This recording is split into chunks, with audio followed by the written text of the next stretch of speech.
Clicks making a good showing on the Resto Shaman, even though he will likely be playing Enhance for progression. And Soda on the Shadow Priest playing Holy instead. Yeah, and not too much to do, really, on this boss after you get through these blades. Obviously, we'll go into the intermission as well, but with the nether rifts being put in good positions, people shouldn't be dragged in.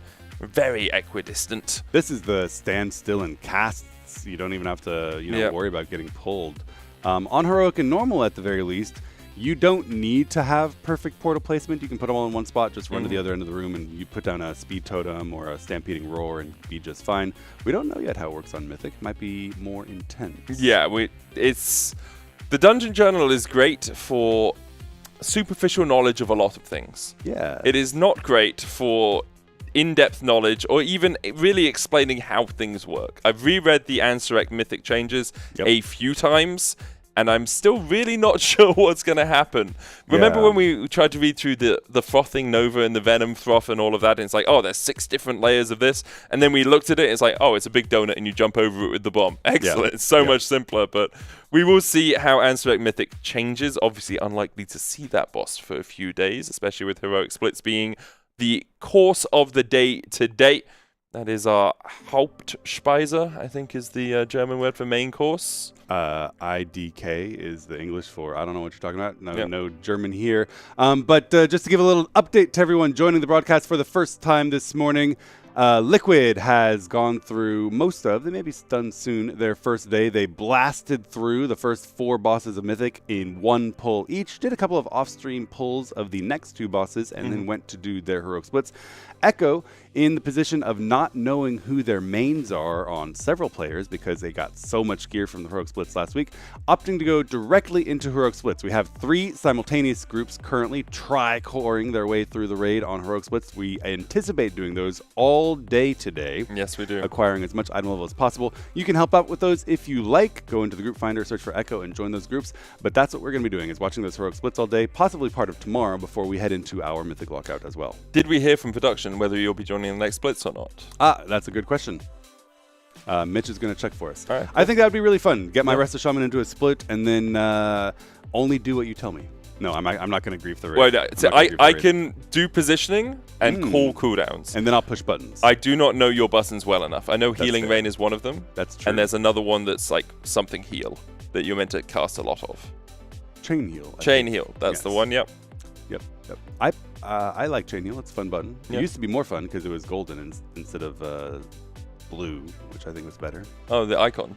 No, the actual spell. Oh, interesting. When Chain Heal was introduced long time ago, it was an extraordinarily powerful heal that only Horde had access to because Shamans were only Horde for a while in the beginning of WoW.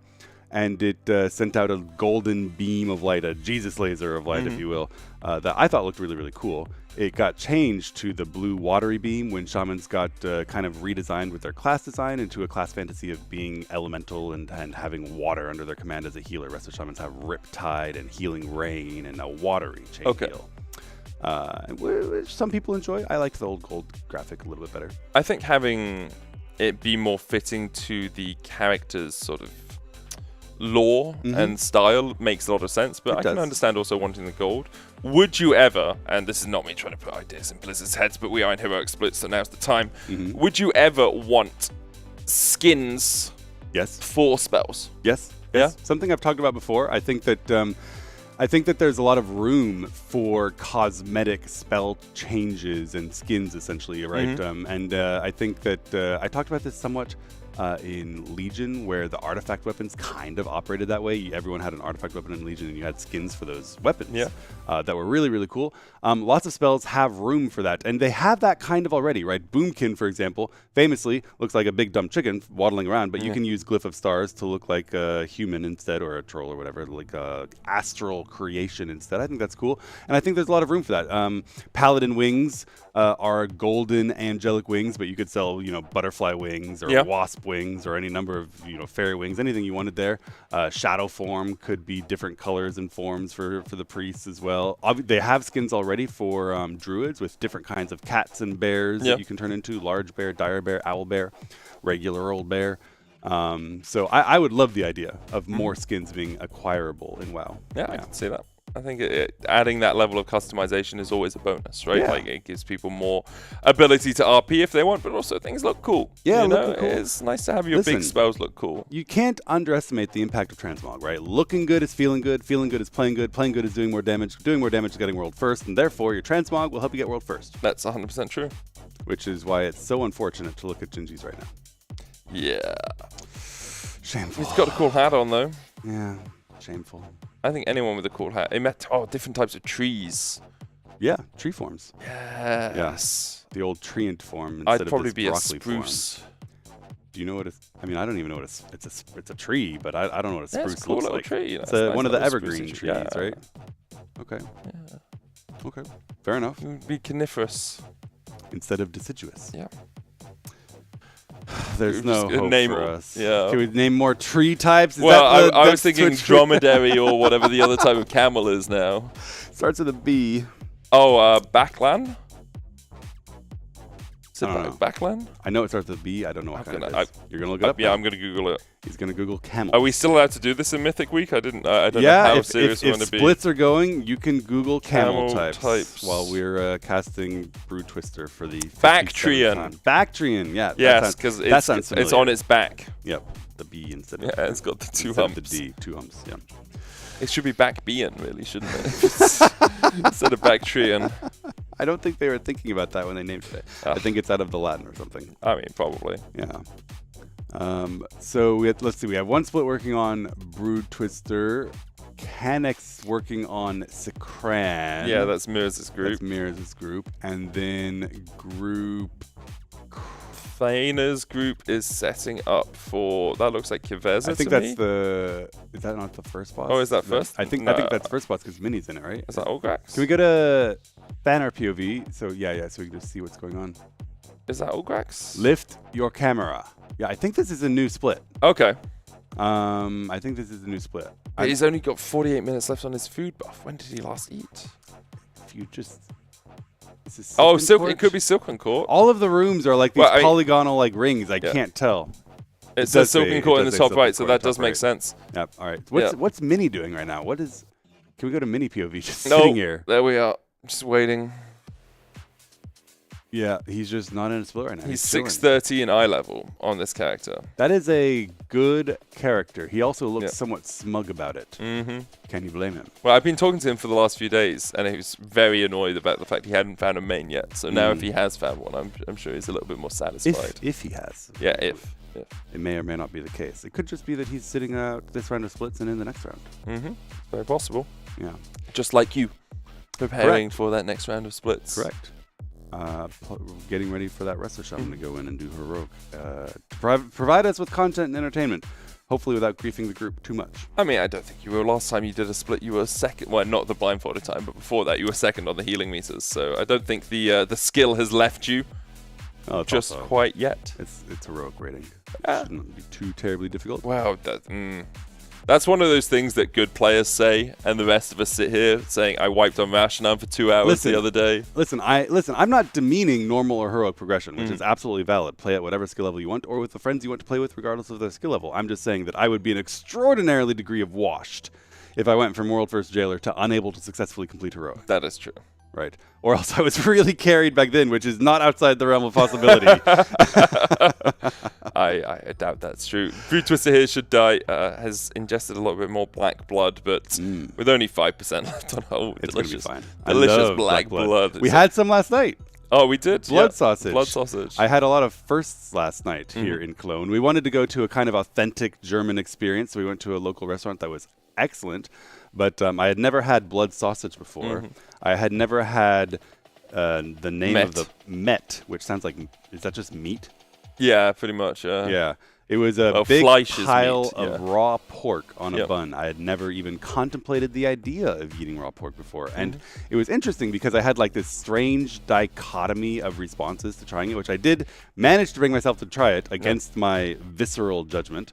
And I had two responses, one of which was, it tasted good. My mouth was telling me this is good food. while some part of my stomach and/or brain was saying, "You're eating raw pork! Stop right now! This is terrible!" Right? That visceral, unreasoning response from childhood training and acclimatization or whatever. I mean, it's definitely something we're trained into from childhood. Exactly. It's like don't eat raw pork, right? Exactly. There's no rational worms reason. and such in there, but yeah, I think the first time with mess is always an experience. After that, I like it. It's not something I'd eat every day, but I do like a little metagill, a little hedgehog made of raw meat. You stick some onions into it. So make it look all pretty. Yeah, like a little hedgehog. It's very tasty. Hedgehogs are cute. Mm-hmm. Yeah. Also spiky. That's true. Yeah. A little bit like you, kind and soft on the inside, but the outer shell a little spiky. I think from you time found to time. I'm kind of soft on the outside too. Oh, don't say that. But and then we had that pork knuckle, which was excellent. It was overall a very fun experience. Last night here in Cologne. Yeah, had some Kolsch as well. Kolsch, which comes out in those very small glasses. Yeah, they're shot glasses of beer. Yeah, 200 mils, right? So for us, a shot. For Jordan, that's a whole day's worth of liquid. Let's just say not American size. Let's put it that way. Very true. Although the servings were. Yes. They brought out chest-sized platters of food. It was phenomenal. Anyway, we had a really good time last night. Some pictures out there on Twitter. Check out anyone's of the Twitter if you want to see the casters and crew enjoying the Cologne restaurant. As we continue working our way through splits. If you're not sure what's going on, we are doing 3 rounds of splits right now, several splits throughout the course of the day, acquiring vast quantities of gear to boost our item level several more points. It'll be very interesting to see. Liquid went in and did 4 bosses at 614 item level after those 3. That's the item level with which they killed the 4th boss. They're now doing heroic splits, so we don't know what their item level is either after they complete the heroic splits. It's always fun and informative after all splits are done and boss and guilds are actually working on real progression bosses, what the item level is. Last year, item level was virtually identical. Yeah, it's like 0.1 difference between the two, basically identical, which suggests that they had equal preparation and equal luck doing their splits. Sometimes those splits are done differently, but they turned out the same. We'll have to wait and see tomorrow or the next day when they start working on real progression bosses if their varying approaches to split strategies have paid off for either guild in terms of actual item level gains. Because sometimes you have a significant item level gap that has a very large impact on the race. Yeah, but sometimes it's also about how your team finds motivation, right? So sometimes a team will want to do, it's like Mythic's out. Let's just get some Mythic bosses down. We'll find joy in that, and then we can reset and go back to heroic splits. And we accept that we want that little moment of the fun part of the raid, and then we'll go back to dealing with the not so fun part of the raid. But for other guilds, it might be, hey, we're in heroic splits. Let's not get to the fun yet. Let's have that wave of momentum when we start doing Mythic and carry that through to bosses 5, 6, 7, 8. And instead, we want to get all the item level we can at the start and sort of deal with the bad part of, heroic and Mythic raiding to start us off. I'm not saying that's exactly what's going through Scripe's mind. I think he just likes having as much eye level and as much information as possible. Yeah. But you have to remember it's a 2-3 week long race. Like, the players' morale, working out how best to motivate the players is incredibly important. Absolutely true. Could not agree more. And I don't know that it's going to be that much of a concern today for Scripe. As you said, he's just trying to get everyone's main chosen and the item level acquired and the raid as powerful as possible before heading into Mythic. Pardon me, but they are certainly looking forward to getting into Mythic. This is just one of the necessary chores they have to get through first. It is. We got the few coughs coming out from my co-caster there. Let's just get those lungs cleared out. Get yourself a little bit of water on board as well. Indeed, sir. Not too much complicated here with Rashan, as you see the waves of toxin going out to the sides. Now, we'll get a bit of raid damage from those AoEs, and don't have to worry about too much, really. The big things you need to work on are the interrupts when Rashan moves over to one of these other platforms. You need to get one off, and then Rashan will jump up, go to the next platform as well. Already at 22.5%. I wonder if we'll see a kill before Rashan decides to jump away from here. After this, we have the soak. We'll land, put some swirlies down, and then... Oh, we did get the interrupt off. Okay, cool. On the acidic eruption. Everyone gets knocked back. The soak comes in. You want to soak this with as many people as possible. On Mythic, you have to soak it with at least 4. There is a strategy to say just a couple of people soak it. You get yeeted off the edge. We can still kill the boss with that. But on Mythic, you need to make sure you have at least 4 people in there. Otherwise, everyone is going to die. Yes, we have a winner of our scimitar. The Corsair mouse has been won by King Bloody 96. Congratulations, King Bloody 96. Make sure that you have your DMs open so that someone can get in touch with you and find out how to send you your Roger loot. Unless, perchance, you can trade. Do you need? Can we acquire that? Do you need? Can you trade that? I would like that loot. Yep. It's got haste on it. It's very important That's true. for me, yeah. Also, accuracy and all kinds of other stats that improve your gameplay. So this boss will have a couple of significant changes on Mythic. Obviously, not so much as to present a significant challenge to Liquid, who one-shot the boss, but they did have some deaths to it because there are some dangerous Mythic changes. Once you get webbed, you need to make sure you remain spread out because you will explode. There's an additional mechanic to dodge with lines of webs being fired out. And as you said, at least a certain threshold of players must soak it, although that's not a problem. Typically, you just have everyone soak anyway. Then the final change, and the one that could cause a wipe if a team is arrogant or insufficiently prepared, is you have to land the kick because she will, every time she casts, she will buff herself and do 50% more damage with subsequent casts, which will quickly escalate and wipe you if you do not land your kick sufficiently quickly. Yeah, but I don't really see that being a problem. Like, it's a kick every... You would have to mess up. Bad. Every 20% of the boss bar, someone is going to have a kick. And you just have to get 2 of them through. Right, there's Rashan falling.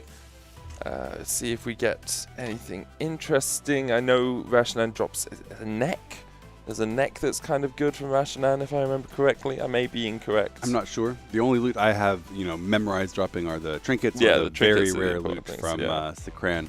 The very, very rare necklace from Sakran and the very, very rare ring. Maybe it's Sakran that drops the neck. If you're thinking about the rare neck, it's Sakran. Yeah, I am. Yeah, the Sakran necklace is very, very interesting.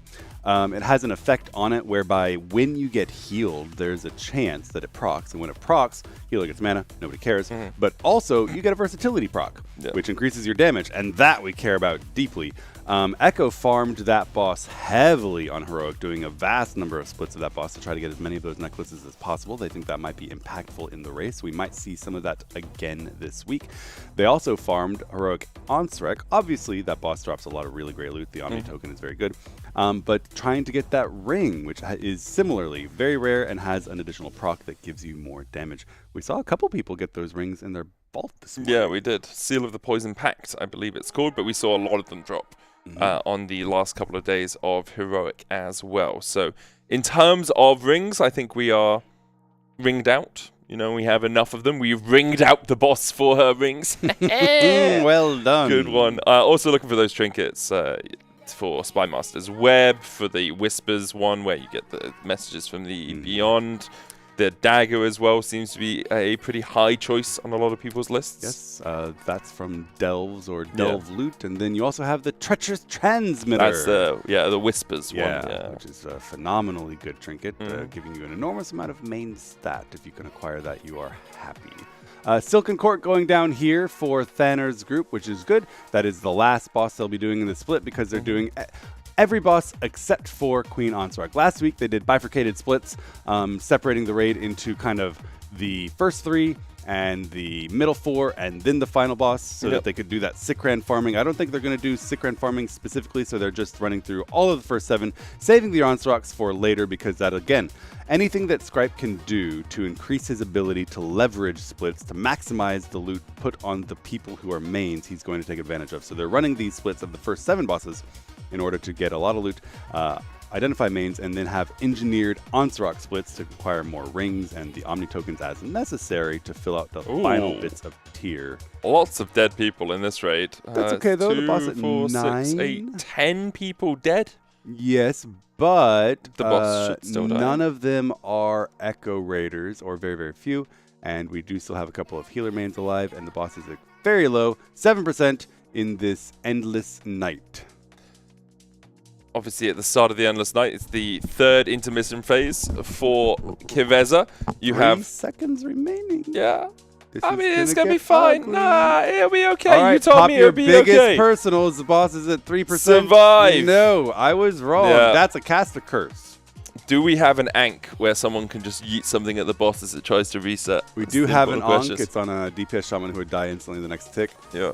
Walllife doing its best to stay alive, but unable to do it. Off-tanking on that Prot Warrior. Unfortunately, we've seen a lot of Princess wipes today. I think at this point, every group has wiped to her at least once. And so. she's just a damage check, and as you say, we're splitting out a lot of the Echo Raiders, so it's not surprising that can be a couple of teething issues from time to time when you're running through all these splits. True, although not ideal. It is Mythic Week. Mythic is available. You want to get through these splits as quickly and expeditiously as possible. There's a couple of balancing considerations. If you stacked these raids with nothing but Echo Raiders, you would not wipe and you get through them very fast, but you would get less loot. Yep. If you stacked them with, 1 or 2 raiders per group and ran 5 at once and 28 helpers, you get way more loot. You would. But your wipe chances would go up considerably and you'd spend more time acquiring it. So Scripe playing that balancing game, how weak can he make the groups by adding more helpers to acquire the most possible loot without wasting too much time? And that's a difficult balance. Scripe typically, along with the Echo team, erring on the side of more loot is better even if it takes more time. We can always catch up by yoinking strats and blasting through the same bosses that NA blasted through. And once having caught up, extra loot, extra item level may be determinative of the race. Yeah, but there is always the risk that Liquid come back on tomorrow and are strong enough to clear a couple of bosses. And then you're looking at, well, we haven't done a single Mythic. Wake up in the morning, they're at 6 of 8.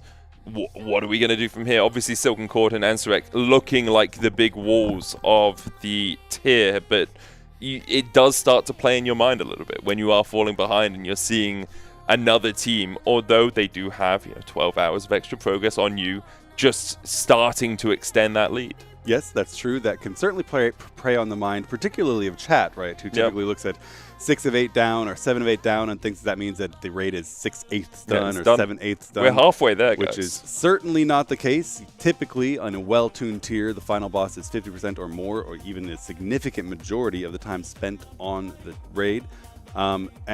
These players in Echo are pros. They've played from behind for a very, very long time. They won't allow their mental to be diminished or impacted by being 4, 5, 6, 7 bosses behind.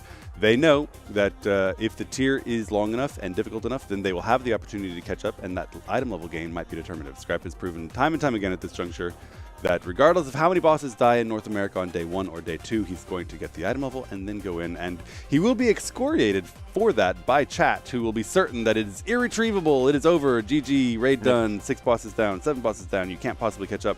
But it's happened in the past that they have caught up. There have been several tiers where every single boss dies day 1. It happened in Antorus. It happened in Battle for Dazar Lore.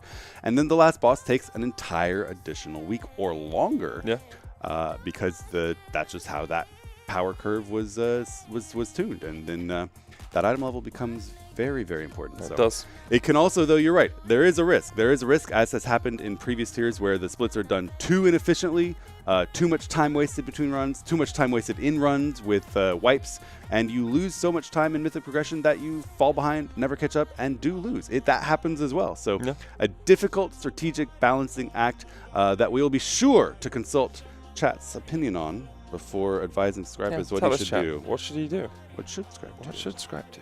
Chat knows. We have the most sophisticated, intelligent, and game-intensive chat on the planet. Oh, do we? We do. I thought that was in League of Legends streams. No. It's here? Our chat here in Echo is the most first? sophisticated, intelligent, and brilliant gamers on the planet. All of them with 3,000 rating day 1? Pat yourselves on the back, chat. Sure. And also pat yourself on the back for the phenomenal $3,273 raised for Games for Love. You guys have done a wonderful job of raising money for that charity, which does some great work. Yeah, it's been incredible so far. I'm looking forward to listening to the low-wave music beats that we are going to get, the meme song. I can't wait. That we hit 3,000. At 4,000, we have you having a makeup makeover. It's about time. Yeah, I didn't want to say anything, but that beard's got to go. That's not happening. It's got to go. Not happening. Just cut it off. No, it's can't do too that. Magnificent.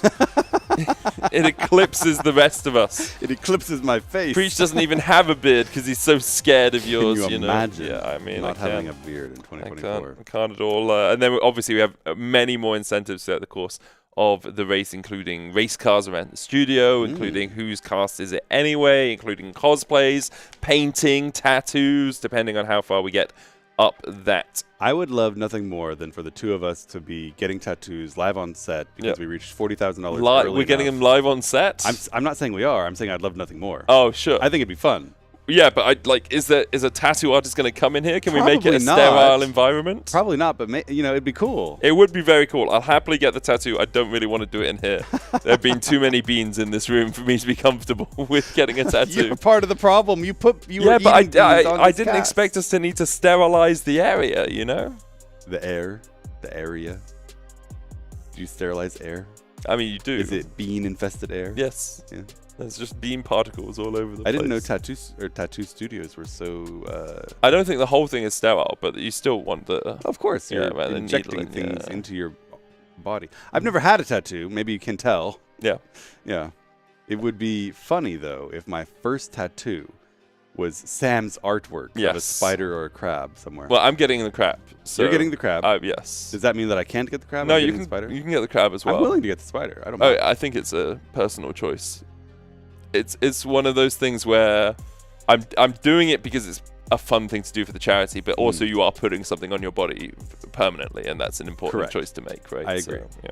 That's why I'll be placing mine somewhere invisible. On your butt. On my butt. On the butt. Right above, in the small of the back. That's a traditional tattoo location. Yeah, I hear that's a great spot. That's a traditional tattoo location that I could indulge in. Imagine a little spider peeking out as I bend over. Have I caught you in my web? Yeah, so I think you were saying you were going to do a nautical-themed sleeve. Yeah, my hope is to slowly build up a sleeve on this arm, and I think a little... Thank you, production! I think a little crab would be a good start to that. So. Yeah, that sounds cute. Yeah. Yeah, I'll get the spider. I'm not sure where to put it. Maybe on my shoulder blade or... Yeah, I think... so anything with bone hurts quite a lot. So this part of this tattoo hurt a lot, and then it goes onto my spine as well. That hurt quite a lot. Their spaces... You don't want too much loose, skin, but you also want a little bit of comfort.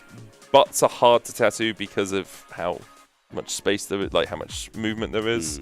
Forearms tend to be good, but that is very obvious. Deltoid, you could get a delt.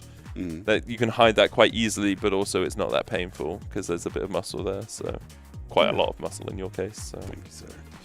Yeah, I do think we are getting through quite a few of these splits. Did you hear anything back from production about whether they need the shaman? Yes.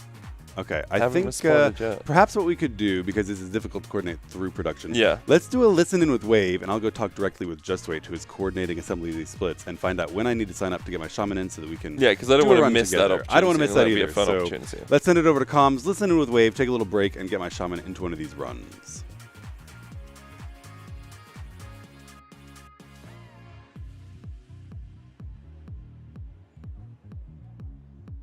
Oh.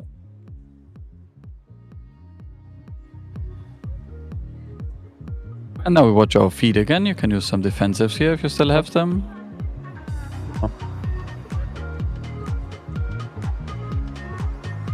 And then only the blue marker is gonna break an egg. Coming up very soon. The other ones, make sure to not break an egg. So just don't stand close to them. Blue, you will be breaking next to the boss. Good guess, yeah, you can go next to the boss. Everyone else, don't break one. Perfect. Amazing.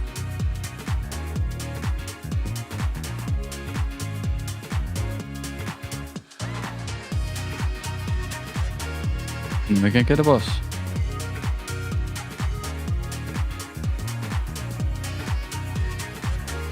Oh, bro, I knew that. I was calling the rest of the healers. The rest is the random healer. Yeah, we should have, I guess. I'm the only one who's spelling on it. I just spelled 3. We checked the dispels after this fight. I think I have quite many dispels. Yeah, but there was 3 dispels in one wave, isn't it? Checking dispels. I did not dispel in that fight, man. Dispel healing. I even used a master spell on some guy because he was melee and sending Actually, the rest help us as well. I don't know if someone is doing it. Man, what the f? Delos is doing it. Code. What the f? Man, what the f?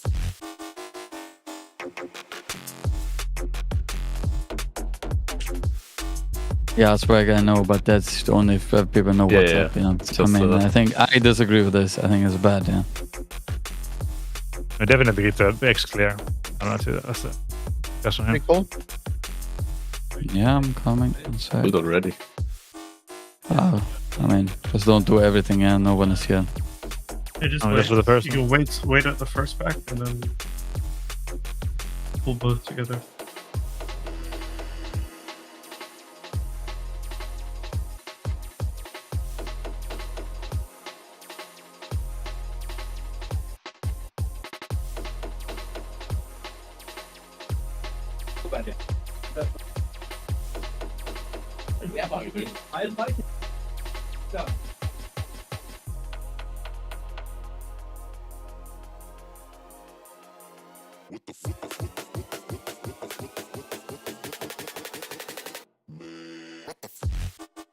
I don't know what the fear game from last time, but I'm not gonna stop it. I never got fear before on this rush. It's the Whisperer, I think. Yeah, that's Yeah, after this. for the channel.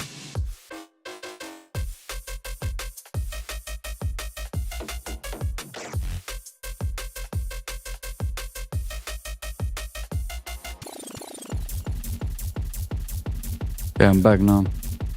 Huh? Quick RL gank.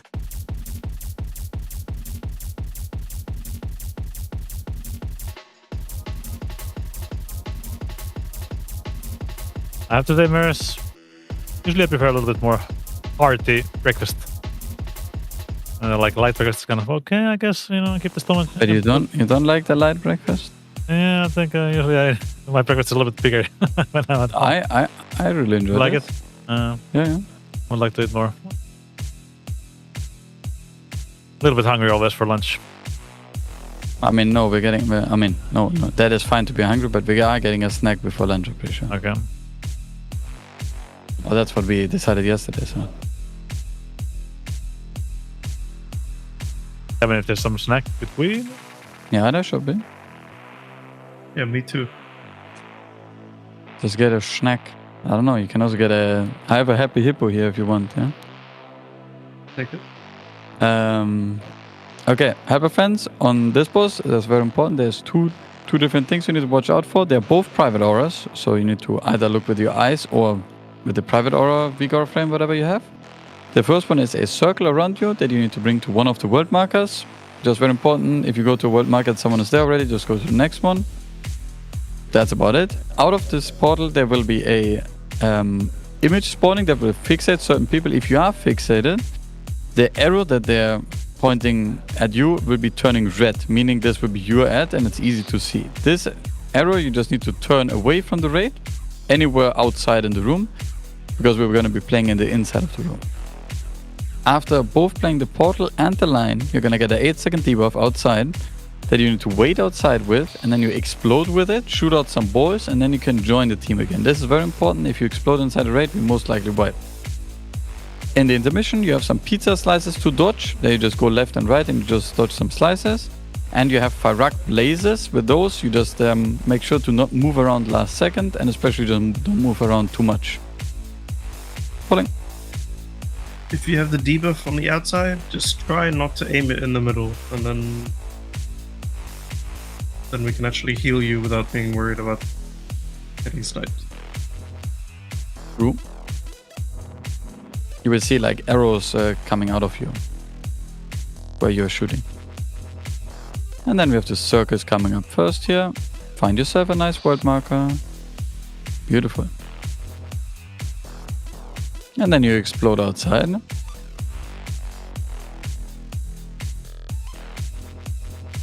Watch out, the rift is quite close. Don't touch the rift, guys, you will die. And then we have the lines coming up here. Look for the red one and aim it out if you have the debuff. Beautiful. Just like that. Now you stay outside and explode outside. One is inside the melee. Make sure to move out. Good. Then we're gonna get sucked a little bit to our back.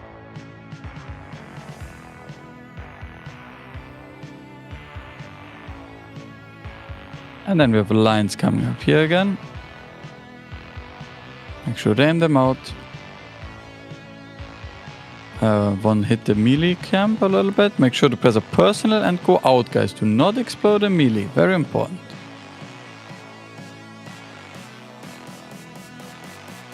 Okay, there's a portal in melee as well. You need to watch out. Don't get sucked into it. Walk against it.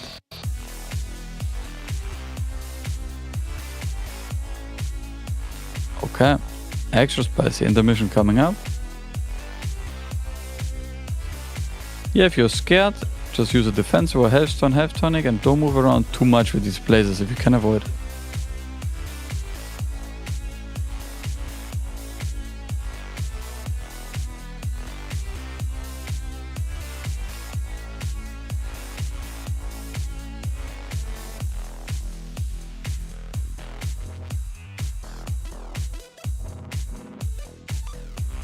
Yeah.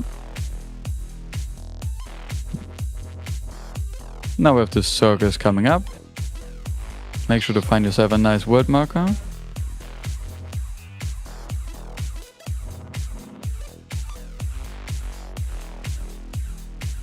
Very nice. Now you stay outside and explode outside.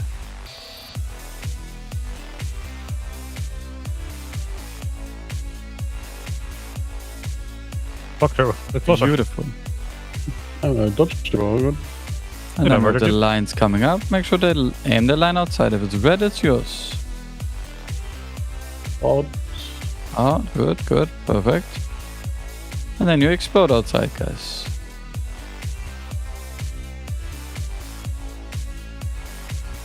We're gonna get sucked a little bit towards our back here. Not too much though.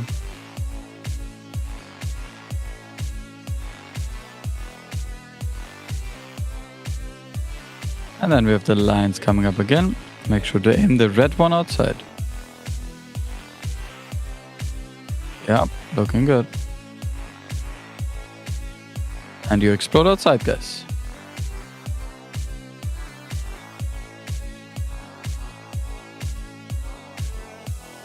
Again getting... no, it's fine.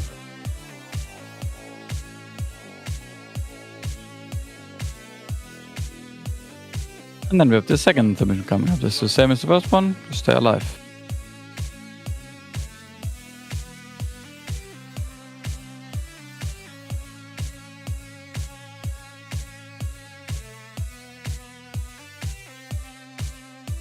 Actually use defensive if you're dying.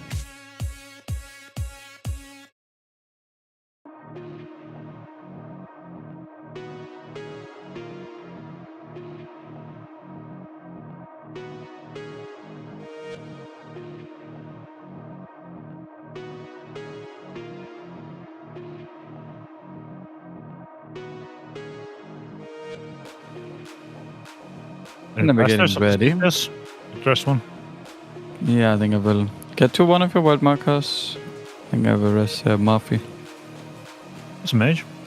Yeah. Then you stay outside and you explode outside.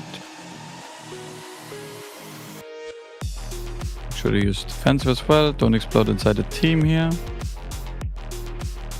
Okay. And then we have the lines. Red lines going out. Make sure to go out if you have a debuff. And the line, look at it. One is in melee, going through melee. Ooh. Yeah, you're popping All using cooldowns right now. everyone using all defensives, and then you explode outside, guys. Not explode inside the raid. Okay, we live. There will be a heavy suck to the left. Do not get sucked into it.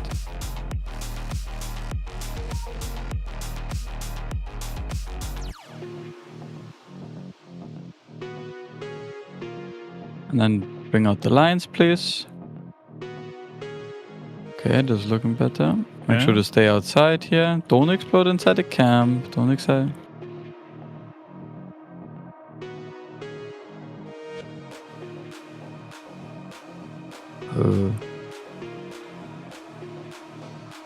That's not good. I mean, I think it's just AFF, guys, yeah. Yep. Just run. No, there's no portal anymore. Just stack up in the intermission. We go again. And, 2 lines in a row. Go to the red. Yeah. Hey guys, please make sure if you have a red line, if you see a red line anywhere in the room, it's yours. It's only red if it's on you. You just get a little sound and stuff that you get getting targeted, and then you look around for a red line. And Don't release, by the way. yeah, I just You can master us.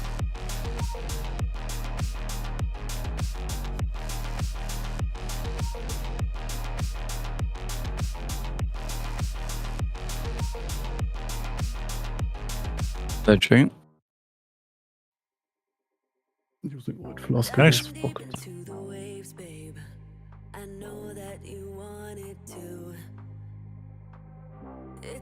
Let's get it. who knows? Oh, good one.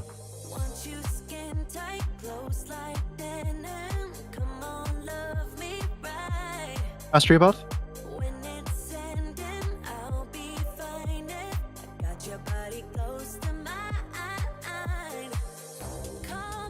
And then we go out with the circus coming up here.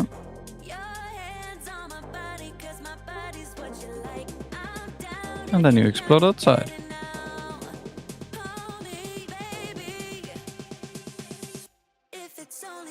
Getting sucked a little bit towards our back. Not too bad though.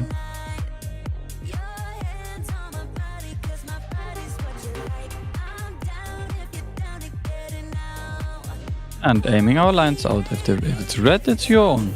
Make sure to bring it out. Very good. Then you explode outside, guys.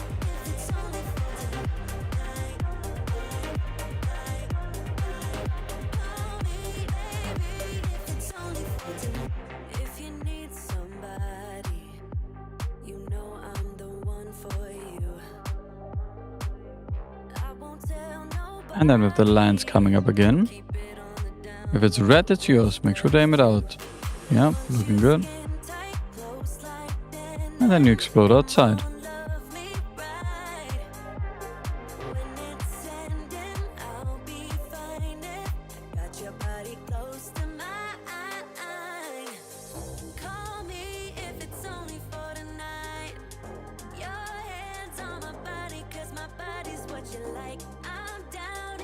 And then we're going into the mission.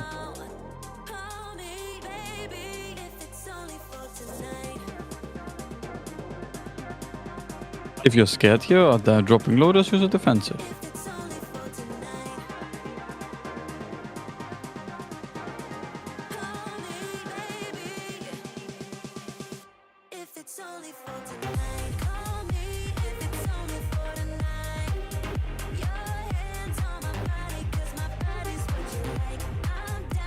Very nice.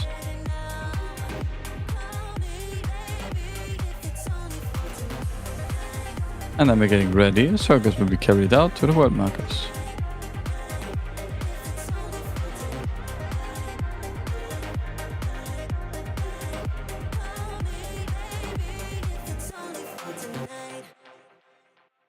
And then you explode outside, guys.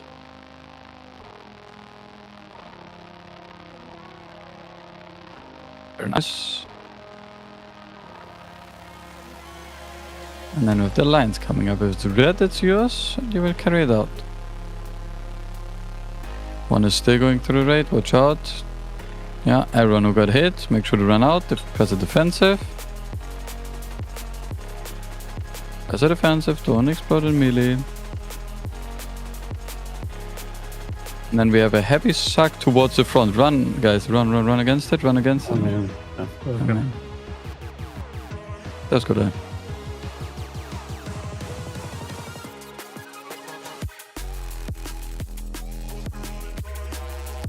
No stun on release.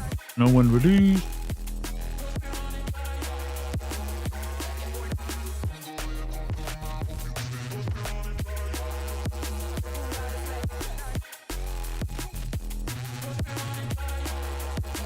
Because if you have if you're hit by a charge or whatever, if you have green span, a dot that shoots out the orbs, you are in danger. So consider a personal.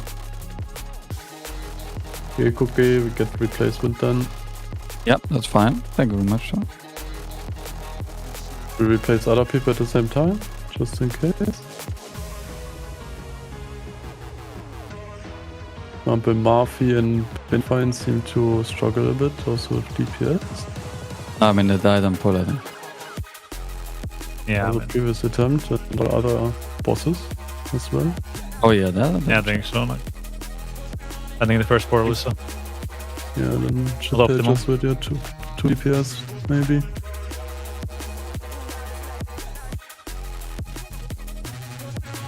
I just run at the same time, shouldn't extra time, I think. Maybe.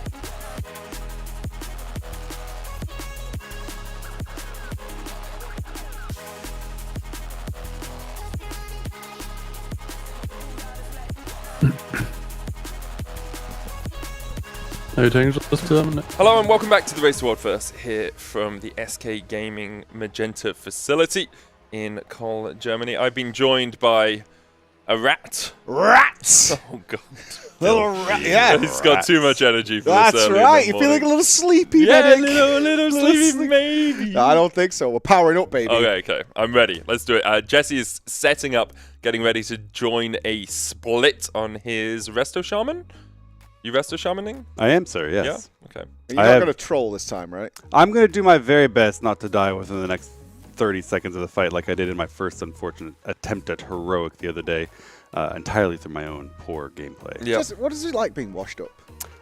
It feels. You would old. know. Well, I'm clean at this point. you're I so was washed you're up clean. and now I'm fresh. Okay. Yeah, but Jesse is, of course, devolving Mm-hmm. in a sad way. It's true. It's unfortunate to see, and it feels worse to live. That is a dark mirror you look into every single morning. I avoid the mirror. It's too depressing. Staring back at myself. But now that I'm not blindfolded, I expect I'll be able to make my way through the raid relatively hazard-free. That's good. So, why are Echo considerably worse than Liquid? Talk to me, Goose. Yeah, I mean, the big problem for Echo is that they know they're not good enough to kill Mythic bosses yet. I think Scribe hasn't actually looked up the research to see what the Mythic phases do. And overall, my question for Echo has to be, how far ahead can Liquid get? Because they're already 50% of the way through the raid, which, as we know, mathematically means they're 50% of the way towards completion. That does mean... So, approximately halfway done. Yeah. Yeah. It's going to be a 2-day raid. I do like we've already had some strategy changes day one of what is happening here. And did Liquid see something? Because they obviously had a little cheeky pull of what was there.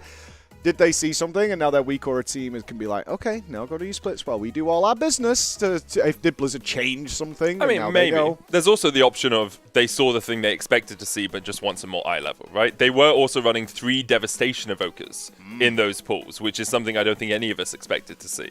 No. I mean, they're probably preparing for those evokers to switch over to different specs or whatever, but we want to make sure they get their loots from there. But an interesting play. I like it, because if they did see some changes that Blizzard's made since the PTR, now they're aware of it and can start working on strategies while the team goes. So you're saying you don't like what Scripe's doing? It's pros and cons to both. Well, you explicitly said that you liked what Liquid were doing, which, as we know on the internet, means you hate every other option. Well, yeah. Cool. Pretty much, yeah. Screw you, Scribe. I know the players hate it. Like, there's always pros and cons to both. The other side of it is you go Mythic, and then you have to come out of Mythic mode. Even though it's one-shots, right? But you are in Mythic. You're there. You're set up and ready to go. And then you've got to stop and then restart back into Mythic. I think that it was probably very tempting to potentially go straight into Mythic this morning, and maybe they would have if it weren't for the fact that the way this expansion released, they had leveled more characters than ever before. Heroic Week gave them opportunity to gear more characters than ever before, and I think a significant portion of the players in Echo just don't have a main yet, and it would of course be ludicrous to go and kill 4 Mythic bosses on characters that might not actually be your main. That would have forced them to choose mains, where in fact we saw them opening the Great Vaults, not even looting the Great Vaults because they're still picking through. If I get a split on this character, then I can take this ring instead of this tier, and then suddenly I've got a new potential main that I didn't otherwise have because it's the Antics ring. I think coming out of these splits, they'll have mains picked, and then they'll go Mythic. But before then, they just weren't ready. Is there ever a risk of analysis paralysis because you have so many characters where it's like, well, this could be my main, but this could have 1 extra item level. However, it doesn't have BIS stats in all of the positions, right? There's the joy of having lots of options, but there's also the negative of we have so many options that actually it takes us an extra hour, 2 hours to fully do the analysis of what would be the best in slot. Oh, yeah, 100%. I mean, I'm just so smart.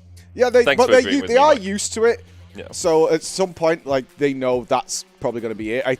At this point, there's likely 1 or 2, right? Like we said yesterday, we did see. I mean, it was friendly, but Perfecto and Kush were like arguing over who was definitely going to be a rogue. Did you see them with their great vaults this morning? No. Kush's great vaults, I think, were much better because sorry, Perfecto's Perfecto's were. great vaults Because were Perfecto better. was looking over at Kush and just like, hey. Yeah. Kush is screwed. This was the argument. So the last couple of races, Perfecto has been benched because Kush just got so much luckier on his character, and there was only space for 1 rogue, and so Perfecto would sit there like, dude, and Kush just got like full bis all the way through, and just that whoever had they're both so incredibly good. Yeah. Who has the better gear, right? That's what Scripe's looking at. It's like, you got better gear, you're going, and Perfecto this time has way better gear than Kush. So that's why Perfecto was grinning from ear to ear. And also, we need the Greek representation. With Roger being outside, if we don't have one Greek, we're not going to win.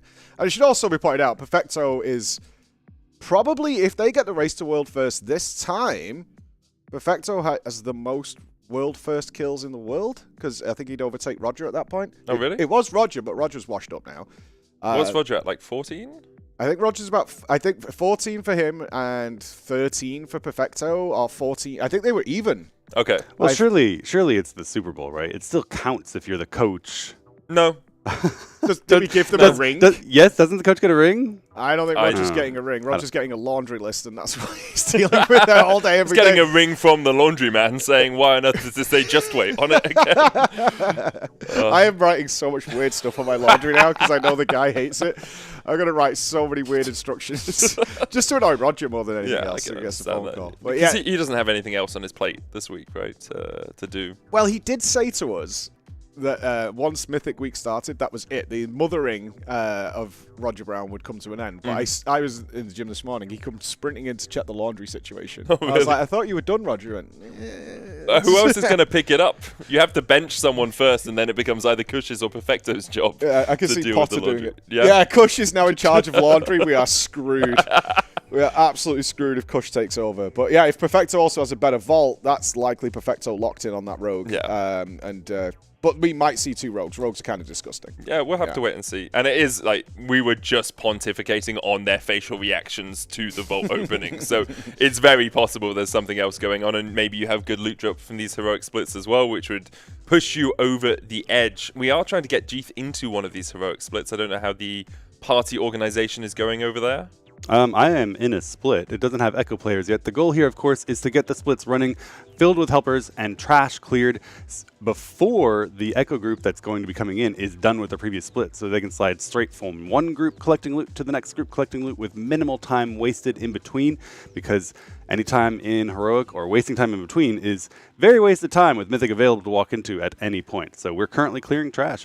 Interestingly, we're in a lockout with the first 2 bosses dead. We are starting directly from Sekran, so omitting the first 2 that don't drop the tier and don't have that very rare necklace drop. Because we have been doing all the bosses so far on splits with all of the Echo players, so getting a little bit further into the raid does mean the splits will be quicker, and perhaps just means that we don't really want anything to drop from those first 2 anymore. There's nothing valuable enough for our raiders to pick up. We do also have our overlay working now. It's beautiful. It is very pretty. Do you want to walk us through it? Yeah, sure. I mean, this is something we've wanted as casters for ages, because World of Warcraft, notorious for everybody having a different interface. So even though it's better for you guys, it's honestly something we've requested, because they'll swap to a different POV. It's the best POV to see what's going on, but they have combat res up somewhere else. If they're like a rogue, they don't even have raid frames on, because they couldn't care less if somebody dies. They just have a damage meter taking over. And we're looking for crucial information. So now, this is built. It is absolutely clean. That means no matter who we swap to, you will be able to instantly gauge what's going on. So you can see this one at the bottom of the screen. It shows the health, and it's live. It's updating as the boss's HP is going down. We've got the energy bar down at the bottom as well. Most of the things here in this raid can be done without add-ons, which I know some people are not really getting, but for sure you can, because it's a lot of it is based on energy bars and things that are happening in this raid, so you can see that energy bar. But not only that, we can see where the bloodlust has been used. We can see combat res timers. Have they got one available right now? No. How long combat's been going on, so we know when they're going to get their next one. And the best percentage, which is obviously what they've done and with how many wipes they've had, things like that. So you'll be able to look in at a glance. So if you're like, I don't know this guy, I don't know Hopeful's UI, where does he keep this information? In fact, I'm looking now. His combat res timer is just above his damage meter, and it just says CR0. But that's something we're used to now after years of like scan the screen. Where is that information so we can get it done? And now it's all just live updating. Regardless of who we cut to, you'll get that information. Yeah, and that's very helpful for me as well because I'm not used to it. Yeah. I'm used to things being in very specific spots on the screen. Hopeful, very happy. His new Great Vault slots have opened up. If we do go to the second reset, of course, we will be going back through this process next Wednesday morning.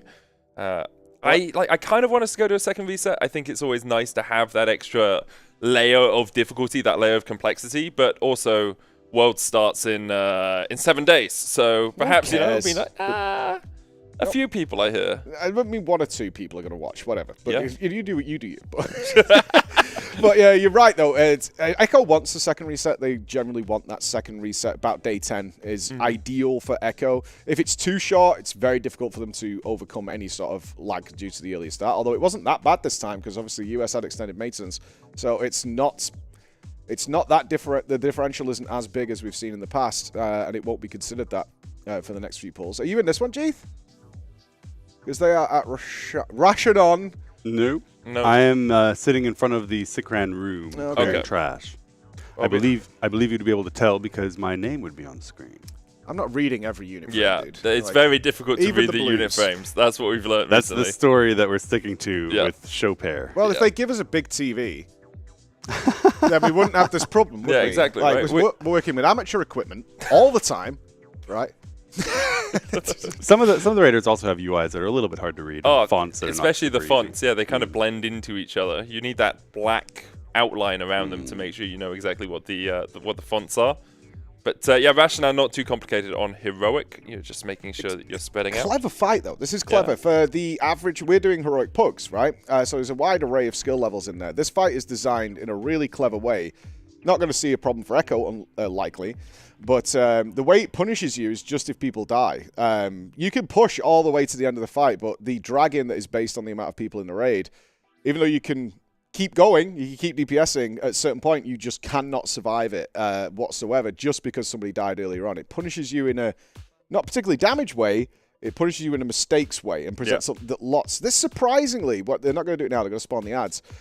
When he runs, it's an enormous amount of damage on the raid, which we weren't prepared for when we did this last week. Like say, viewer pug.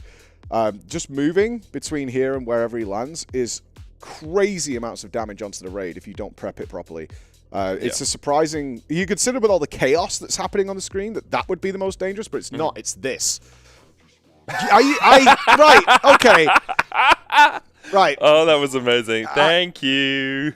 This is the attitude that I to deal with. Did you deal with this? No, they love me. No, okay. All right. Well, let's just pour drinks all over this stream deck. The thing about the damage on the raid is obviously you have the puddles down on the ground and they do a huge amount of tick damage, as you say. You can just walk around them, though. And I don't know if perhaps you hadn't noticed that strategy when you were playing the raid. Explain it to me, Yeah, Medic. you just What walk happens? around the puddles and you don't actually get hit with any of the damage. Oh, that's not what gets you. There's a lot of other damage that's going on in that phase. The puddles aren't even that bad. You can skip through them. I think they're more of they're almost like bait. Like they will hurt, but nowhere near as bad as There's going to be so many people standing in those puddles now that you've told them that. And That's what I said, going to right? wipe the raids. Yeah, I legitimately said, look, go and stand in them. Just stand in the slash puddles. dance, They're just emote. bait, you know? Actually, you get healed. Yeah, That's why it's green, because they're a it damage tops buff. your health up. Yeah, messing around with them isn't too... You can run straight through them and be kind of okay. Yeah. As long as you're not a flimsy loser class, you're going to be okay. And there's a lot of fun to be had here. Honestly, the best part about this fight, though, from a player standpoint, is people trying to figure out the lines. Yes. Even though it's in the dungeon, and Blizzard is clever, they've put it in the dungeon. You have practice with it. It's on the Dawnbreaker dungeon, but you still see people cross over, and you have to stand still. And I was raid leading, and I'm like, no, and then they separate out again. You're like, okay, Yes, thank God. Thank you. But if someone gets confused and they keep running to the side, you're like, oh no. I actually think that mechanic is easier on Mythic, because it targets 3 people, but all of the lines are in different directions. Yep. So you don't just have these 2 vertical lines. Instead, you have 2 that are on a diagonal and 1 that's going vertically down, horizontally down. It makes it a lot easier to not overlap and then be wondering which side your wave is going to come out from. Obviously, the rest of the fight a bit more difficult on Mythic. Yeah. But Nothing the guys are going to contend with. This this is a one-puller. It's a one-banger. Yeah. This is where we see the silly wipe happen, because we have seen in the past the earlier bosses, Echo almost doesn't read the mythic mechanic, and they don't even know what the boss does. They're in a little bit of an awkward spot here because of where the pools have landed. There is some RNG elements. I was told those were bait.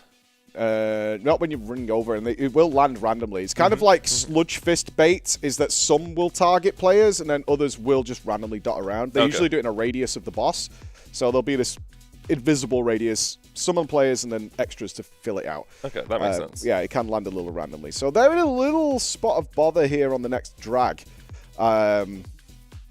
With 30 man, this amount of people can be a bit of a questionable play as to what you want to do. The way I got around this, because this was very familiar to our first kill, I just sent the healers in and we saluted them as they worthily sacrificed their souls so the DPS could stay alive and kill it. But the energy bar is still a ways off. 7%? We might have the takeoff. Is this boss still bugged? Do we know if they fixed it? It is a bug. I don't know what the bug was. Oh, you don't know the bug. So it happened to us. Is if Rashan takes off and he dies in the air, he lives infinitely. You can't kill him. Oh, really? Yeah. It's really frustrating. He'll just land on 0.1% HP and he'll just laugh at you. And they did fix that. Oh, thank God, because it was really annoying. Yeah, I can see how that would be slightly frustrating. Just pounding down on this unkillable bug. I do think they'll survive this. It's acidic eruption. There's the interrupt. From nice memes. Yeah, here's the next one. They're going to just sack some people. They're going to send randos into this, I think. We'll see. I don't think they're going to do a group soak. I wonder what they'll do. They'll know the math on it. I don't know the exact math of what's needed to survive this, because you can cheese it by being a little bit at the furthest part. They are sending everyone in. Yeah. Back of the pool. Does it die before the soak comes out? Yeah, there it is. Yeah, that's why, because there's a bare minimum of people need to be in it so it doesn't insta-wipe you. Send the healers. Walk the green mile, boys. Goodbye. Oh, look at Perfecto. Kush, I just got 2 more items, Kush. It was the best day ever. You won't believe it, Kush. Look how good my character is. Have you seen it? Let me send me my armory. Watch, I'm going to screenshot it for you now, dude. I think Kush is just like, oh, please shut up. Yeah, that's really great news, that Perfecto. That's really good. I'm so glad the raid is going to do really well. And this Perfecto, nice memes, he keeps fucking coming to me with his fucking character. I don't give a shit, right? Oh, I've got a nice dagger. Ooh, I'm Perfecto.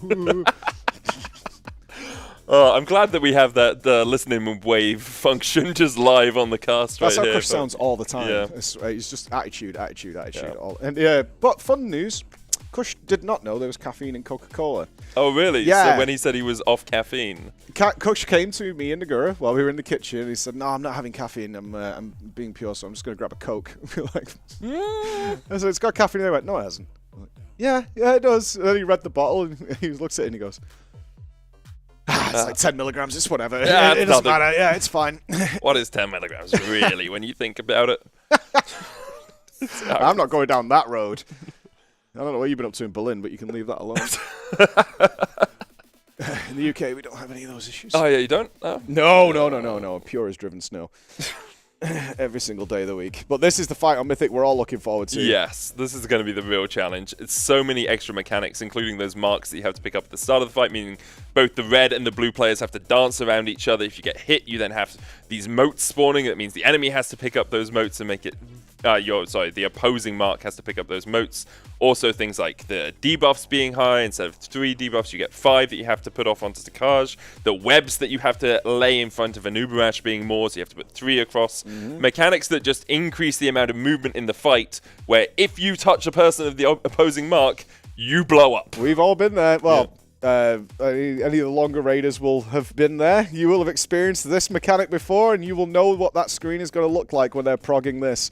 It will just be everybody alive, everybody dead. Everybody alive, everybody dead. And I'm sure Chris is looking forward to putting together a beautiful montage of the exploding raid. Yeah. Oh, nightmares. But having said that, these guys have had a wealth of experience with that exact mechanic in different fights. But now it's in a new and interesting way.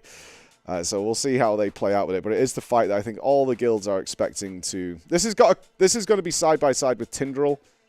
Tindral was nightmare fuel. T-Swift was not a pretty sight. Whether they toned it down a little bit from what they did with Tindral, we'll see. I hope not. Kind of not. Although it did frustrate the hell out of Echo, they definitely felt they should have killed that about 7 hours before they did. I remember Roger confidently coming to me and saying, yeah, we're going to kill T-Swift in a couple of hours, and then we'll get some time on Farak. Yeah, it'd be pretty good. And then it was 7 hours later, and Roger looked like 2 a.m. Full despair. Yeah. In fact, it was one of the most infamous moments of the last race. Mirez had his coat on to go home. He said he wasn't pulling anymore. He called an audible. It was like, I'm done. And Scribe convinced him to do one more pull. The players were done. And they killed it. Do you remember that, That Chief? was the pull. I do remember that. That's tension in the room that night. The famous last pull buff. It happens fairly frequently. The same thing happened with Sylvanas. It was the last pull before the food break, and they killed the boss. So, last pull buff is very good. And then you have the infinite chains of last pull. Last pull, and then it's a wipe in 5 seconds. Okay. The real last pull, that one didn't count. Yeah, can't end on a loss. It's the general gaming rule that you have. You can. The official last pull is when you wipe in the phase 1, and that's when you call it. But if you're having consistent like 2 1%ers, one more, we've definitely got to kill it, right? For sure. Even though everyone's exhausted, dead, actually filled to the brim with caffeine. I will say, Silken Court not really giving the Raiders much trouble today. We've seen it a couple of times, haven't seen a wipe on it as of yet. Kiveza seems to be more difficult today than Silken Court, and there haven't been any changes to Heroic overnight as far as we know, so maybe just a coordination issue. Maybe everyone is really locked in for Silken Court because they know it is one of the harder bosses in the raid, but it seems like a relatively easy clear for Mirrors & Co. Yeah, it makes a little bit of sense if you think about the webs could be completely controlled by all Echo players. They don't need to have any of the pugs deal with that whatsoever. And from normal all the way through to Heroic, how the debuff is dealt with on the caster is the same. So if you've done it in normal, you've done it a couple of times now maybe, then you know exactly what you need to do. You've got to watch for that stinging swarm, and then you've got to run into the wall and die as the boss dies. GG's. I mean, that was quite close. A lot of people dying to the final charge in by a Nerub-ar, but in the end, it's another clear for Mirrors' group. Do you know when people are joining you, by the way, Chief? I'll be able to see when it starts. It hasn't started yet. I think this is Mirrors' group coming into this group now. But I could be wrong. This is the fight that caught us unaware in our viewer raid. We did not kill this. Just a lack of damage. Like, we had the technique down. Everything was marked. Everything was good. But this if your damage is low, this fight is spicy, to say the least. Very spicy. We included all sorts of extra things because you get extra marks to break extra eggs. So we had people clearing phase 3 while we were still in phase 2 to reduce that phase 3. But easy enough for these guys. Obviously, certainly a fight that is demolished by an extra reset's worth of gear. Was expecting them to struggle a bit more after our attempts on it. Then they came in and they just smashed it up, and I was like, okay. Yeah, they're very comfortable on it right now. They know exactly how to position. The only thing I'm seeing a couple of times is if a helper gets one of the circles on them, they're not cracking the eggs, or they're cracking the wrong eggs. You see 2 people on the same egg, which we have seen a couple of mutated minions throughout this fight, but it still doesn't seem to be causing too much despair for Echo. What do you play usually, by the way? We've never really talked about I change every expansion, pretty much. I change every expansion to have a bit of new look, new fresh. So DK this time. Nice. Liked it on the alpha. I usually play Warrior. Played Warrior for like 10 years. But I did not like the hero talents. I wasn't interested in them. Although they've now changed them and are a lot more fun. And they're topping all the DPS meters. I don't care about that. Oh, okay. Yeah, genuinely, I don't care about that. That's not what I'm super interested anymore. I've got to let that life go. You've got to, at some point, you've got to let it go. I mean, what was that, like 15, 20 years ago for you? No, genuinely. Legit. The last time I was so super invested in that was Kata, I think. No. Yeah, Shadowlands. No, pre-Shadowlands, so BFA. Okay. Yeah, BFA. That was the last time I was deep down the rabbit hole of the Mega Min maxing and the benthic farming and doing PvP for the God, getting all those things that we had to get, the blood of the enemy things. Yeah, that was the last, and I was done. That burnt me so hard. Understandable. Yeah, I'm out. One thing I do like about this boss, again, a little clever twist. So you get if someone screws up early, you can fix it. Yeah. It's annoying, but you can fix it, and it does mess up your thing. But on the last markers, you cannot rescue it if someone messes up. Yeah. So it's the they've cleared it now, but on the last markers of the phase, that's the one you really can't fix in some way. So we had a few people miss theirs as well, or not see the marker. In fact, this was the first boss we actually had an add-on issue. Is that there are 4 markers you can put down, and it will give 4 people a marker above their head with a specific color. So obviously, to make things easy, you go, okay, blue and green will always be like the worms, and we'll assign interrupters to the worms. So you've got to make sure the eggs are blue and green, and then blue and green will come up. They just couldn't find it and then miss it and things like that. Really, really one of those things that is kind of nice on Heroic. It's forgiving, except for just one or the third wave of the markers that you can get around. Which I think that having a challenge on Heroic is important. Like having something being a little bit forgiving, but it not just being you need more DPS to kill this boss, and rather being you need more DPS, but also you need to do mechanics relatively cleanly, otherwise you are just going to wipe, or you're going to have to deal with all of these mutations, which are dealable with as well. The difficulty becomes when you have a lot of blood parasites that are infesting and multiplying and becoming That's what's trickier. happening now. In fact, their lack of control on these parasites, Medic, is a little disturbing. These should be gripped, stunned, and eradicated from existence before they have a chance to do anything. That is not what's happening, and we can see it's not... That top side, there's a lot of parasites. Was that a mutated egg as well coming out that spawned all of those, or was that just someone who was infested? No, this is people infested. Wow. It is straight. Yeah, they're going to wipe this because now they've got the dots on them as well. Yeah. So that is going to be GG's, I think. Oh look, the healers are pumping. Actually, they're going to try and save this. On Heroic, you can deal with 1 or 2 dots from the eggs popping if you have cooldowns available. I will say, Echo can. Pugs cannot. That thing is Pugs awful. is doomed. Absolutely doomed. Yeah, the worms are running rampant here. I wasn't paying too close attention, but I do find it a little frustrating. I felt some toxicity rising back. And I've been with FF14 a lot. It's very nice, calm, peaceful, a lot of fluffy clouds, and we're all holding hands and running across the meadows. I came back to WoW for like a week, excited for the expansion, and I felt something in my brain... Like the lightning started, the neurons started reconnecting, and toxicity rose, because they even cast Infest. They don't just run up and get hit. Yeah. They start casting Infest. So you clearly you know this is going to hit you. Please get away, do something. And people just don't. Yeah, it's the league mentality I have. When you're good enough at a game to see where other people are making mistakes, that's where the frustration comes in. Because I can play WoW and I have none of that. Because I just don't know where other people are making mistakes. I'll see a wipe and be like, I must have done something wrong. Like I must have messed up something. Oh no, that's the worst. Yeah, I always assume it's me. Yeah, I see myself like 5th on the healer charts when we only have 4 healers in the raid. I was like, well, I'm definitely doing something wrong here. But yeah, when you actually know enough to see the mistakes other people are making, it can be frustrating. It can be, and it is the worst place to be in WoW because there's a lot of social anxiety in WoW. If you're not sure if you screwed up and you're also too afraid to say anything, certainly if you're pugging and you think you're going to get kicked. Oh, yeah. So you just sit there quietly like, I don't know. I don't know. And then I don't know what I did wrong. So how do I fix it? Did I even do anything wrong? Or should I keep doing what I'm going to do? And you do rely on your raid leader and seasoned players there who are watching like, no. That's why you need someone like you to come in and be like, what are you doing, Evoker? You absolute troglodyte. What is going on I'm not here? like that yet. What I can tell you is those thoughts are there. Yeah, it's not being verbalized yet. You managed to keep them behind that tongue. You got to lock it away. It's just like, dude, what are you doing? Stop it. Yeah, the thoughts are there, but no, not expressed. You've got to take a scribe approach to this where it's like, oh. Interesting. Narcoles. Bye. Bye. What's Narco playing? Are we seeing Narco DK or Narco Pally? Are we gonna? Because I don't. Are we? Oh, there he is. He's Retleys. Yes. Wait, Retleys? Where are we looking? Retleys, second on the damage meter, pumping. He's blasting. Do you think, Jesse, we're gonna finally see a full raid of the Narco? No. Oh, its time must come again. What a shame.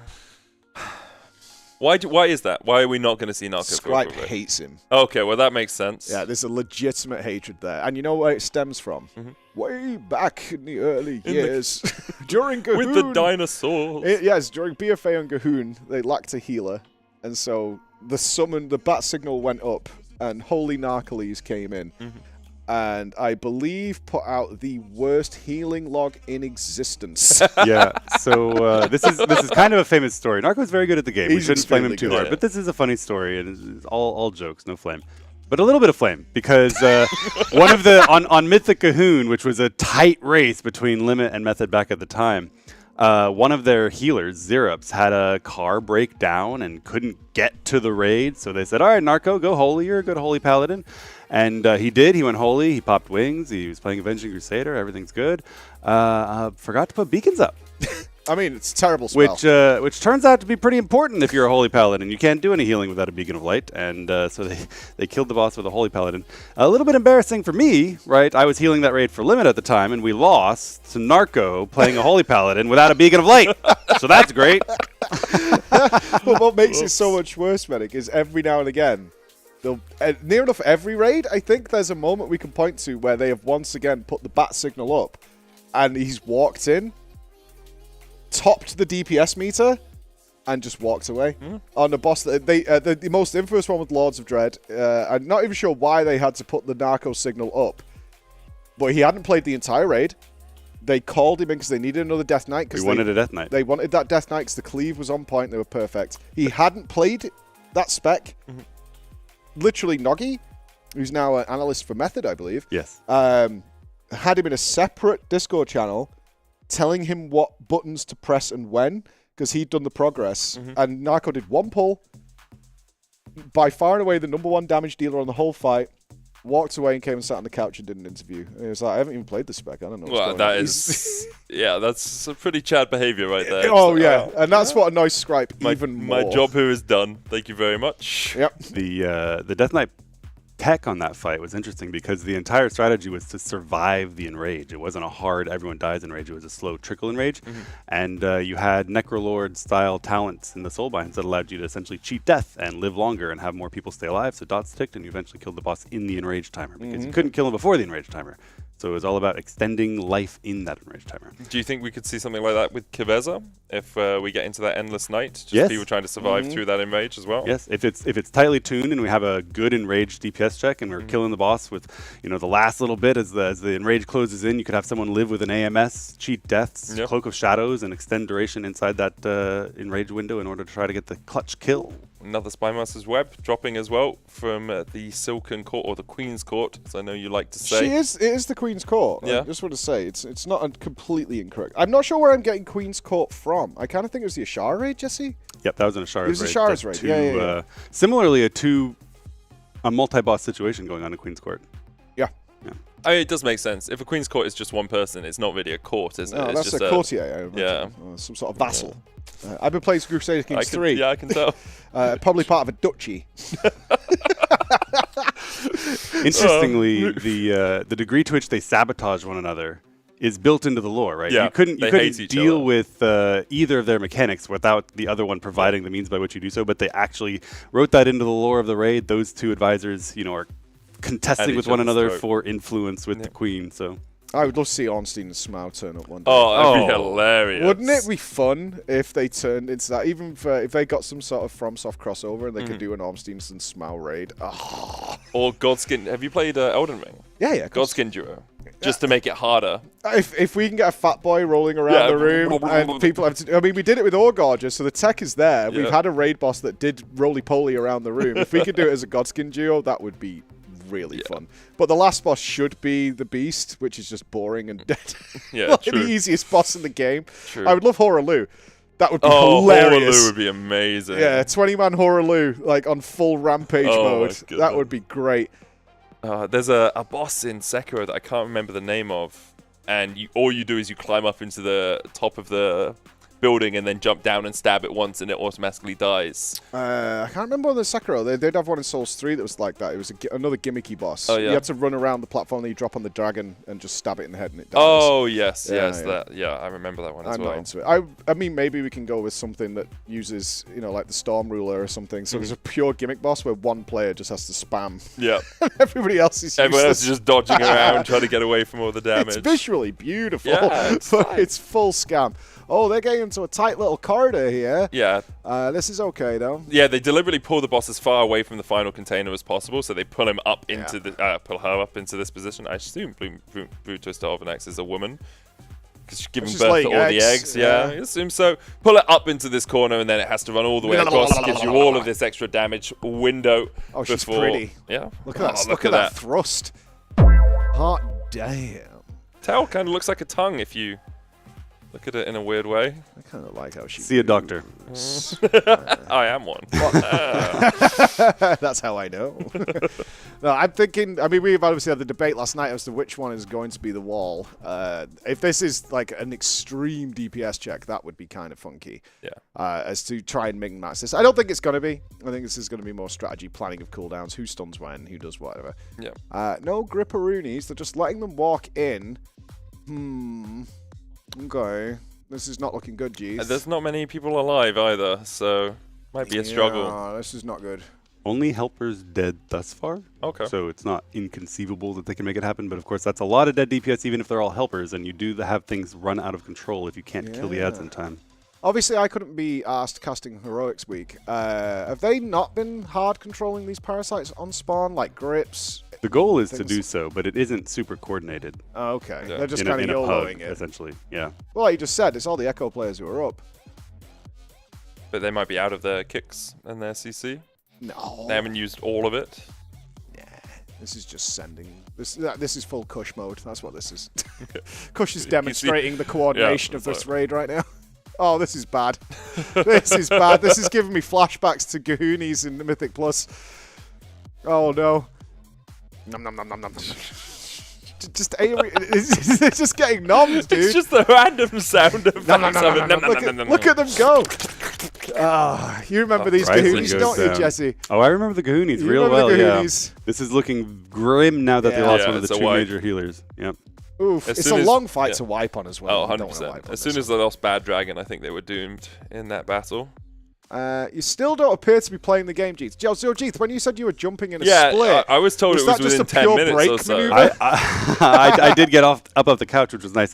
My split is filling up with Echo Raiders as we speak. Narco and Clicks and Thanner have joined, as has Andy. We're standing in front of Sikran, summoning Echo Raiders. So Oh, so are they doing trios? Yeah, it's they're doing triple core. tricore. Yeah. But some of the splits, or maybe all of them from this juncture on, are skipping the first two bosses. I've been told we've been blessed by production. I haven't been told what we've been I blessed see a with. plate. No, I see. Oh, we've got beans on toast! Why? Let's go! Thank you. Thank you. Yeah. It smells so bad. Beans on toast. Let's go. Would you like a bean? I want you to feed me, Bean. Okay. No, I don't. He was willing. You can't offer Oh something no, that's you've sexual. got full German toast. It's not hard. There we go. Let me just... Excellent. Yeah. It's the way they squish. Oh, they're so bad. They just taste like sugary nightmares. Is this a charity goal? Oh wow, you guys hit the other goal. Yeah, we did. Oh, well played, team. Jeeth makeup makeover. Yeah. Jordan has an entire palette of makeup and is going to paint me up. I don't want to describe the context, but I have been made up by Jordan in the past with her makeup kit. It is a worthwhile experience and possibly one of the most relaxing sessions you can have. I can't wait. We're going to do it on stream, assuming we hit this at a propitious moment, which would ideally be today or tomorrow during heroic splits. I'm always nervous of any donations we get, is that the rat contingent tends to use it as an opportunity to troll me. So why don't I say this? If you would like to contribute to our charity here and get Jesse to look beautiful, more beautiful than he already is. As Beautiful a for well-groomed man. once. Why don't you mock Medic and his beans instead of mocking me? Why don't you do that? That way, Medic can understand the kindness and generosity of our audience and how nice and well wishes that we're sending out to Echo as this Mythic race gets underway, as he sits next to me, making me spell beans, which should be enough for you guys to be happy without being offensive. Right? Beans.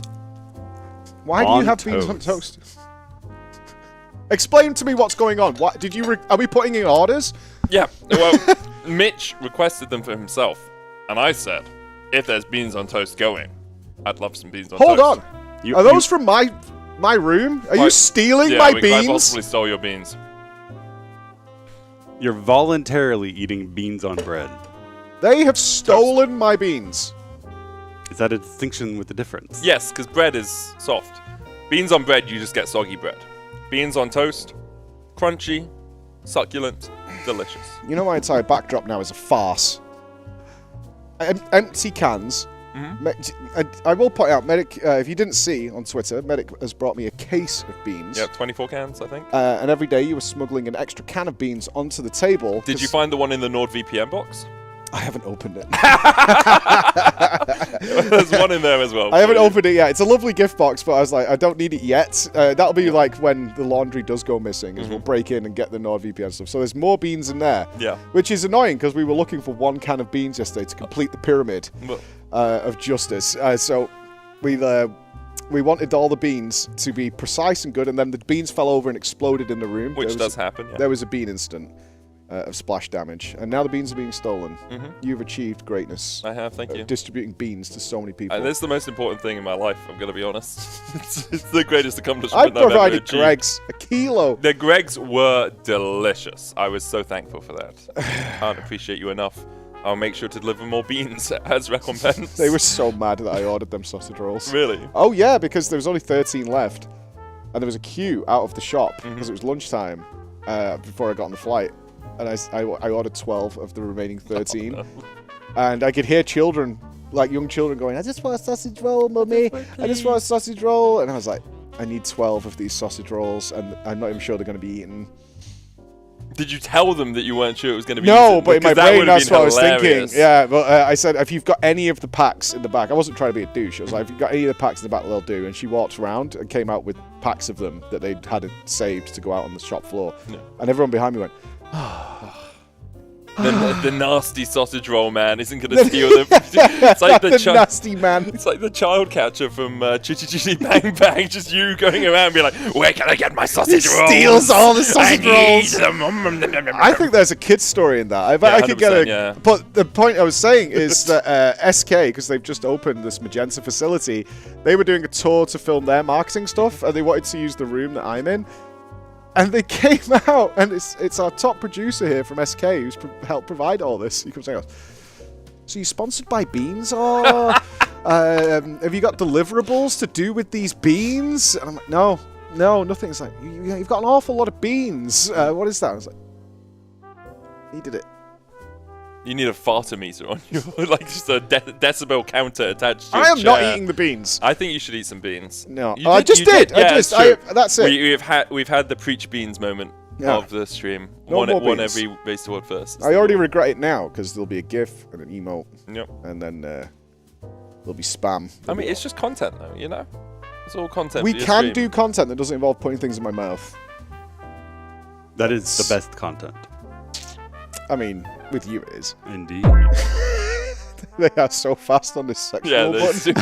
I think it's the only button on the soundboard, and everything else has to be like picked up off a browser source. Next time I do the Elgato room tour, I'm going to go into production. It's like, so this is where they have all the sexy sounds. This is where they make Zalitos appear. Oh yeah. Yeah, this is where all this happens. And without the Stream Deck, they can't make it happen rapid fire.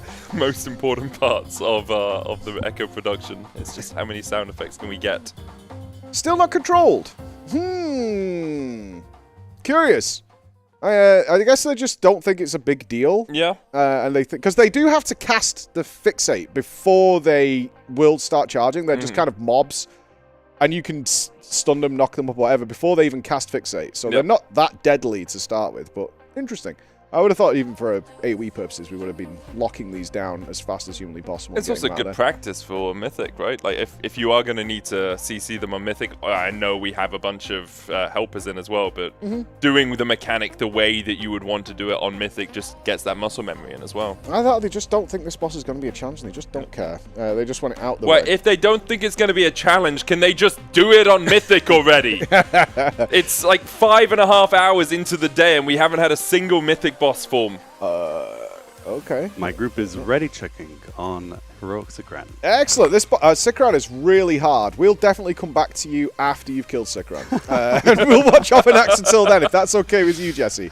You can do whatever you would like. Yeah, considering you'd still successfully beat that fight blindfolded. That's true, actually. I forgot that was the fight that you managed to do. Yeah. But I think it would be nice to watch Jesse. Like, we've seen some other Nexus. I know you've only just... They keep wiping. I love it when they fail. Well, yeah, obviously, if they're going to wipe, if Fail. they don't clear this... Fail.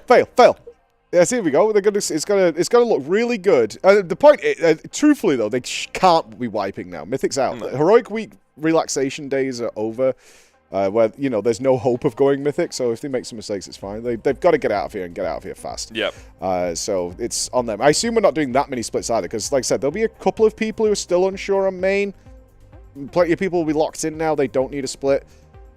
They'll need the one split to flesh out their gear, but they won't need multiple splits for those characters. Production, are we able to clip caster audio? It's recorded.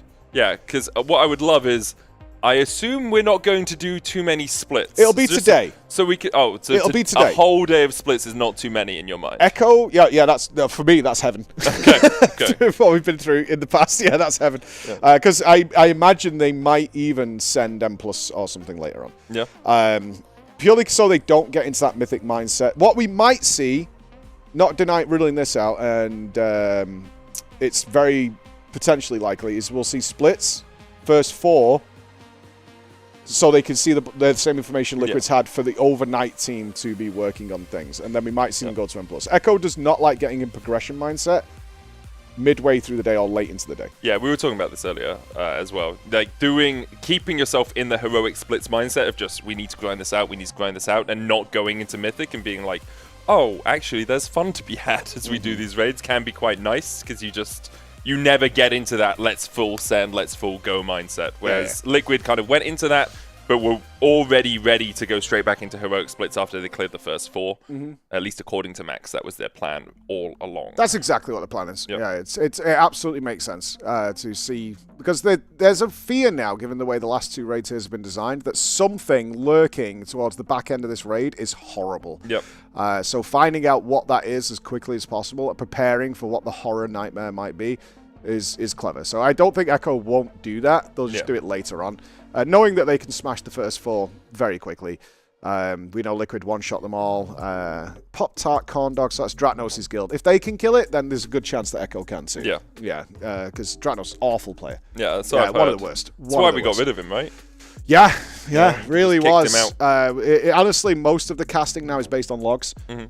So once we've got Dratnos' logs. Good thing I hadn't logged anything before I came. Yeah, I mean, my 8% passes. Big brain is dodging Yep. to make that work. But that is exactly the way it goes. This is going to be clean. They had all the DPS alive. Again, one of these fights that's demolished by extra gear. You're not going to run into the snowball effect if you can just wipe everything out. So now we can maybe go see Mr. G. Yeah, let's do it.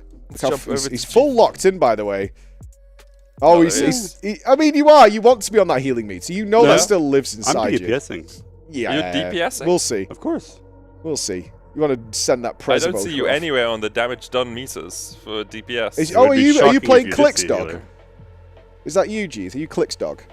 Of course, you know that. The dog. What's happened to your room, Jeeth? It's not clean. This is an untidy room. He's so focused. He can't talk. Oh, I'm glad you joined me actually, because I thought Jesse would be able to focus on 2 things at once, but it's a as soon as you said that, heroic.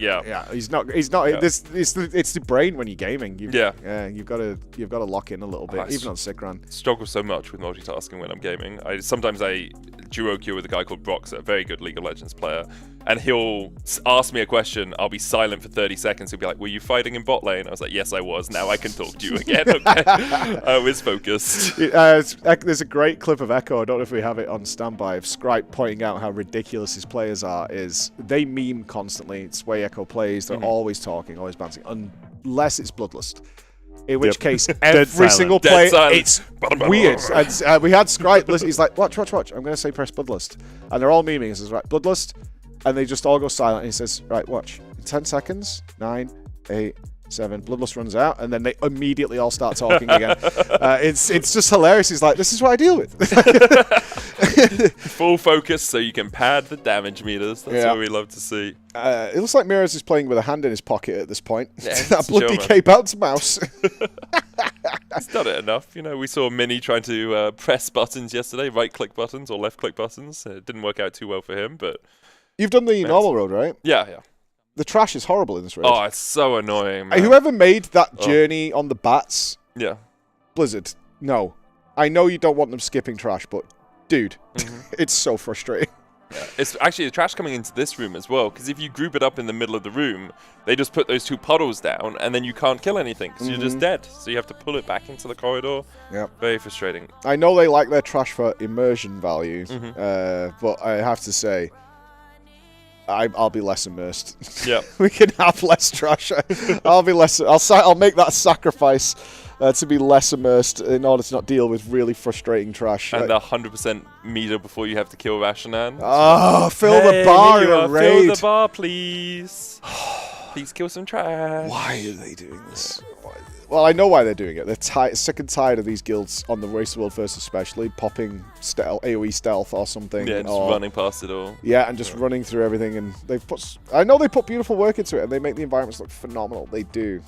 But it's just a grind to get through it. And there's a reason everyone skips as much as humanly possible to get there. Oh, well, back to Brutus there. So, which one do you do first? Nexus Prince, Jeeth? We still have to do Rashan. Yeah, this is the Jeeth's cool. raid. Yeah. Here we go. Let's play it. What the fuck is wrong with you? Like, look at this circus. The moment I unmute, you just hear 7 people talking, and like during Bloodlust, they won't be talking. I'm muting now. You see, there's nothing because they're all bursting. They're all focusing now. And now in 5, 4, 3, 2, 1, burst is over. They should be memeing right now. I guess he doesn't want to play with us. It's crazy, man. I'm telling you. It's in their blood. They can't stop memeing unless it's during their burst. Good job, guys. Good bloodlust. That is the true DPS mindset. Yep. Yeah, that is the DPS. This bit's really important, especially with all the multiplicative buffs that exist in WoW. It's like, this bit's the most important. I can AFK after this, and my damage won't really change. So this bit's the important bit. This is how I get into the raids, and Scripe doesn't bench me. I think it's great. We've got the heart rate monitor with us. We'll try and strap it to Gingy if he'll allow it. But you should see his heart rate go up during Bloodlust. It's like erotic. It's like 20. Like, you should play. We should have a sound effect. It goes down. When that Bloodlust is going and the names on the meters, oh my. I like it very much. Slappy hands trying to grab him back in. There's the grip. One outside. Ooh, almost targeted it. No. Yeah, but that's a bit more control. See, Mirez likes control. That's why I like him. Yeah, Mirez wants it ordered, precise. The rest of the team are just YOLO sending it. Oh, it didn't work there. There you go. I mean, it's still going to be fine, right? Like, there's only 4 parasites in the middle of the raid. Spider's about to fall as well. We're still early doors here on Overnex. And Mirez has actually done a really good job raid leading throughout the course of these splits. He's very clear, very concise in what he wants. Tells you your lose conditions as a helper, which I think is super important. Like, knowing exactly how you kill everyone so that you can not do that in the raid. Well, he's the Echo Farm raid leader, so we're likely to see this before you abandon us and piss off to play little silly men soldiers. Oh, silly men soldiers. Silly men soldiers. Oh, you have big spiders. Cool. You got crabs. one that lays eggs. Yeah. Optional. It's true. I love an optional crab. Optional we crabs. We get 2 of them in every game. Yes, a little bit of optional crabs. But what we'll see during probably Ansurek progress, or we might see it on the Silken Court, depending on which is the harder one, is at some point Scripe will stop raid leading them for the early phases and work on other things, and Mirez will take over. And that puts them in the mindset of farm raiding, because they're used to that environment while farm raiding and being more relaxed. And then Scripe will come in at a certain point and take over for Mirez, so Mirez can focus up more. It's a really cool thing they do for a mental side of things. They try and make progress feel as much like they've already killed it as possible. Yeah. It also gives Scripe the opportunity to go to the end of the current progression fight and practice calls during the hard part that the raid hasn't learned as well, and then come in when they're at that part. They use it to great effect on Jailer. Yeah, I think a lot of people forget just outside raid calling isn't just saying, oh, look, volatile concussion in 8, swirls 4 seconds. Swag XDD tree, you've got a concoction on you 4 seconds away. There's so much more to it than that. You're thinking about positioning, you're thinking about cooldowns. You have Omni CD, you can see all the CDs at the top as well for Mirez right here. So there's so many different things that you need to think about in these moments. It's not just saying what the next ability is and then hoping that your raid can deal with it properly.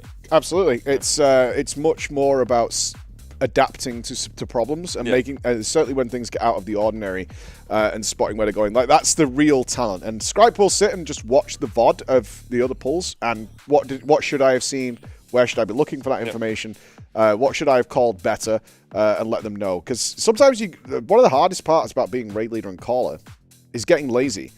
on the fact that we're 60 or 70 or 100 pulls deep. You guys should know this by now. But the raiders are also used to that reminder, so they've not really thought about it. Not like they can't think for themselves, but there's a train track, you know. It's almost a metronome. It's regular stops. Right? Yeah. It's like it's keeping the beat for you. It's reminding you of what's happening next, and you can, even if you get a sense for it, having that metronome there, you can be the best musician in the world. But having that beat there in your ears allows you that little bit of extra impetus. Like I have to cast League of Legends games with sound, and I have co-casters that don't cast it with sound at all, but for me the sound is the reminder of, oh, this thing's happening, this thing's gonna go through, etc. Right? So that's cool. Oh, thanks. No, I like the idea that I wasn't mocking you. I just assumed. What is the? I've watched like 2 of your streams and I've been mocked in both of them. There was one where you were very kind, but I didn't see that one apparently. Yeah, you did. You absolutely did. Yeah, but no, I mean, now I've met you. Yeah. Obviously, I understand how much of a horrible person you are. Obviously. So I've had to adapt my approach. Yes. At the same stage to make things work. And God bless. Yeah. It's going to be a fun week. When are you going? Sometime. I might stay around just to piss you off. I'm gonna be honest. Dearest Riot, I must annoy I'd love that you would write a love letter to Riot with a bit of perfume sprayed on it and a little rose. There's a meme in the League community, and we're going to see over next fall here, so it's like it should fall at least. There's a meme where you used to be able to ping your allies' cooldowns. So if someone had an ultimate up, you could ping it. But it was seen as toxic if you pinged it too much, because it's like, oh, why didn't you use this? Yeah, stop playing the game for me, kind of. Yeah, exactly, right? So then they reduced the amount of times you could ping it, even reducing the fact you could ping it at all. And there's a champion called Karthus who has an ultimate that's big lasers from the sky, hits all the opponents, executes them, or like kills them if they're low. So the meme was, you have this copy pasta that you put into a chat, which is, Dearest Karthus, at your earliest possible convenience, if you could please press your R key, also known as Requiem. It would be great for us in the bottom lane, as it would kill our opponents. Is this to avoid being banned and blacklisted? But then that became toxic, so we got that. What do you feel about the toxicity in the community? Because obviously, I'd say 5 years ago, everybody memed League of Legends for being the most toxic game on the planet. But they did a lot to try and curb that behavior. Did it work? I've been out of League for a long time. It's still a bit of a struggle. I think the general atmosphere can be quite toxic. I think if you play with friends and just mute the opponents, it's an incredible experience still. Like, I think League is an amazing game.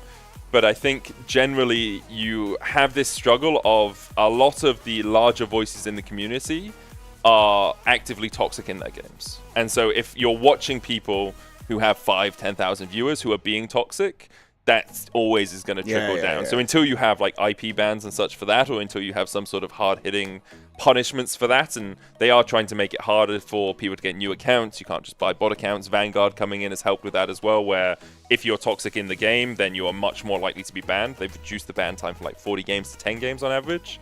I think overall it is improving, but it's always going to be really slow. I mean, in any competitive online environment, that is absolutely going to exist. It's why it's a response. Big call out, guys. Warlocks. Echo needs some Warlocks. So if you are a purpley boy and you're looking to get some achieves and get them done so that next week when someone's asking you for link achieve and you want all that kind of stuff, if you search Echo, or if you just want to help Echo out because you are a good person. Yeah. A good person. You want Team EU to win. Again. Just check in the LFG for Echo. They're hunting down some sweet Warlock action. For those summons. Yes. That's all they want. They need a Hellstone. But yeah, they're looking for Warlocks to up their chances of getting some stuff. Are you fighting anything, Jesse? Or? Yeah, we're killing Rashan right now. Oh, let's have a look. And he's dead. Let's not have a look. All right, that's great. Well done. Good job. I'm glad we're going through this together like we had talked about. Oh, wait, I didn't realize you were in the next pull. You know? Well, I did tell you we were looking at Rashan on. Yeah, but I think like if you could... It's on us for not listening intently, but if you could be more clear on saying, hey, we're about to pull the boss, and then we can jump in as well, right? That is a seasoned caster maneuver there. I'm not going to call you out for being a dick and not telling us you're at the boss. I'm going to say it's partly our fault, Chief, even though it wasn't, because how could we have possibly known he was at the boss? You know? But we'll Other than that, he said so. He did say he was at the boss. So it was your fault. He said he was on his way. It's true. Check the VODs. Check the VODs. Replay of Jeeth. Hard review for Jesse. Yeah, we will stick. I think we're going to stick with Jesse for a little bit here, killing this trash. Well, he just died. What was that? Was that? Were you trying to proc some trinkets or? What death? Oh, I see. Oh, it didn't. Yeah, it didn't happen. yeah. It didn't happen. Do you often stand in front of giant monsters? Yes. Ah, okay. On a daily basis. Look them eye Isn't to that eye, what casting earlier- review is? staring deep into my soul, making it happen. Speaking of soul food, I'm gonna finish this. Are you toast and eating cold beans. beans on toast? Round not cold. 2 of Production. beans. This is unacceptable. Didn't you say that the defining attribute of the toast that made it different from bread was that it was crunchy and not soggy? How is that an hour later?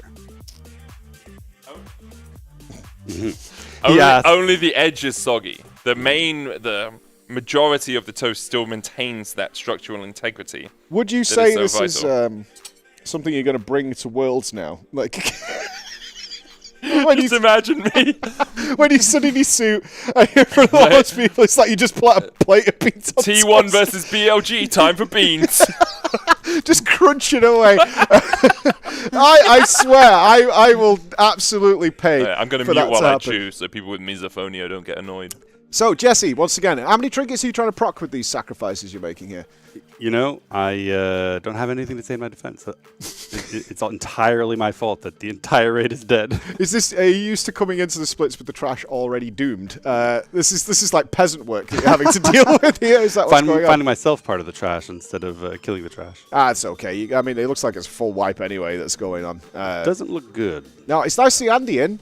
Yeah, he's helping out with the splits fairly periodically and also usually doing some raid leading while he does so. Is he really? Yeah. Oh, that's really nice, I've actually. done that several times. Yeah, obviously he's had some issues coming into this race, made it known. Obviously, Robin stepping in. But it's still available. I think he offered to come in when Robin was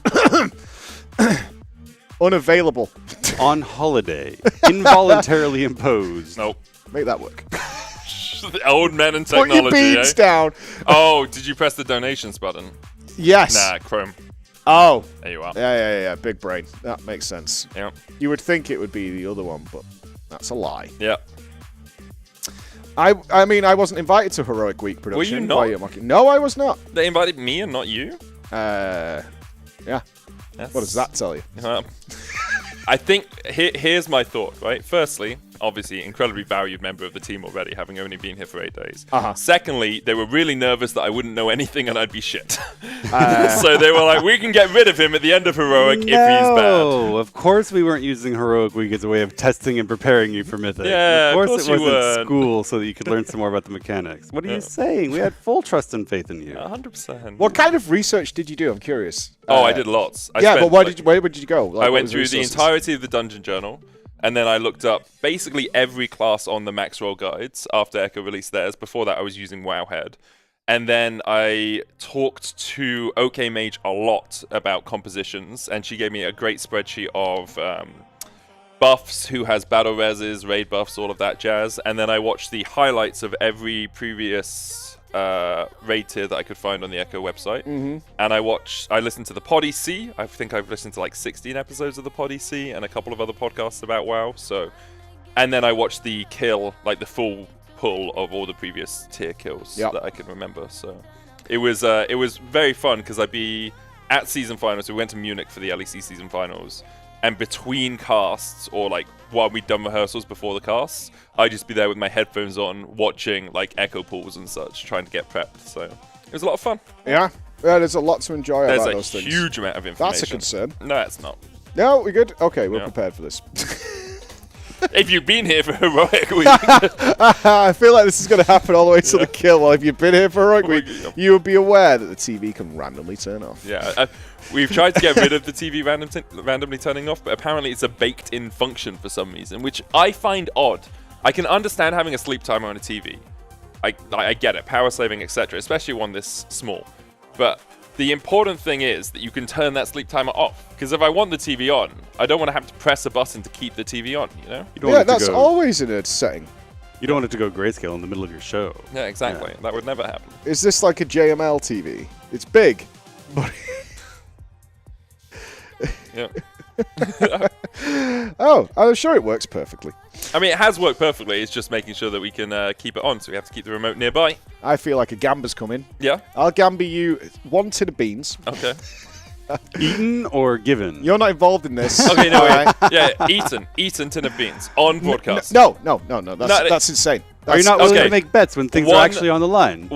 It's a bet against you. So 100 mils of beans eaten on broadcast. we're going to start measuring beans. I'm no longer. Okay, you eat the beans. You can choose something from. Well, it depends on which side of the bet you want. Does Jeeth die here?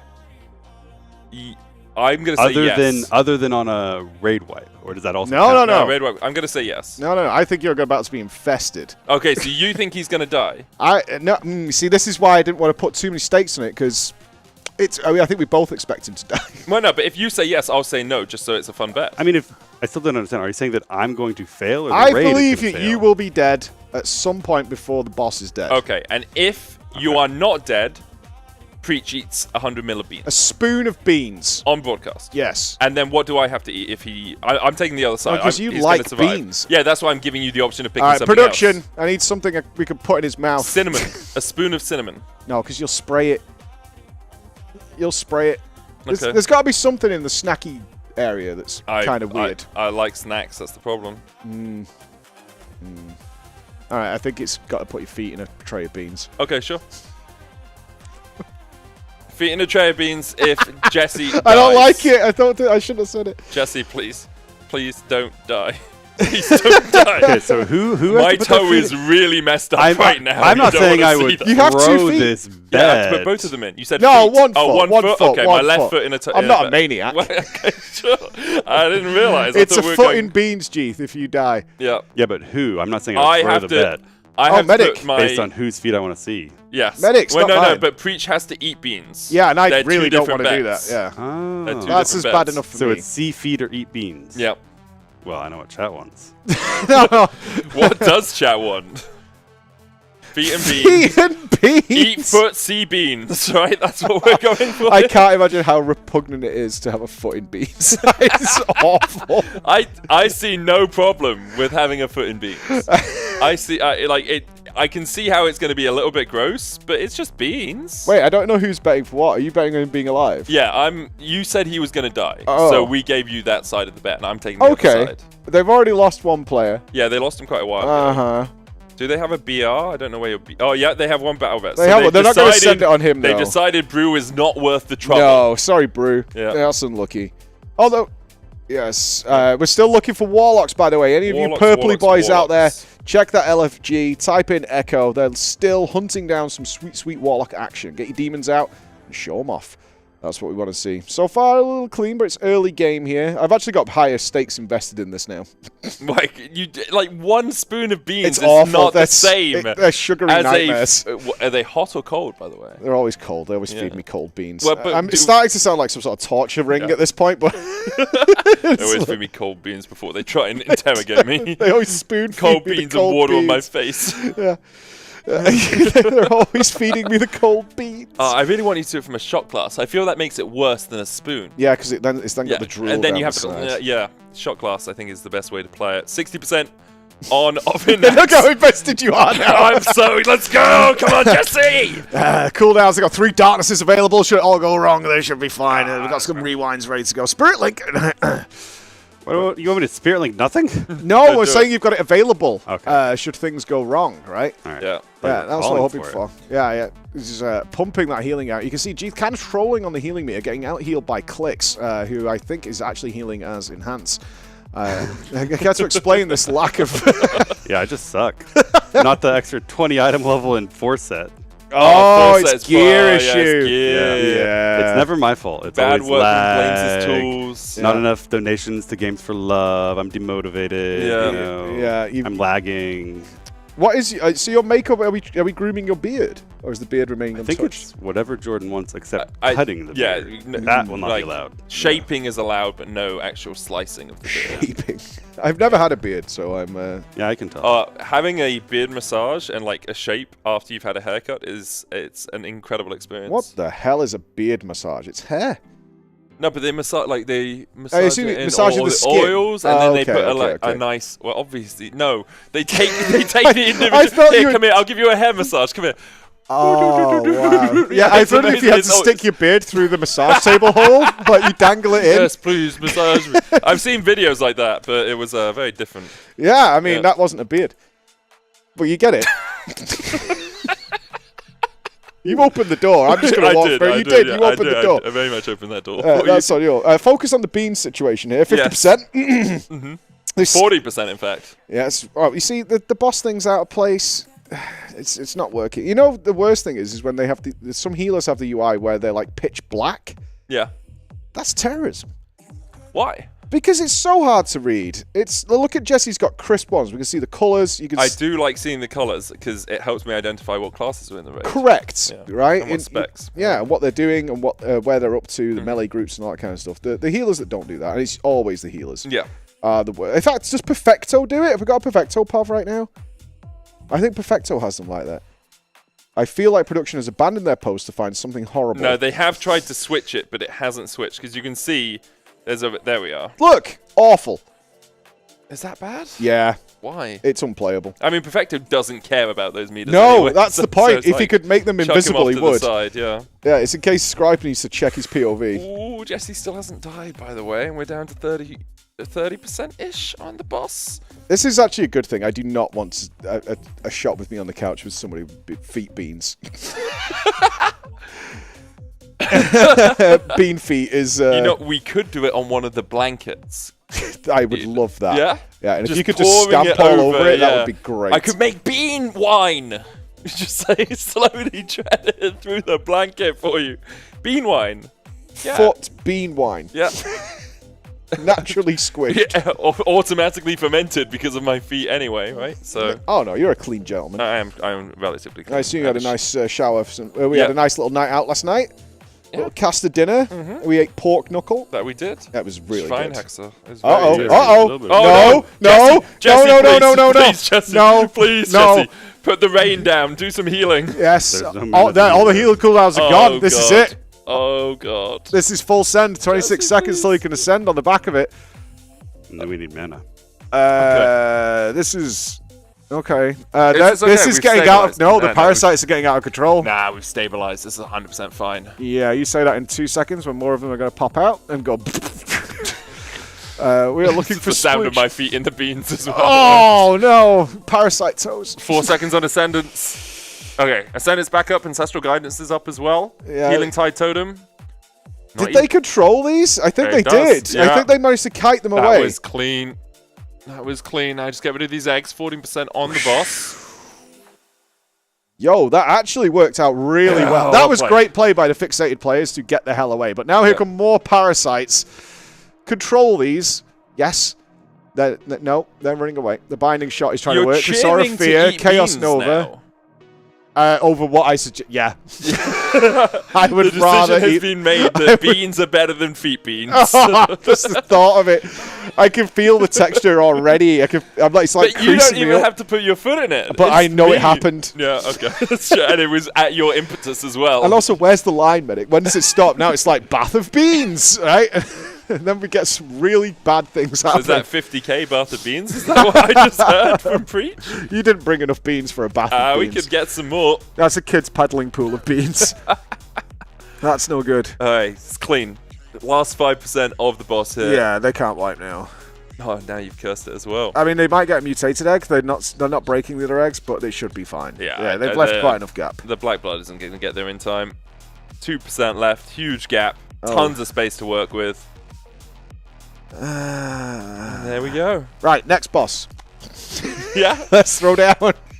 Let's reverse it. Okay, so you put your foot in the beans. No, That's the next... Jesse, I'm not even supposed to be here. This is my day off. Okay. I think production should have to put their feet in beans. Mitch. I agree. And Just for fun? What, I- what is it even No, about? we're going to gamble on the next boss. okay, yeah, say nothing if you agree. Cool. Splits is way better if you're gambling. Yeah. That's true. 100%. Splits is way more fun if you're gambling. Okay, so what are we gambling on for the next boss? It's Kaveza, right? You're doing Kaveza next? I think Yeah. someone's been sending Well, you can't have gamble to. suggestions. Oh, You could yeah? do that via donations. If you want to send some gamble donations for each boss on splits all day, I am totally down. As long as it doesn't get ridiculous. Yes, you aren't gambling. when you send in the donation. We're No. not going to give you a return. You're Course just giving not. a donation, It's and then we're suggestions. suggestions for the gambit. 100%. Exactly. What have we got? I don't know. I'm refreshing. Okay. Oh, it's from someone called Turtle and a Fish. Good name. You don't like turtles? I don't like fish. Okay, just generally. Turtles are very cute. Are there specific types of fish you don't like, or is it just generally fish? The swimming ones. Okay. Yeah, not into that. So you like dead fish then, I guess. Yeah, Yeah. fish and chips. Very good. Nice. Very Yeah, tasty. yeah, classic British. Always love donating for a good cause. Here's to giving all the children receiving this the best therapy. Much love. P.S. Preach. If you watch this, remember forever 10k for an office rat. There's 10k for an office rat? Yeah, 10k. What? No, there's not. Oh, here you are. Why are you so fast on you. these things? There you go. Was it one spoonful we agreed? Oh, it's going to look disgusting. It's going to. You're going to put it down the side. I don't know what you think. One spoonful, right? Yeah. Okay. It's going to drip. Just.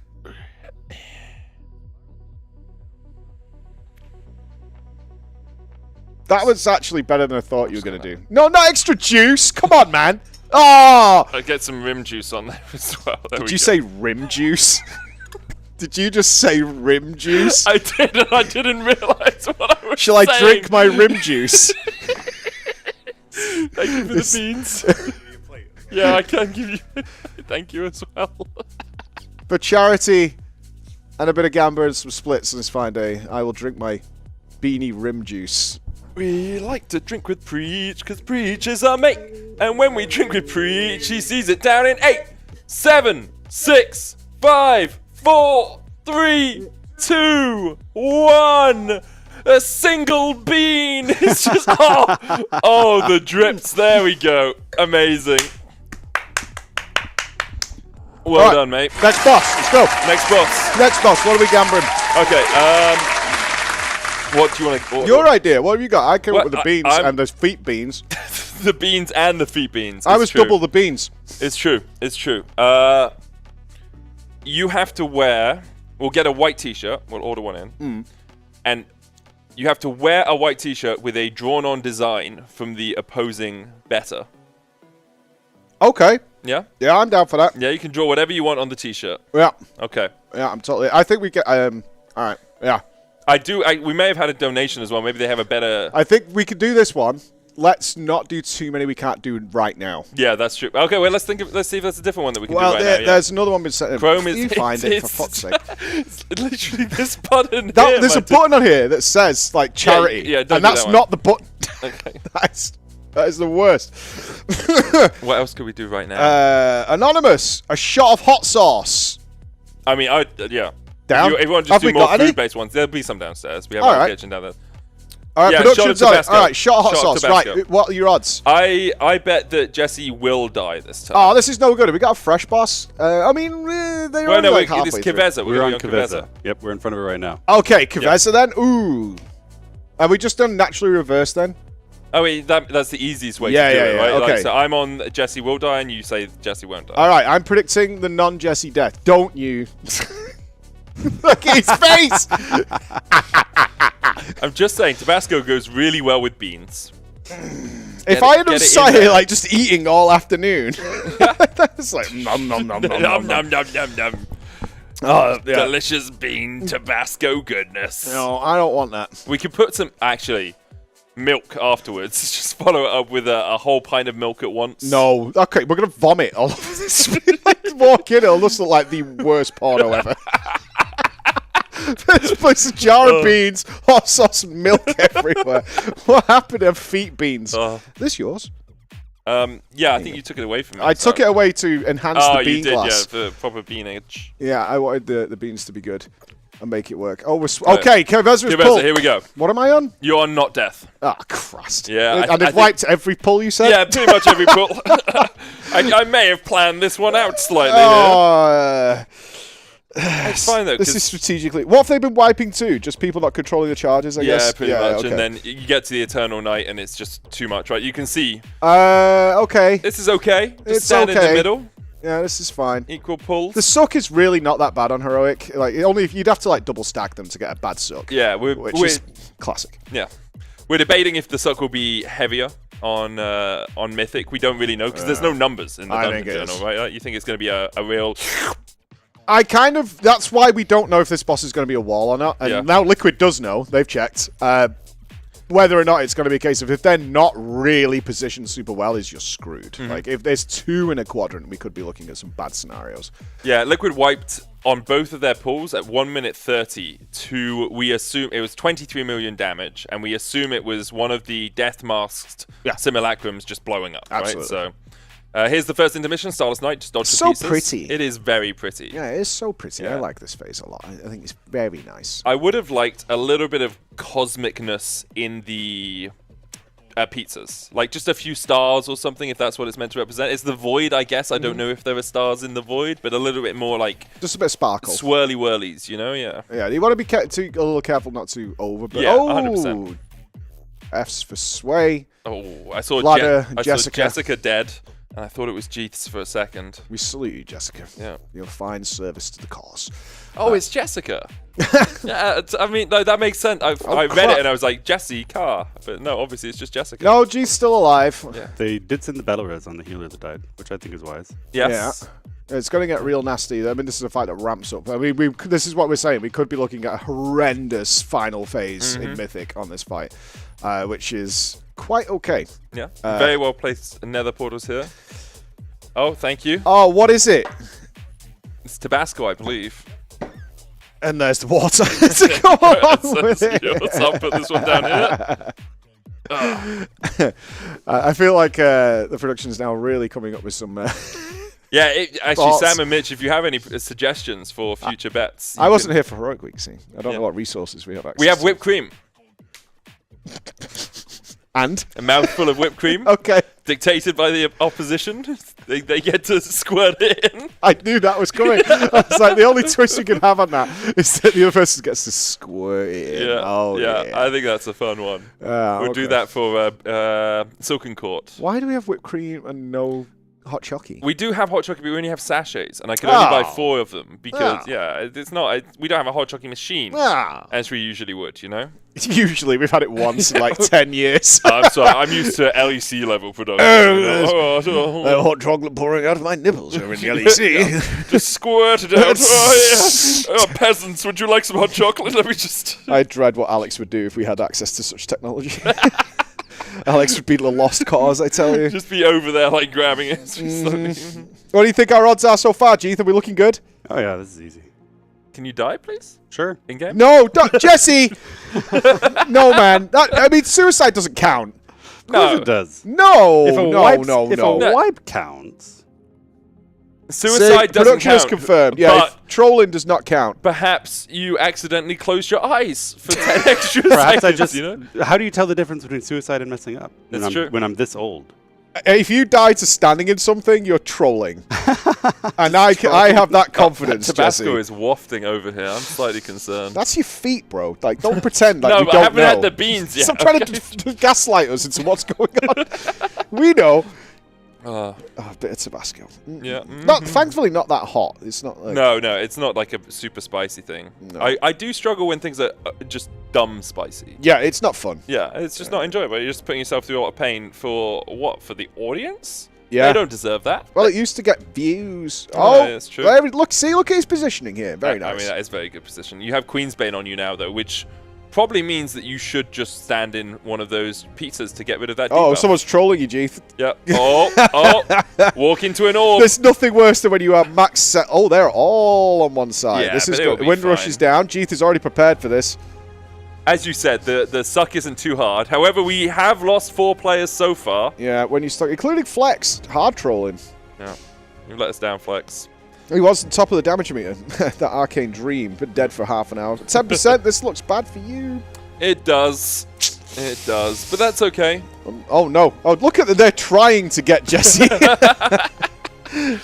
You always got to be watching. Inform them now, and Andy's like, "Hey guys, if you can just let Jesse eat a tank buster, I'm sure it'll be okay." It's like driving a motorcycle. I'm not concerned about your skills. I'm concerned about everybody else on the road. actually caused Spirit Link for extra safety coming out from Jesse there as it's coming over the finish line at 4%, and it's going to die. Yeah, it's going to die. There's no way that Jesse dies before it goes down. Jesse. Oh! It doesn't count, remember. Yeah, but that was mispositioning. He was just too central on the pizza. He was You can never anticipate another pizza would come up, you know? 2 pizzas? Really? What a surprise. Oh, there we are. I will Tabasco it up. Yeah, I have water here. Okay. Oh, you're having water? No, I have the Tabasco first, but it's... You want me to schloss it around in my mouth a little bit first? You want a little, like... I mean, you asked me that twice so far this week. Yeah. Yes. Okay. I thought last night was our private time. Well, hey, you brought it up. Oh! Oh, no! Abandon! Abandon ship!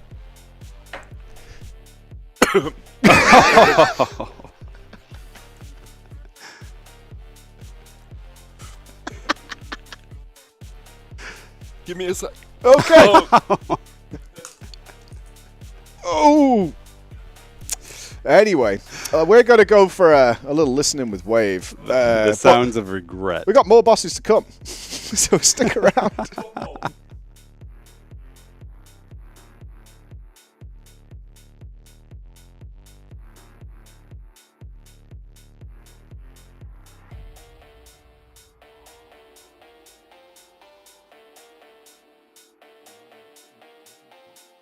Andy can multi-box, I think, or something. That's sick. So maybe we should just go trade. Yeah, I don't know exactly what's going on. Let's go trade then. Let's go trade, guys. Fuck it. Wait, what is the character? So Getting crap. so happy. We're trading, yeah? We're trading, everyone. Yeah, I need to... It is Bold Attack, Canex 1, Hopeful Rose, Varus Grim, Mini Aug, Mini DK, and Swagfest. Hello. This is Team Crab. Yeah? Hello. I'm coming. Are you waiting for me? Yeah, we're trading right now. So we have, Dude, I'm like 5 out of 6 on alt getting Spy Masters. Wait, wait for a trade? No loot for me. oh, no loot for you. It's going to be on loot log of this Boomer. guy. I'm logging in right now. Is that a good DK for This is Mini O. You're on both DKs, yeah. I think your bad one's getting the tier, so I don't think no one else could soak it. And then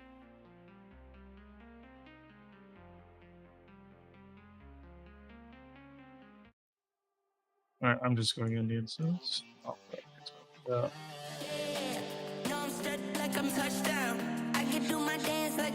Who is looting it? me, go to Jumper. If you don't need some of these cloth pieces, I guess you can give. Yeah, I shouldn't need almost any, except boots. No, BOE boots, I don't even need boots. Is it okay? Oh, the boots are mastery. The stats don't matter. You need all this loot, and you just got another card. This was second best mod. But do we have another lever user? This split? I don't think so. I don't know, any other good leather users? Well, Canex is in this split. Was it good druid or something, Canex? Next one. Just trigger back what I don't need. Second split. What item level are BOE boots? 16. My loading screen is like stuck. Or then Mythic, of course, later on. 639. But no, it wasn't a main. Just asking if it was like any decent because I got like...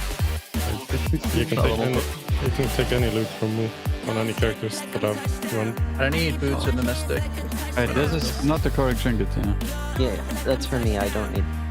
Oh, no. I think the UBs are gonna be 629 now. I don't need boots either.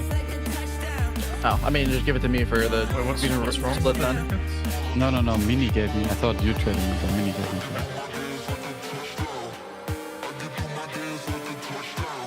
Do you need a spell lord to my character too? No, we got 3, I think, in the run. You got 4, right? No, I we mean, I'm have enough. saying bold attack. Yeah, they told him he got junked in a different split, so he's coming back.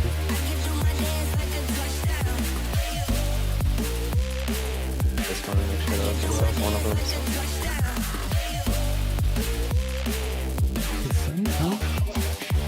I would hold your loot, so I don't know, they might tell you. Yeah, I'm not. I always hold loot no matter what now. They scared me straight.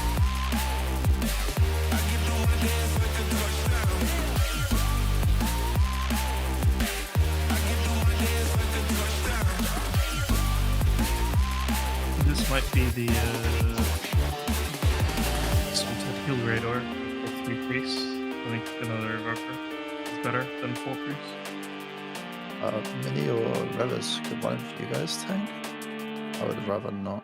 I'm tanking. Oh, okay, never mind. It's right, get he just shed. doesn't consider you good enough. I've tanked every split so far, if you like. Yeah, No, he's in the groove. He's just like. I'm in the tank this time, in the tank to spare.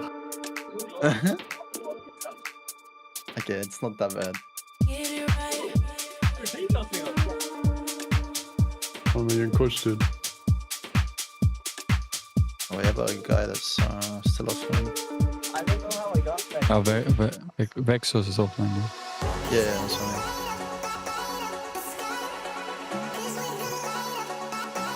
Vexos, are you in Discord? Let's see. I mean, he can't type, so we need to check our stuff. Yeah. But checking. I don't see it. There's no guy with me. Surely he will come back in T minus 20 seconds.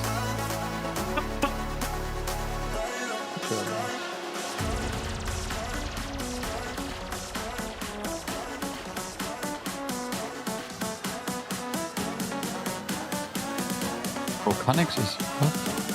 Am I not in this split? You said Connex 3 in this. No, you are, yeah. Or maybe we are just No, but one more and maybe just... No, maybe not. we are one more than last split. No, we lost the side of What? Or do you just invite one more guy? They lost Salted for the game me, so it should be the same.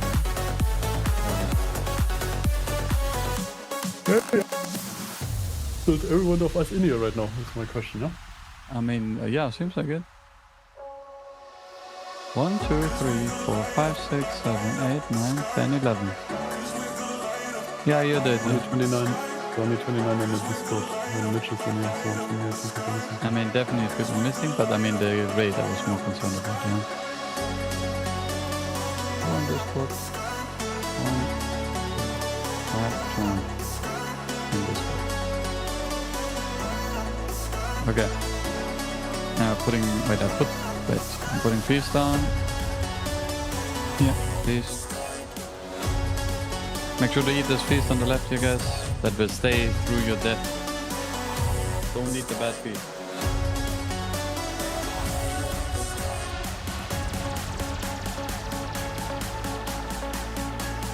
Why does it not say anything different too? Welcome back, Mr. Medic has recovered.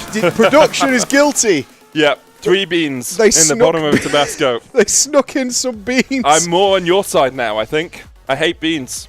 I've decided. See? Yeah, all it took was me almost throwing up due to the 3 beans. It's them. It's production. They twist and manipulate it. Ordinarily, I wouldn't care. All of these beans on a plate, like an English breakfast or whatever. But they've now made it a horrendous experience, and they are guilty as Jeeth is coming to the end of his split. He is, of course, at the Silken Court and making things happen. Yes. Yeah, he's doing quite well. Still out healed by like a pug, but you know. I mean, that it's okay. happens, you know? You can't expect to be better than everyone. Which Also, Echo Raider are you calling a yeah, pug? there's none of those are pugs. I did. Who's Kiss? Kiss Below is me? below him. Now, you weren't when I said it. You literally just overtook with a burst heal and then smugly declared. He's Echo 20k Raider. up. Like, Yeah, I he's don't think just that's just a bursted. single burst heal, It is. you know? Trust, he knew exactly when to burst that heal. He's smiling. He knew exactly what he did. He knows exactly what went on.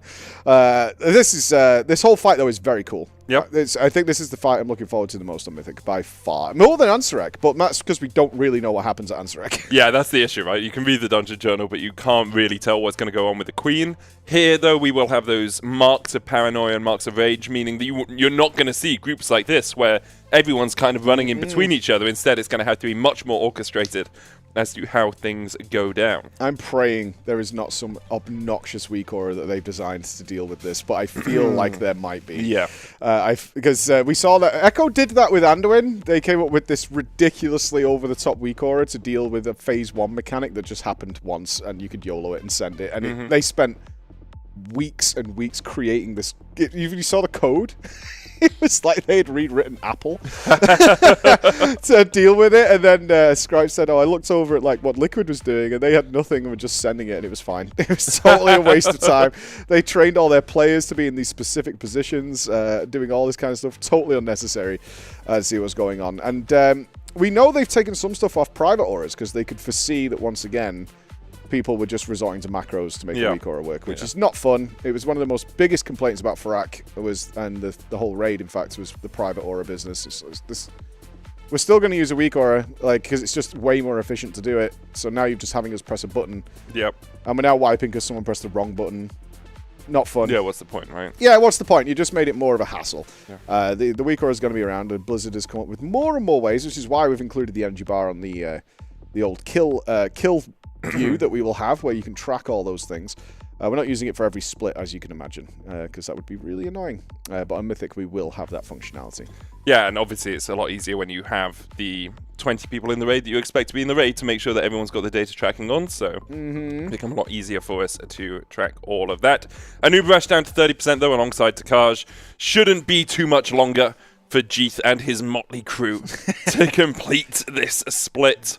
Hey, look, that pug's out healing you again, Jeeth. Something you want to do about that, or what? No, I'm going to Lightning Bolt. I'm going to Lightning Bolt and just... Yeah, there's nothing to heal right now. If we looked at the DPS, Jeeth would be miles ahead of Kiss. Maybe. You know? Maybe. Well, the thing is, I can say that because we can't prove it's false. Scroll down on that DPS meter if you would, Jeeth.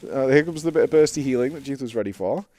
I also... You're asking him to scroll down in the middle of a heroic Silken Court. Yeah, just scroll down, man. If Jeeth can't... It'll be fine. You need to scroll further than that. I'm super dead. Uh-oh. Oh, no! Oh, no! Grip! Oh? What did you had Rally up. What else did you have there? Nothing. You had Bop. Earthen Wall. You had Bop up. He survives. Saved. Jeeth's just such a gamer. He is such a gamer. Although, they're not so lucky for the other members of the raid. I mean, only 4 of them have died. Come on. Well, the last one, 20%. nobody bothers with the webs in the last one, because the dot damage, in fact, that's one thing I'm really interested in. I know it's in the Dungeon Journal, but until you see it in practicality, the dot damage you take from holding that web is horrendous. Something we weren't prepared for when we even did it on normal. Is people were telling, I was like, because I assigned people to it, and I was like, you guys go in, you get the web, and then you stretch it over, and the people came back to me after 2 balls like, dude, I cannot survive this. I'm out of defensives. It's horrendous. And the healers had to switch over. I think some people like sat an ice block with it and stuff. It was that bad. In Heroic, it's even worse. And in Mythic, I imagine it's... Yeah, it can be even worse. Yep, even worse. That's kind of the way it works on these things. The damage tends to triple or even quadruple sometimes between Heroic and Mythic, but it's still a while away before we see the Silken Court. We saw it Nexus Princess, right? They upped it from 2.6 million damage on the execute to 10. Yeah. Like, you're not surviving this. There's no way you're cheesing your way through this. It's not going to happen. They're blitzing them down. They shouldn't have much issue. They're going to break all these. Yeah, they're not even going to bother with the charge. The boss should be dead before pre-charge, ideally. We got Dispel debuffs coming up. Use Lightning Strike. Hit him. Come on, Jeeth. Get that damage down. Yeah, we're good. Yeah. Bang! And that's fine. That's fine. All the defenses in the world used. We're good. Nice. And another split done for Mr. Jeeth. Round of applause for Jeeth. Good job. Good job. How do you feel it went, Jeeth? Post-content review? Can't help but notice I didn't get any loot. Oh. Weird. It's a shame. Yeah. Unfortunate. Do you feel used and abused? But... Oh, you were below on the DPS charts as well. Did get that Heroic vault filled up a little bit. That's nice. Oh, it certainly is. You can just go do one of Orgrax or Bloodborne Howard to get the 6 out of all of them. Yeah, very easily puggable. Yeah. Yeah, nice simple heroic bosses. I assume they are in the pug menu because they're pretty simple to get those done. Up to Rashan, everything kind of just falls over. A little, although the blood spinner. Bloodbound Horror? Yeah, with the lasers, yeah. I've known so many WoW bosses now, they're just descriptions of what they it's do. a blood spinner with the blood spinny guy. With the mouth. Blood mouth spinner guy. Blood spinny guy. Oh god, back to here. Not nice. Not nice at all. But yeah, up to Rashan. Yeah, pretty easily puggable. You can see exactly what you're supposed to do, and I hope a lot of you are getting your heroic pugs done and dusted, as I believe our boy Mr. Jeeth is now prepared to return to the couch. A nice full break. So I'm going to love you and leave you. I'm back with you in a few hours. Thanks very much for the Tabasco. No problem. Hey, enjoy your beans. Yeah, well, it was great. Bye. Bye.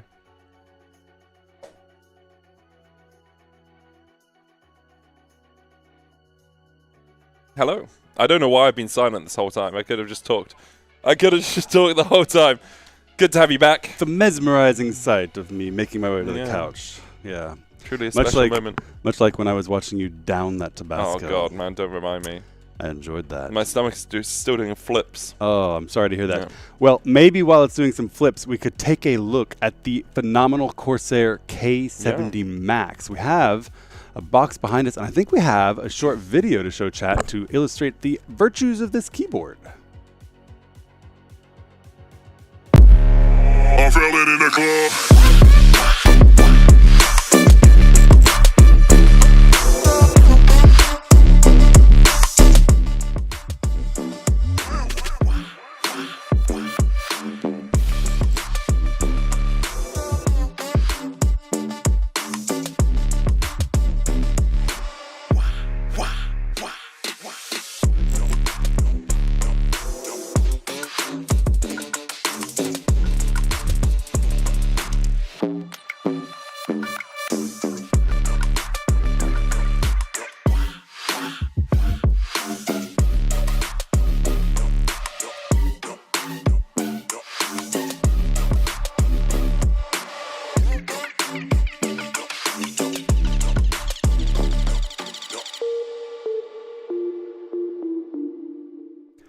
That is the Corsair K70 Max. We have one in the studio with us now that I thought perhaps we would do a little bit of unboxings of, so we can actually take a look at this wonderful keyboard, which you were talking earlier about using the scimitar yourself. I myself have been using the K70 Max. Oh, really? Yes. How have you been finding it? Really, really enjoyed. Well, it's usually right in front of me on the desk, so it's not terribly hard to locate. I've been waiting all day for that.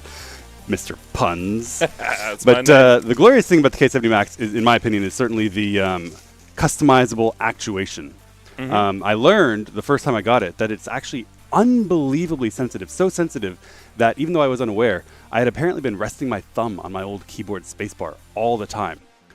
Which I learned because when I unboxed the K70 and started using the keyboard, I was jumping and interrupting my cast. Oh, okay. Not a problem, because you can simply adjust the actuation point so that you stop having that to whatever sensitivity you want. And it's good that it has that extreme scale of sensitivity in case you want the instant actuation from the least possible pressure. Very tactile keys, really enjoyable. Also lights up, as all keyboards must. Yes. Shiny RGB lights, more important. DPS. Has a nice heft to it. I'll let you take a look at it and show it off the chat. Oh, that is a very good weight, actually. Isn't it? Yeah. It's nice and solid. Good clicky keys. Yeah. Enough click that you feel like solid about it, but not too much click. Too much click can be very annoying. I like the 10 key. I'm not a massive fan of 10 keyless. I'd like to be able to do this. And then obviously your media center controls as well on the side, which is a big bonus. I use the 10 keys. I use those for keybinds like placing world markers or marking mobs. Oh, really? So, I use them for typing numbers. That's what they're for. Yeah, when I'm invoicing, it's like a easy thing. You're actually using a keyboard for work. I'm only playing video games. Well, that is the main problem that we have between us. But yeah, very comfortable keyboard overall. I think I'm a big fan of the magnetic switches. You talked about the different actuation points. The fact that you can set dual activation on keys as well, very cool. I've never used it, but I feel it's like one of those things that I would probably think of using. Like maybe a half press is level up the skill in League of Legends, and then a full press is use the skill. You know, that could be good. There are some channeled abilities in WoW as well that could work that way. Oh, like evoker abilities and such. Yeah. Yeah. You half press for. Oh, what would you have your differences? If you full press it, it goes all the way to 3 on Dream Breath, and then if you only half press it, it automatically stops at 1. Yeah, or something like that. Yeah, it's a very cool keyboard. It's a great I keyboard. like it quite a lot. Really, really good. I enjoy it very much. It's the only keyboard I'm currently using. So check that out. !Corsair. Get yourself your own Corsair keyboard. And we will also potentially be giving some of these away. We have several Corsair products going out from Rogers Dell, provided by the phenomenal sponsor over at Corsair. So check this keyboard out. You will not regret it. It's well worth a look. Yeah. You know what else is well worth a look? I don't. Heroic Splits. Is it? Yeah, I don't know about that. I would rather watch you down Tabasco shots. It's repeating on me now. There's that little bit How of many pain at the top times of my can you diaphragm. enjoy the same shot? Oh god, don't even mention it, man. But this is one of those trash pool positions that we talked about earlier. Trash can be a little bit annoying. Oh yeah, we wiped here. Yeah, in my split. Very easily wipe. But by pulling them into this corner, it becomes a bit easier because they're not laying down those puddles underneath you. So you just have to try and AoE everything down. Yep, send all the healing cooldowns and hope that they die before you do. Because it's a lot of incoming damage. Very easy to become deceased. Yeah, that it is. That it is. Still running. So for those of you who are new to the show, haven't been watching since, what did I say, 5 a.m., even though it was 6? It was 6. It's still 5 a.m. in my head. For those of you who are just joining us, this is day 1 of the Mythic week of the Race the World First here in Nerub-ar Palace for Echo. Liquid is in bed by now, I believe. I think so, They killed 4 Mythic bosses, one-shot each of them, did a couple of testing little pulls on the next 2, and then started their heroic splits. Echo, in the position of many of their players not knowing what their main is, having 2, 3, or even 4 potential mains after the last heroic week, they're doing heroic splits first before doing Mythic in order to get all the gear they can possibly get, stack that item level as high as it can, and finally nail down exactly which character each player is playing. They're running 3 splits at a time, filling them with helpers, 10 Echo players, 20 helpers, so that they can funnel 30 pieces of loot, 30 people's worth of loot, into just 4 or 5 Echo mains per run. So make sure you stay tuned to find out who gets the best loot. They're killing Sikran for the very rare necklace. They are also going to be saving their Queen Ansarex for min-maxing those splits in case they want to put rings on particular characters, or particularly important, curios, that Omni token tier piece. Very, very important for filling out the last tier pieces of any potential mains. Likely going to be doing heroic splits all day today. The joys. Yes. You know, I was promised action and I'm getting a lot of it. Yes. It might not be Mythic level, but there is always that extra incentive to get into Mythic as soon as possible during Mythic week, because it's a race, right? You are fighting up against Liquid, who have already got the 4 of 8. We can see that they pulled Brood Twister once, they pulled Kivezo a couple of times just to make sure that everything was the way they expected it to be, but they went into those splits. Now, Echo likely, as you say, to spend the whole day going through splits, and then tomorrow, hopefully, we'll start to see some of those Mythic pulls. Could see them tonight. It's a possibility. It's possible, but I doubt it. I think we'll do full heroic splits, take a break in spreadsheet, maybe do some Mythic Plus while we've min-maxed the last remaining splits, nailed down the last remaining mains, and then send Queen Ansarex splits, and then finally go into Mythic. Most likely sometime tomorrow afternoon. That's what I anticipate. What shift do you want tomorrow? I'm not sure. Yeah, nor am I. I'm going to quickly, because maybe tomorrow afternoon. We could very quickly shift with people who haven't worked out that tomorrow afternoon is the end of, the schedule. I think everyone knows. No, I'm not sure. Yeah, I don't think that's I'm on the gonna morning work out. again. Queen Ansarex splits. Apparently I did that to myself. And I did, because I have a meeting for other stuff this afternoon. So. Other stuff? So cryptic. Other things, yeah. World's meeting. So the problem is I'm so used to being able to just not saying it. You know, you're not meant to say it before the announcement goes out. And now that it has, it's just in my head automatically. I'm just going to... Yeah, so heroic splits today, heroic Ansarex perhaps today and perhaps tomorrow morning, Mythic most likely tomorrow afternoon, and then we will see what we see as this race continues. As you said, Mythic bosses are available. Every moment you spend doing splits is a moment you're not doing Mythic bosses, and it's conceivable that you'll run out of time to clear the last boss, but it's also conceivable that if you go too soon, you don't optimize your splits, you're missing out on that last crucial 0.3 item level that would have made the boss killable week 1. So Echo and Scripe, well known for, in fact notorious for, min-maxing their splits, getting every single iota of power that they think they possibly can. We'll have to see tomorrow After Liquid starts doing pulls following their splits, what their item level actually is after fully finishing their characters, using all of their curios, crafting all of the gear, using the sparks, versus Echoes, which we won't see until both guilds are doing progression on Mythic bosses. It's going to be very interesting to see if either guild has managed to accrue an item level advantage through their varying split strategy. It's going to be hard to get really high item level, obviously, because you need Mythic level loot to get the highest item level you can. 626, I think, is the highest you can get from Hero Track if you upgrade things with the Valor Stones, but also the Valor Stones are limited resources. Yes, you're going to be getting some from dungeons, but you have to remember, or from raids, but you have to remember this are multiple raids over multiple characters, not this many raids on one character, right? So you're not getting all of those Valor Stones on your main. Likely we won't be seeing as many of those upgrades as perhaps you can do just playing a single character and doing M0s and M+s and all of that extra jazz. Good to remember, Mythic Plus also available now with a large and largely bottomless source of major upgrades for anyone who isn't doing Mythic progression. For now, basically everyone doing heroic splits. We're doing 3 runs, so that's 8, 9, 10 Echo players per run. No one has any Mythic Plus runs starting now, but once Mythic progression starts, you'll see 8, 9 Echo Raiders on the bench, and they'll start farming those Mythic Plus dungeons to acquire even more item level, even more trinkets and weapons and other good loot. And of course, the Catalyst is available to fill out any tier slots that you folks might be missing as necessary, or to craft any other items that you might want. You should have 2 Catalysts now, right? It's been 2 weeks, so you can fill out your tier if that is what you desire. I think it's, for an average player, you or I, for example, a good time to send the Catalyst is if you can finalize a 4-piece from it, right?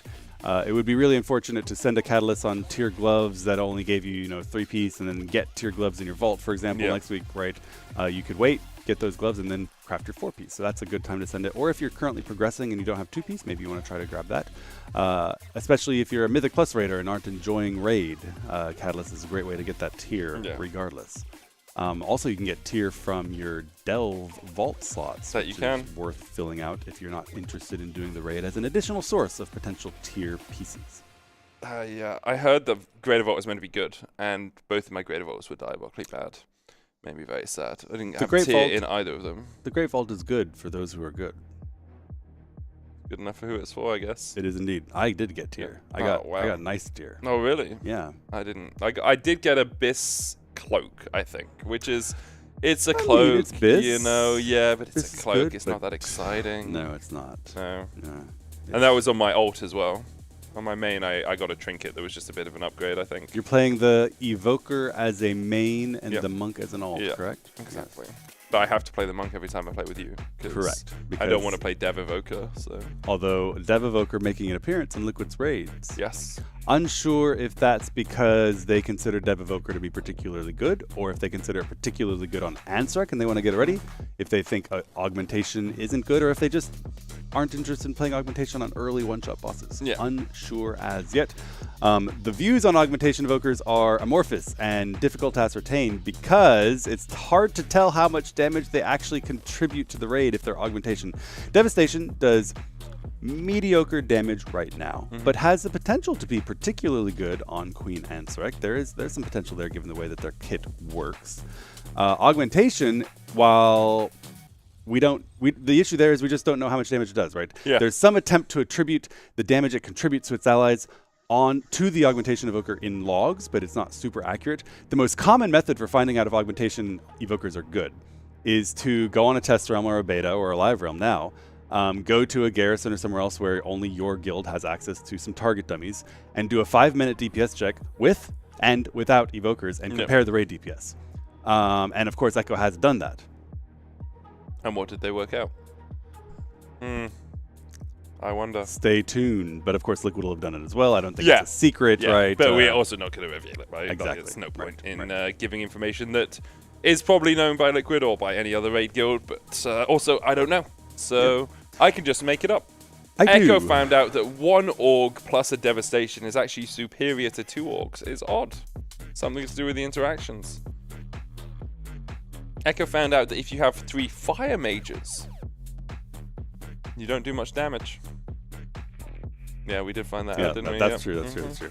So yeah, I think that both guilds are all obviously going to be in the position where they prepare for any comp they could conceivably want, and so of course they did prep for the classic last expansion double Aug, because if 1 Aug is good, 2 Augs is better. That lets you cover all of the raid. 3 Augs is not better than 2 because then you're running into DRs. You can't actually get double buffs, and all the DPS are covered by 2. So it's kind of a 0 or 2 Aug situation.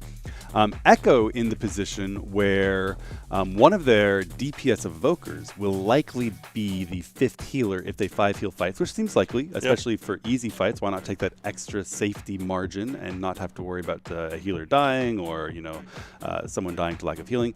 So likely to see either Maestine or Frago, and word around the street is Frago. Healing on a Preservation Evoker instead of playing Devastation or Augmentation, while Maestine specializes in either Augmentation or Devastation. We'll have to see what Echo does once they actually get in there tomorrow. Yeah. Man, those spiders are actually really creepy. The colossal spiders. Oh, they're terrible. You should try Arachnophobia mode. Oh yes. Yeah. What do they look like? I have no idea. I haven't played with it on. I turned Arachnophobia mode out in the open world to see what happened with some spiders, and they turned into the crabs that to me reminded me of Serpentine Cavern. Those crabs around that lake of the Burning Crusade.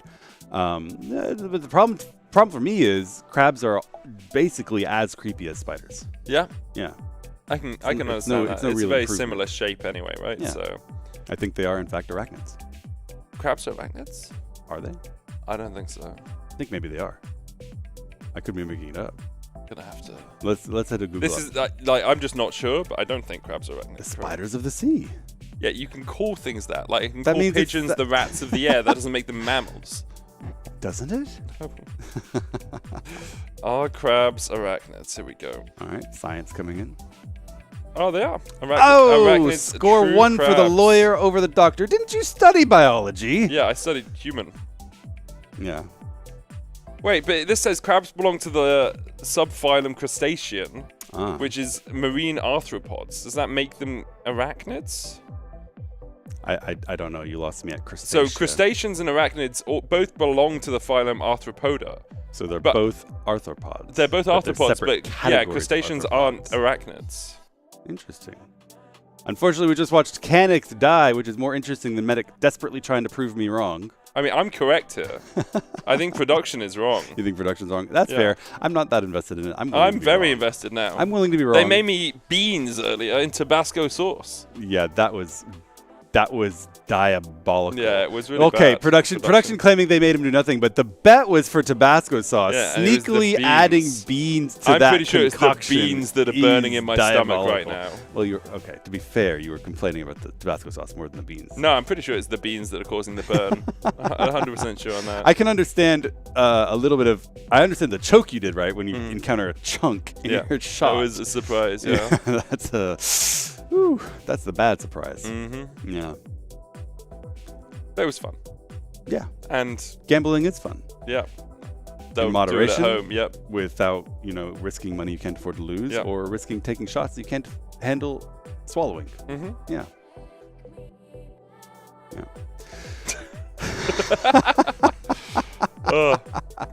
Oh, the joys. Yeah.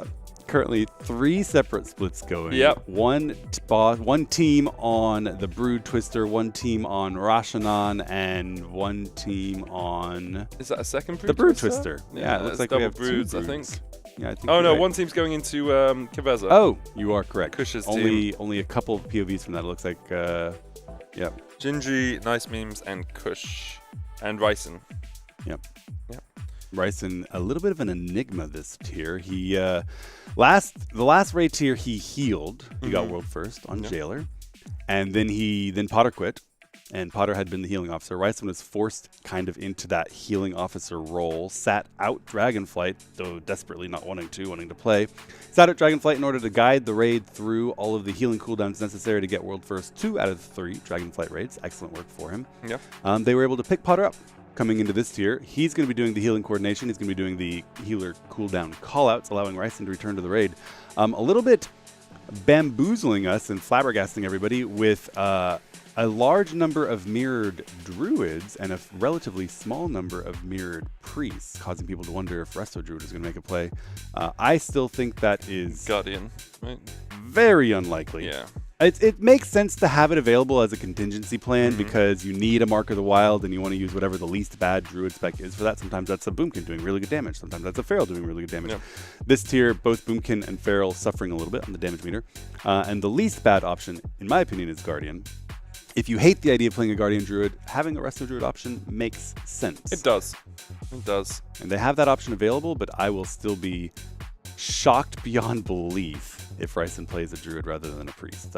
Priest does everything a Druid does, except better, except Mark of the Wild. Yeah, that's the only thing, right? It's the raid buff that you're looking for. But the thing is if you don't have a Healer Priest, if you substitute the Healer Priest for a Resto Druid to get the Mark of the Wild, that means you need to bring in a Shadow Priest to bring the Power of Fortitude. Both of them bringing that mandatory buff. Or you could just bring in another Healer Priest. That's true, but then you're dropping, in this case, the other two Healer Priest options you have are Velo, swapping from Preservation to Healer Priest, which is a bit of a downgrade. This is kind of Preservation's tier. Yeah. Or Zotzi swapping from Shaman to a Healer Priest, which is fine, but then you lose the Sky Fury buff. Yeah. Although Enhance is really good, you can bring that in. But you guys can see how you start playing a lot of in and out like and dominoes that fall depending on the first decision you make. Puzzle pieces kind of fitting together. I still think that the correct play is to play the Guardian Druid, provide that Mark of the Wild. The Guardian Druids are just fine. And then you bring the Windwalker in for the Mystic Touch. Mystic Touch, obviously mandatory, but Windwalker providing it in a way that provides 200 DPS more than if you had a Brewmaster plus a DPS Druid. Windwalker just flat out superior to DPS Druids by a large margin. But you could drop the rest of Shaman and bring in Enhanced Shaman if you wanted. Enhanced Shamans are blasting. They're very, very good. Yeah, they're very strong right now. In fact, right now, Genkob topping the meter with that that Enhanced Shaman. I mean, you could also drop the Windwalker and bring in a Brewmaster and go Guardian Brewmaster double tank. You absolutely could do that, 100%. And in fact, I think that's what Liquid did. Yeah. Classic combination, right? You use those tank slots to bring in mandatory buffs or debuffs because all of the tanks can handle the mechanics. But given that Windwalker is very good, maybe you want additional flexibility, saying, okay, we'll commit to using Windwalker, reducing our flexibility a little bit there, but then we can, instead of having the Brewmaster tank, we could try out a Prop Paladin for additional utility, off-healing bops, magic bop, really, really valuable, or potentially a Blood Death Knight for AoE Grip. Now, it's kind of contentious right now how valuable AoE Grip is. There's a huge number of mobs to be gripped in this raid. Brew, Twister, in fact, only 2 of the bosses are single target. Yeah. Right. Sikran and Kiveza, the Princess. Right? Exactly. And on the last boss, you have huge numbers of spiders that spawn, and AoE Grip is at least useful for that. But is it mandatory? Probably not. Yeah. A little bit of anything up in the air. For the most part, it looks from the splits like Echo was preparing primarily a Brewmaster and a Blood DK. But they have all of the tanks ready, and they did get a Bear Druid very, very well geared. So I think conversations are ongoing right now as to who's going to be forced to play the Druid to bring in the Mark of the Wild. Is it going to be Ryson forced onto the rest of the Druid, which I think would be a inting. I'm going to be blunt. I think that's inting. Or will Robin or Mirrors bring in the Guardian instead? We'll have to wait and see. Yeah, we will. We'll find out as the days go on, as we finally get into Mythic progression over the next couple of days or so. Right now, still in heroic splits. I think this is about the 6th split of the day, 7th split of the day. I'm going to be honest. I have no interest in counting. Yeah. I think this is 6. Yeah, that's what production says, and they're probably better informed than we are. You and I have casted the entirety of Heroic Week, which has now bled into our 8th day straight. It's the 40th split we've cast together, or something like that. Indeed, sir, indeed. And we didn't cast together that much. Yeah, that's true. So that's true. I've lost count of splits. We're going to be doing them all day, and that's fine because Echo needs to acquire the gear. That would make killing the Queen Ansarek this week plausible. Historically, Week 1 clears require the utmost in item level, otherwise the DPS check is just out of reach, as happened with Gahoon, or barely achievable, as happened with Sylvanas. Yeah. If it's, trivially easy and dies on Friday without needing to do all of these splits, well, then Echo loses anyway, waste of time, right? Yeah. It doesn't matter. So just play to win instead. Don't play for a fast tier that you're doomed to lose anyway. So Echo's going to get all the gear they can. And much to our dismay here in chat and as casters and viewers, that means no Mythic for a while. I fully expect, in fact, that tomorrow it's likely that we'll see 6 of 8 dead before Echo even sets foot into the raid. Yeah, that's very possible. It also depends if Liquid decide to do 2 days of splits, right? Because they could just do an afternoon of splits into a whole day of splits tomorrow, and then go into Friday. Friday's the day after that, right? It is. Like fully geared, and then really try and push it. They could, although rumor is from the Liquid Leaders stream, Max, that their intention is to do Mythic all day tomorrow. Oh, really? And that would be in accordance with Liquid's typical approach. They are, in general, faster than Echo at doing splits, getting through those splits and getting into Mythic. Almost every tier, that is the case. And given that that's the announced plan, likely to see them back in Mythic. Yeah, 100%. I didn't know that was the announced plan. Yeah, I had heard that he said. In fact, I saw it on Radar.io, so a reputable site. Yeah. That he said that they wanted to. Gingy go down. Wanted to be in Mythic all day tomorrow. Oh, yeah. So they are hoping to do all of the splits today. Echo Debated Mythic Plus. Echo. Very nice. Never expected that. Echo, on the other hand, is pretty much committed to doing at least half a day of splits tomorrow. So they'll do more splits, and it's kind of a separate strategy, right? It's will we be rewarded with an extra half item level over Liquid, or will it have been kind of a half day in vain wasted? Yeah. However, if you want to join the splits, you can! ! Splits in the chat. We are looking for everything for these final splits before the lunch break here at the SK headquarters, or not headquarters. Magenta facility. That's the one. Yes, the lovely purplish pink color. Yeah. We need you for the last heroic splits before they are free to go down to their lunch. So head into the group finder, raid and group section, search for Echo, join the group of your choice, contribute your loot to the Echo attempt to get world first in this raid. Yeah, and you get your creative vault filled up, and you get the right to say, I was ahead of the curve. That's right. While I helped out Echo on these raids. You can see the regicide dropping that. Out of the loot, we're on Kiveza, which means you have Silken Court left to do for both these raids, but we'll get those splits started in the group finder, meaning the Echo raiders can jump straight into it as soon as possible. Look at that. Is that our Andy blasting the top of the DPS meter with Revis instead of tanking? Yeah, I think so. Wild. Very, very good. Demon Hunter, represent. Where Demon Hunters have been solid DPS this tier. Not standout, but very, very good. Obviously, you have to have one for the Chaos brand debuff on the boss. But the DPS Demon Hunter is in sufficiently good shape that you're happy to take a DPS Demon Hunter and not have to take the Vengeance Demon Hunter to make up for it. Okay, who is tanking We this? have Mirrors and I suspect Pug tank? I suspect he's solo tanking. You think he's just by himself against the might of Kiveza? No, I made it up. Swag is tanking. Oh, okay, yeah. There's two, like, he was covered on the raid frames and he's not on the healing. Yeah, meter. yeah. So, but yeah, Swag taking the tank spot while Andy blasts on the Havoc Demon Hunter. Going to the Starless Night. Still one phase here before you go into that endless darkness at the end. So with Kiveza at 30%, you're about the right position in terms of how much damage you want to have done. I think you probably want to have about 25 going into that final phase if you can on Heroic. But also, you know, we've been talking a lot of trash about Druids. They did get buffed coming into this reset, and can't help but notice DPS Druids showing up on the meter. On a pure single target fight, they're doing fine. So maybe all of this was for naught. Maybe you can abandon the Resto Druid and abandon the Guardian Druid and just bring Canex in. Do we have Canex's point of view? I think we do. Let's have a look. Yeah, let's take a look at Canex right here. in the middle there, feralling it up. Okay, that's fine. As long as it's not a Boomkin, I'm okay. I'm fine with Feral doing damage. Anything but Boomkins. Year of the Spear. Yeah. I imagine that now that buffs have come in for both specs of Druid, Canex is probably trying out both Feral and Boomkin, possibly in a desperate attempt to really focus up, show up on the meter, and convince Scripe that it is worth bringing in the DPS Druid. This is going to be a wipe. Can't help but notice that the split I participated in did not wipe thanks for that. any bosses. You are welcome. Oh yeah, you had to suck down a shot. Suck some Tabasco down my gullet.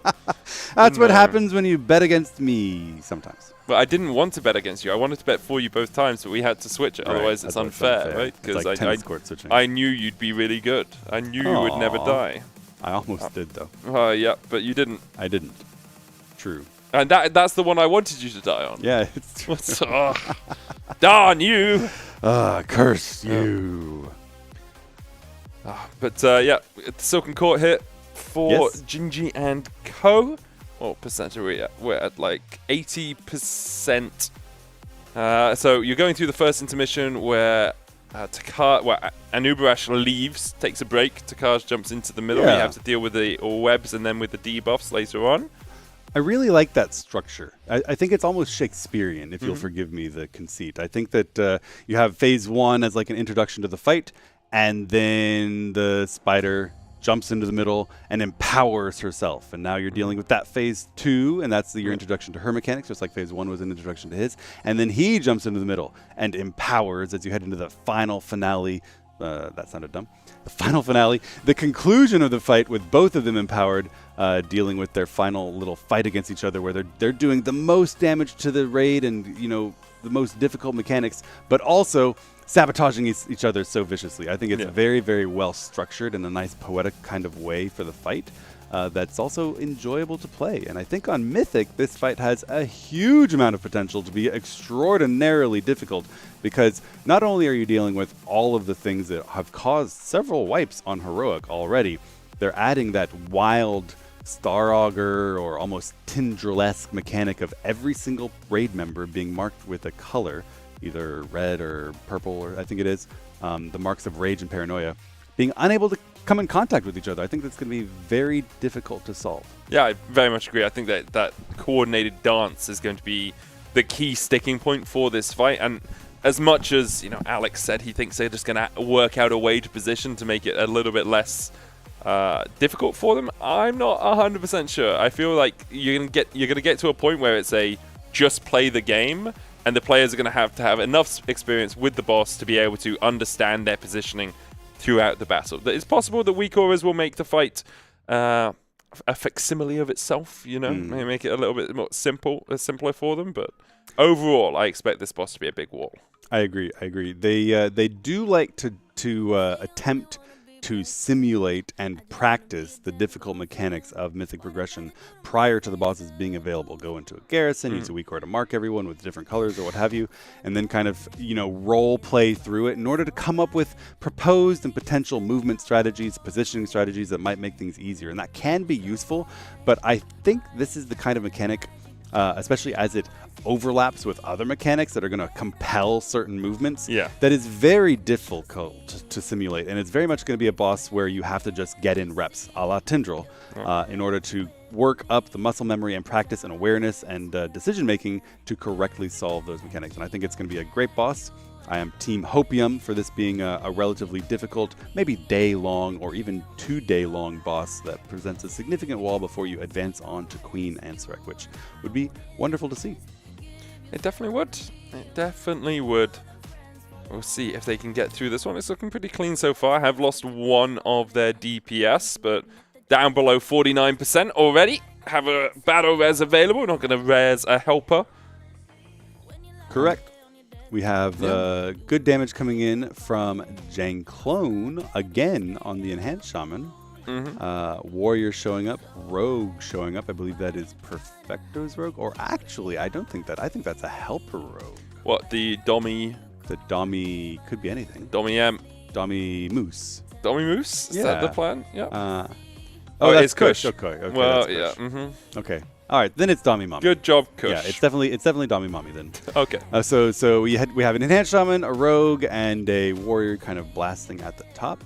The Enhanced Shaman ahead by a pretty considerable amount. That's a sizable chunk. Doesn't necessarily mean, by the way, folks, that Enhanced Shaman's blasting, the Enhanced Shaman's going to be in for sure, although it is, and it will be. Yeah. This is, of course, a split with 3 to 5 Echo mains, and then another 5 to 7 Echo alts, and it's hard to say whether Jangclone is really, really good or really, really geared, right? Or both. Or both. Could be conceivably true. Likely, even. Also a run where we have double Preservation Evoker showing off. Same thing goes. You can't say, Preservation Evoker is amazing because it could be Velo's main. In fact, I anticipate Velo maining Preservation Evoker this tier. Yeah, it is just really strong, especially with things like Stasis and Rewind. You have so many tools at your disposal.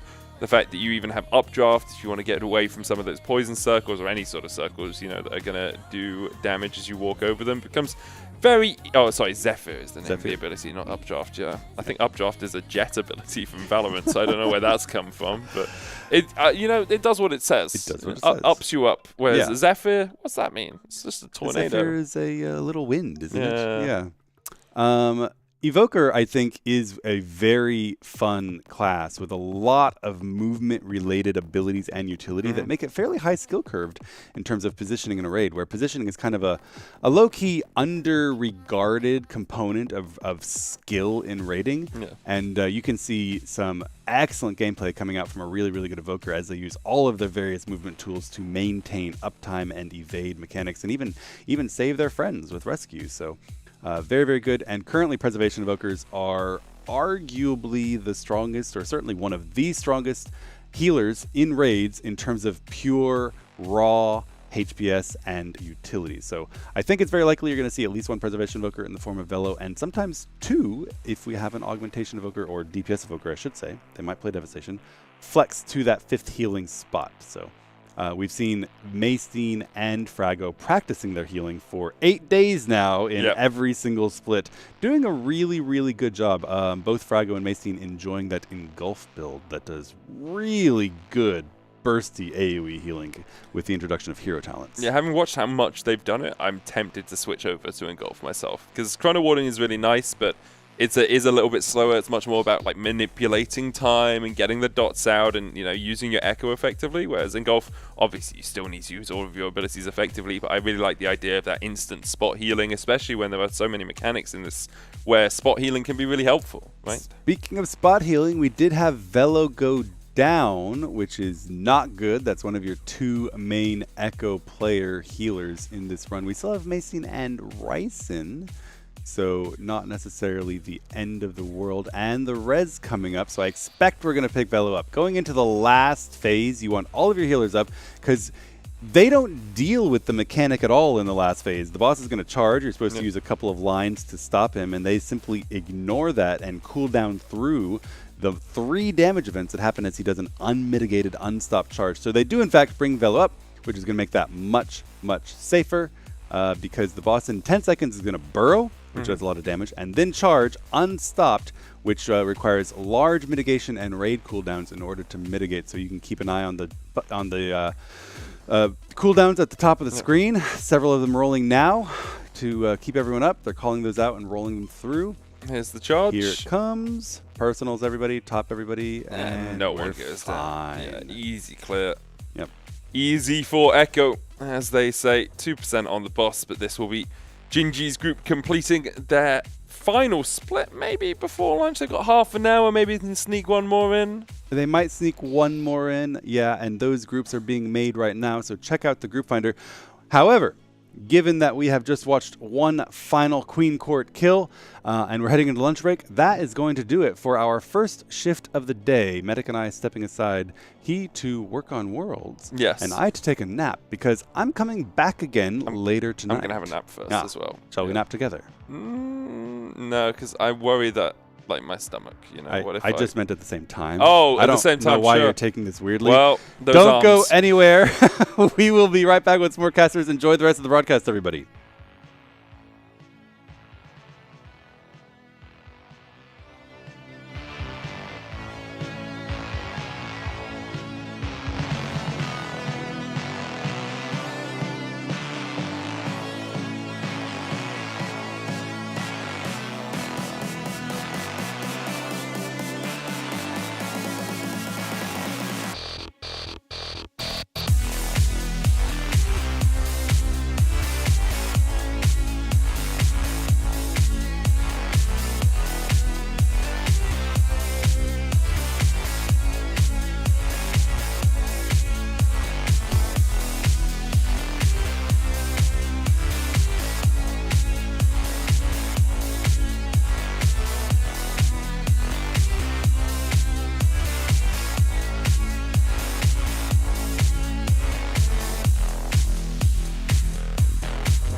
Good afternoon. We are in the reset. Mythic is available, and we are in heroic splits. Splits. I'm really excited for this, honestly. Yeah, well, I mean, I've been here for a week looking at them, and there are other casters who may not have seen the splits yet for some reason. Yeah. This is new to me, so I'm excited. I mean, I haven't even watched that many splits at home either, because, I mean, why would I watch splits, right? So. Oh, so you have not suffered. Yeah, I'm like, this is all new to me. Like, what is going on? Like, I'm going to have to take a look at, like, all of these bosses and how they need this. All right, well, we can talk you through it. Although you've played through the raid already, I'm sure. Yeah, I cleared heroic and normal mode on my druid and my warlock, actually, as well. Nagani. Oh no. Nagoni, as they call them. Oh. How's the warlock? The warlock actually was doing more damage than my druid, even though it had less item level, so. Oh. Yeah. Oh no. But they buffed Moonkin now, and it's not doing that bad anymore, I heard. I'm not sure if it was just rumors, so. Let's see. Maybe Moonkin is back. Maybe we're so back. Yeah, perhaps.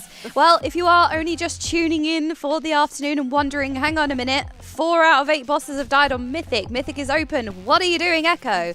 Well, they are still preparing their characters.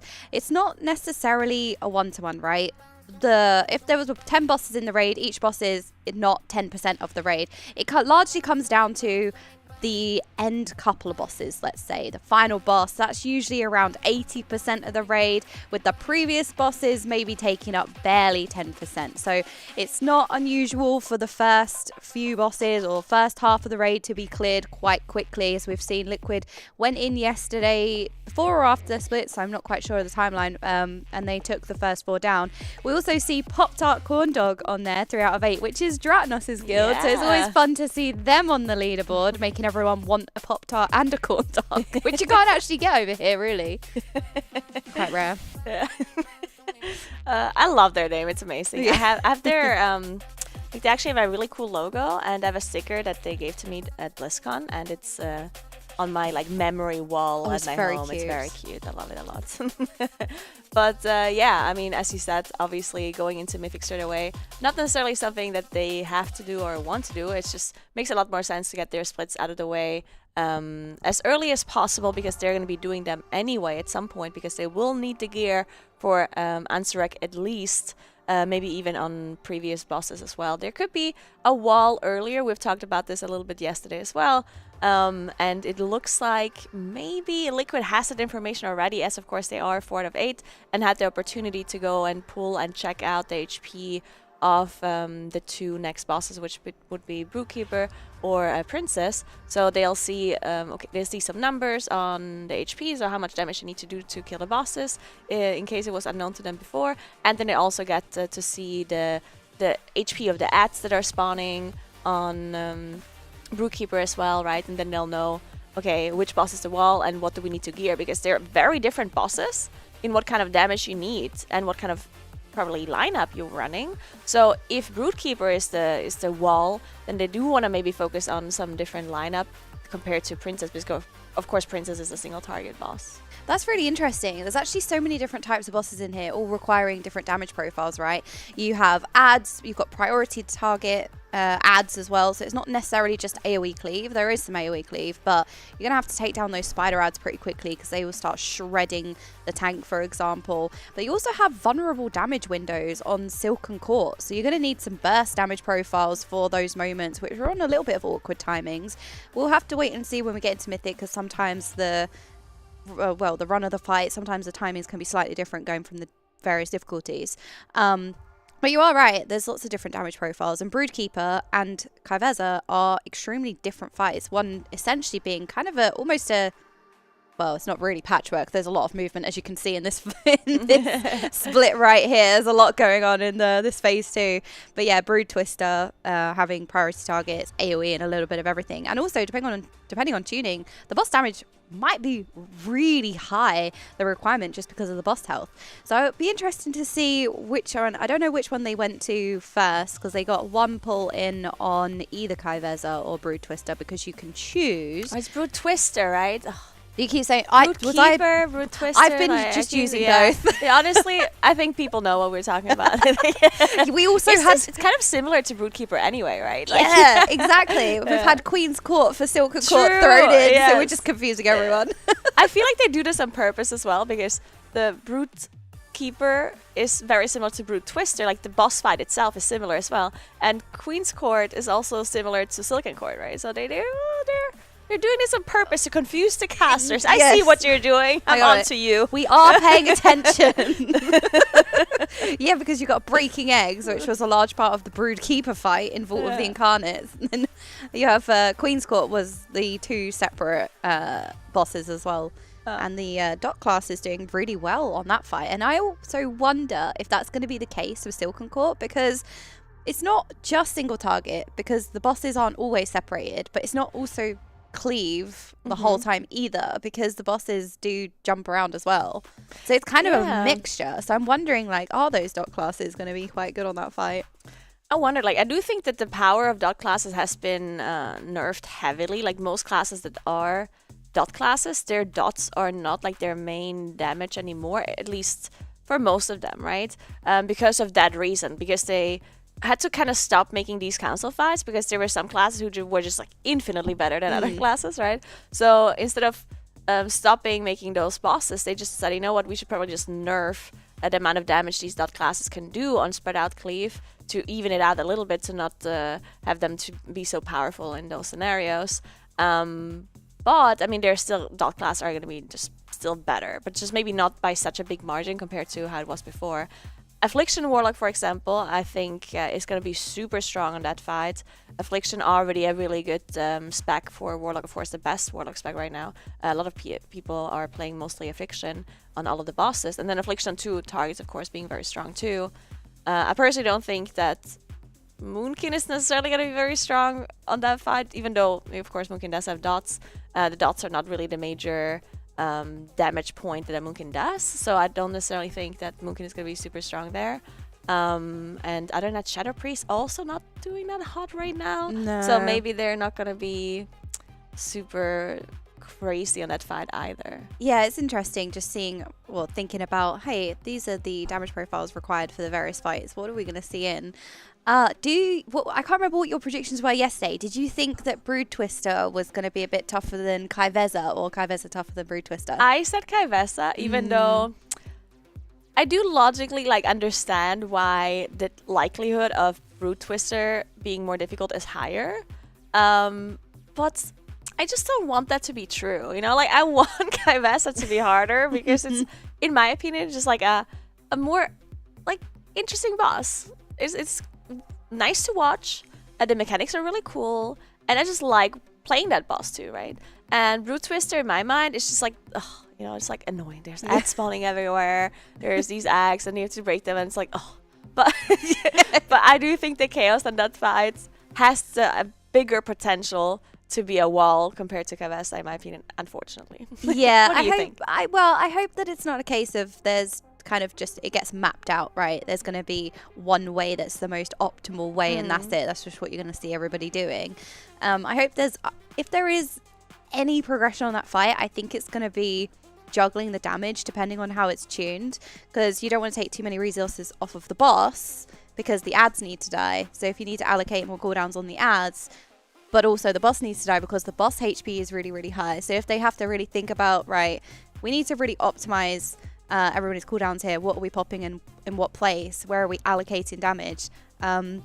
Which again can be solved just through, you know, mapping it out and the spreadsheets of like, okay, the ad HP is here. This is what cooldown we've got available at this point. This is how much damage it will deal. So that can also be mapped out. But I hope that there is a little bit of push-pull with that. Or perhaps there's going to be working out with the eggs in the room what way they're going depending on what they've got as well, because you'll have certain egg clusters that have fixate mobs, which is just a bit more AoE. Then you have the spider mobs, which is just a real priority target.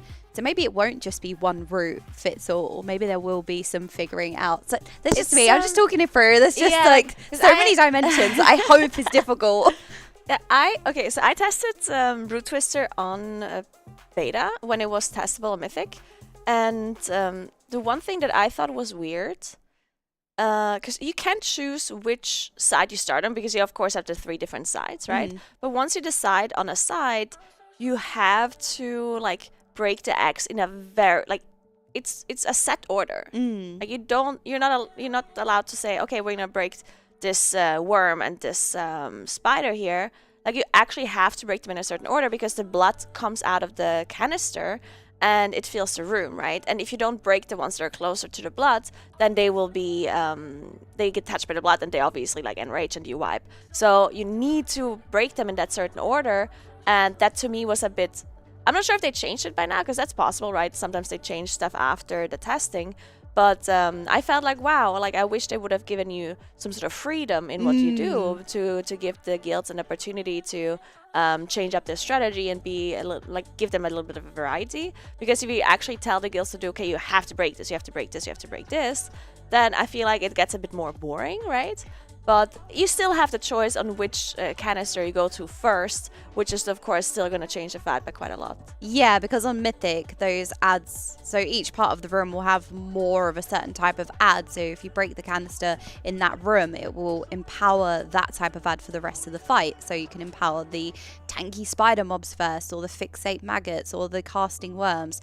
So as you're going through, you have to bear in mind, if we're tackling, let's say, the caster worms first, they're going to be permanently empowered throughout the rest of the fight. So there will be some thinking about it, but I can imagine it will just be, there'll be an optimal breakage. They'll just be like, okay, well, the tank spiders have way too much HP, take way too many resources off the boss with, I think it's a 20% HP gain, and we can't really afford that much damage taken off of the boss, so we'll do that last. Or there'll be some kind of optimization that they'll figure out, and then it will kind of be solved. Because you are right, the eggs that are broken will basically be solved with the blood crossing the room. You can't let it touch it. So I suppose there won't be too much wriggle room with that. Kaivezo, I really hope is tuned, just because at the very, very end, I think it's the Endless Night or the Starry Night, she's just pulsing continuously throughout the raid, and it will be really epic if we get that sludge fist moment where it's in the end raid, people are dying, the boss is a really low HP percentage, and they are absolutely trying everything they can to get her down, and it will just be one of those moments which is always epic in the race. So I do hope she's tuned in a way that does provide, let's say, a tight damage check. But we'll see. Who knows? Or maybe they'll fall quite easily and they'll go into Silken Court, and then that's where the wall is for sure. Maybe it's just like one-shot every single boss up until Silken Court, and then it's like 500 pulls. I honestly, so I to my guesses up just because I was feeling dramatic yesterday. You're like, oh yeah, 400 pulls that boss, 200 pulls that boss, why not? But I do genuinely think the Silken Court, which is the fight we're seeing right now, is going to be very difficult on Mythic. There's so much personal play, right? That's the parts that really catch the guilds off guard, because if it can be kind of mapped out and planned. I mean, do you think it's personal play though? Because I think it's very scripted. Well, with the orbs and the positioning. Yeah, but okay, so well, I suppose if you have everyone in set positions. Yeah, because you can spawn the orbs in set spots, and then you can, like, it would be a choreography, right? Like each person is assigned to soak that other person's orb, for example, right? So I'm not sure what the RNG point is in this fight to make it more personal play. But I've also, when I tested this boss, we wiped like after like 30 seconds every time. Like this boss was very difficult on Mythic testing, so I didn't get too far into it to really see like the point where there might be more personal play, because as you said, the modes of course that are spawning, like the Mythic mechanic on this fight is absolutely crazy, and if it spawns on like certain people only that is RNG, then there could be personal play. But the first couple of minutes or so of the fight seem pretty scripted to me. Yeah, it could definitely be that. It's more just because of all the abilities that are going out, let's say, and you're constantly being pushed around the room. Yeah. Like, how much can you script it that you're always in the same place? I mean, I'm sure you can, but yeah, I suppose it's everything that's going out. It's kind of pushing you all in different directions, and you'd have to make sure that you are doing the same thing every single pull, right? You're dodging the same way every time, let's say, just keeping your movement consistent, which they can definitely do, but maybe that's then where the progress is. Yeah, it's definitely going to be very interesting to see. And in case you guys don't know what we're talking about, because I'm sure there's a lot of people. Actually, I think that everyone in Twitch chat has done their research and looked up all of the Mythic mechanics. They know more than us. They know everything because, of course. All-knowing. It's so funny. I saw like a tweet. I forgot who tweeted it, but I think it was Relo, actually. I think he was saying, it's funny to me how all of these players are grinding like a 0.1% damage increase item that is going to be completely irrelevant in 2 weeks for like days on end. In before the raid came out, everyone did these like degenerate things to do to get the renown and to do this and to delves and blah blah blah, right? And he's like, it's crazy to him how they'll spend so much time getting these super marginal damage increases, and not a single soul takes 10 minutes to go and watch a boss guide before they pull a boss with their guild. That's very true. Hang on a minute. And I was like, wait a second, that's me. That would have been me if I wasn't casting. I would have just been running around, flying, head empty, no thoughts, just dragging around. Or sky riding, is it called now? Just flying around, hollow full, taking in the sights. Ooh, pretty gem. That would have been my brain. And then farming all the gear would have had the most stacked character ever. Going into the raid, like, I don't know why we're in here. I don't know what this is. Actually, I have been paying a little bit more attention to story, so I may have had more of an idea than normal. It's just, okay, the bugs in the raid are bad. Bugs bad. Figured. Not all bugs, but these bugs. Man, I'm also a little bit like, we're watching Kenix right now, and earlier when I just took a look at the damage meter, I didn't realize that Kenix was playing Feral, and I was like, oh wow, Munkin is actually doing that bad. No. And then I looked, it's like, oh. Oh wait, oh, hold I up. guess he's Feral. There is another DPS druid in the raid that's not on the meters. Oh no. No, don't worry, they're all just sandbagging, guys. Like, I know. I'm coping. Like, they're actually just like, they're just hiding it.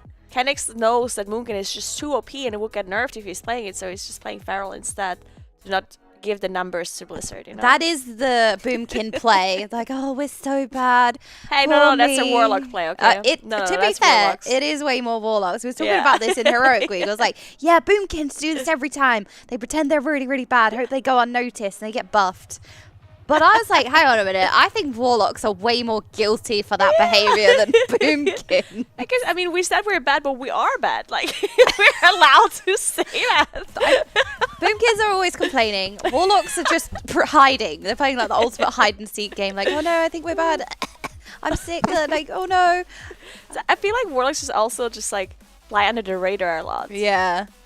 And they stir up drama that they want to like put attention to like other classes. They're like, oh my god, Moonkin's bad, you know? They like to point a finger when in fact they're the ones that should be getting all of the attention because they are hidden OP. The power of misdirection. Yeah. And it works really well because the Moonkins also just like take the bait every time. Yeah. Like, what are you saying? And then mages are just there, just being hated on by everyone. Yeah, they're no used matter to what. it, Yeah. you know. It's okay. It's like, no matter, mages also don't say anything, but you just get hated on nonetheless. So Warlocks say nothing and go under the radar. Mages say nothing, but just hated on anyway. Oh, we have a bunch of people dead here, looks like, because they didn't interrupt the charge, maybe? Or I'm not sure. Was it interrupted at the very end? Either way, they do have a lot of people dead here. They should be able to finish the boss after all, because they did manage to get the stun through on Sky Spinner here, where they have to dispel those magic debuffs close to the boss to get the stun up. Otherwise, you basically wipe. I mean, on Heroic you can survive the damage, but it would be very difficult to do so. And that's it. They're going to be finishing off Silken Court. As I said, Queen's Court for us. Almost. That's Queen's Court, but Silken Court it is. And then we're going to Ansarek. Ansarek? No Ansareks. Oh, wow, man. I was so excited to see Ansarek. Yeah, I mean, they've been doing their splits in very efficient fashion. I mean, they're always very efficient with their splits, but they were doing boss 4 to Silken Court, so 4 to 7.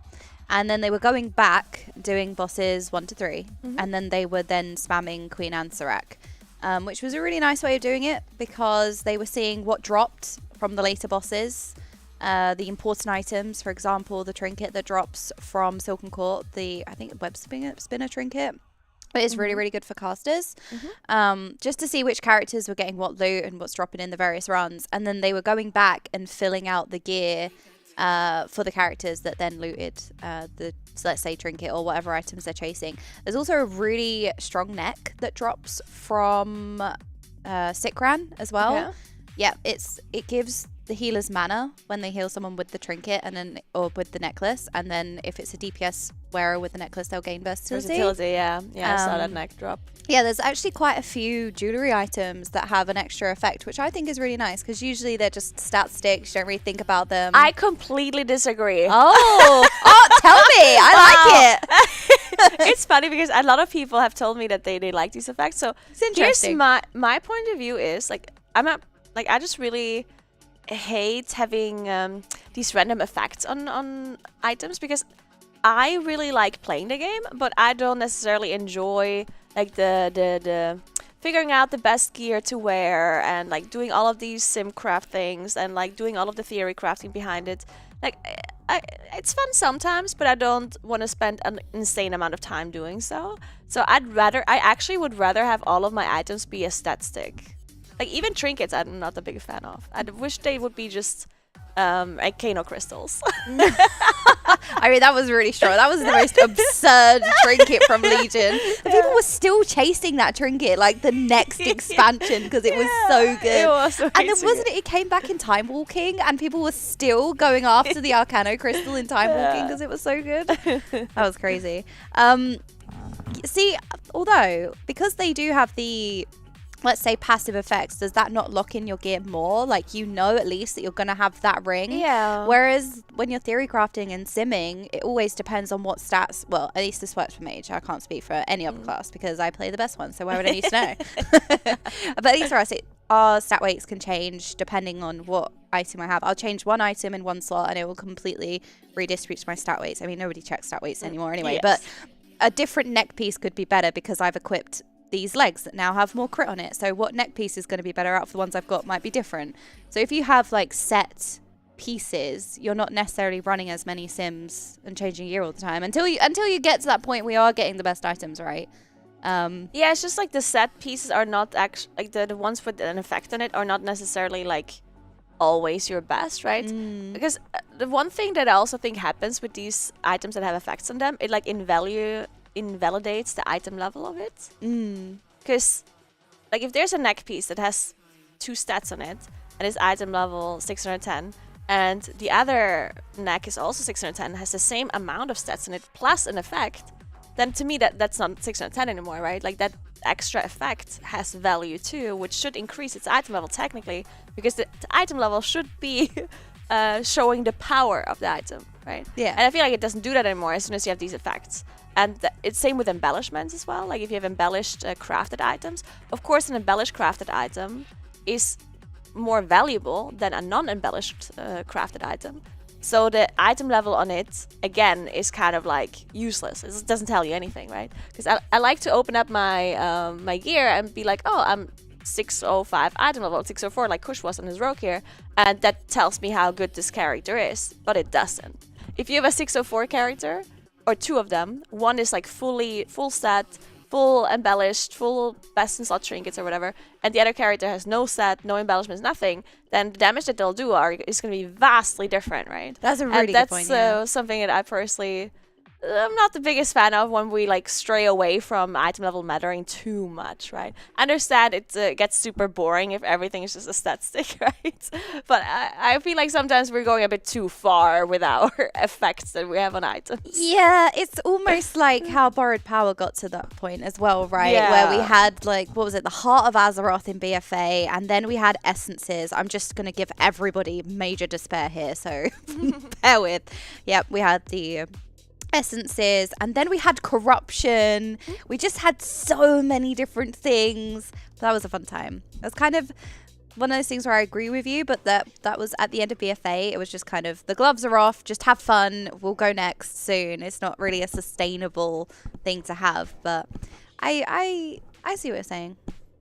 I think it's cool to chase certain items. I think them being very rare is kind of annoying. It reminds me of in Vault of the Incarnates, the Primal Council boss, where you had the Whispering Icon, which was a very rare trinket. Everyone wanted. That everybody wanted, but it was very rare, and it was the most infuriating thing because it was so bis, and not many of them dropped. So sometimes chasing that bis item can be frustrating, whereas, you know, if it didn't have that extra effect on the ring, you could just get a ring from Mythic Plus, or there's so many different ways of getting gear now, so you could just go to do a different piece of content and still have your character just as good, because you are right, the item level doesn't necessarily reflect the true power output of your character because of all the effects that we have. There's also a trinket apparently that drops in Delphs that is really good. I'm not sure if it's a meme or if it's actually true. Oh, I don't know. It's just a weird item. Ugh.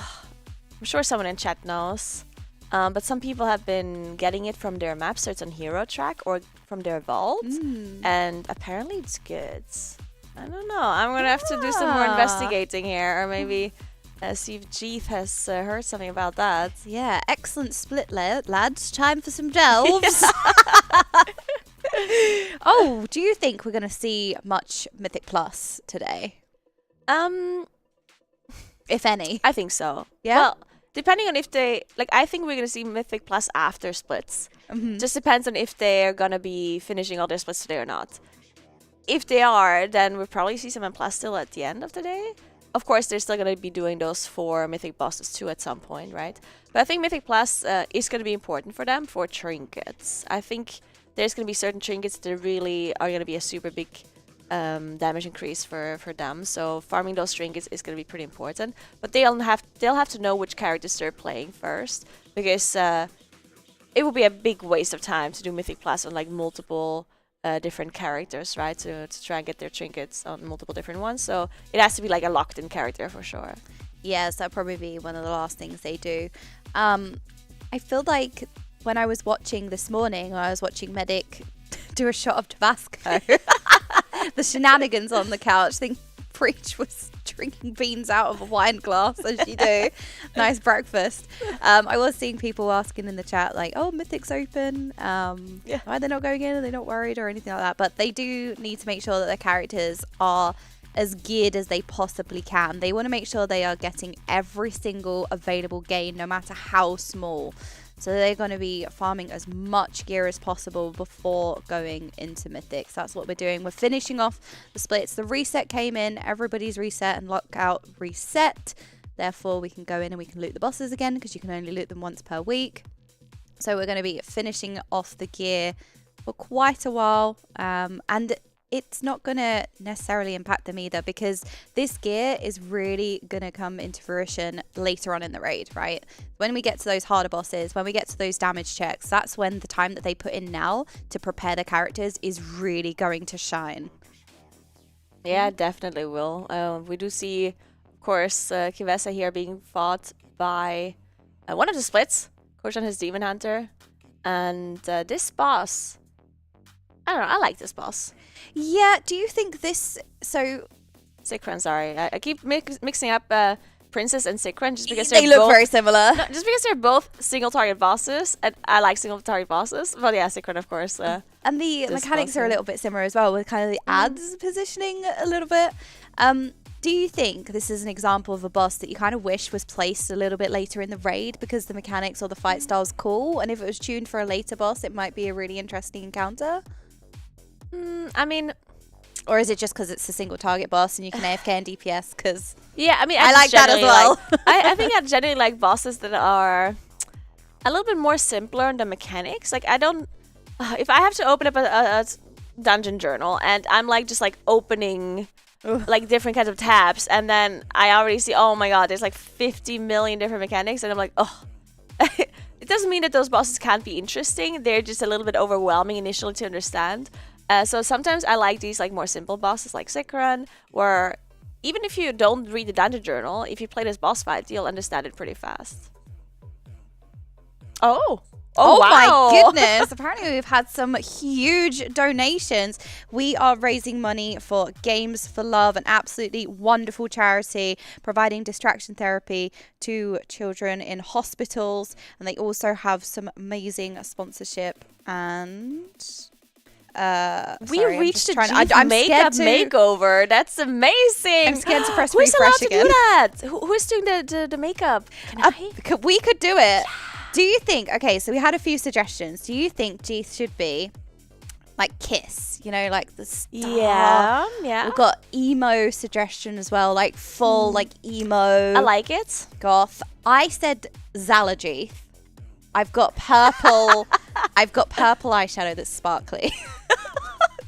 we could create Zalajeeth, and chat kindly posed clown. So thanks, chat, for that Thank one. you. That sounds good. I mean, I just really want to braid his beard. Like, I don't care what else we do. We need to do that as well. Okay, so I'll do the makeup. I want like 2 braids, and I mean, like, yeah, Zalajeeth does sound good to me because we can do braids and Xeltath at the same time, right? Like, why not? We could. Yeah. Do everything. I like it. Yeah, we set an additional goal, which was Jeeth makeup makeover. Thank you so much for the $25 donation from Anonymous. Love for games. Can we get the touchdown song today? that may have... Oh, I don't know if that one was read. It wasn't ticked, but I think we did have it earlier today. But we may be able to get it again for charity production. I know you love that song. Yay! I don't have music. I need to unmute the music for myself. We had a $25 donation from Turtle and Fish. Always love donating for a good cause. Here's to giving all of the children receiving this the best therapy. Much love. P.S. If Preach is watching this, remember the forever goal.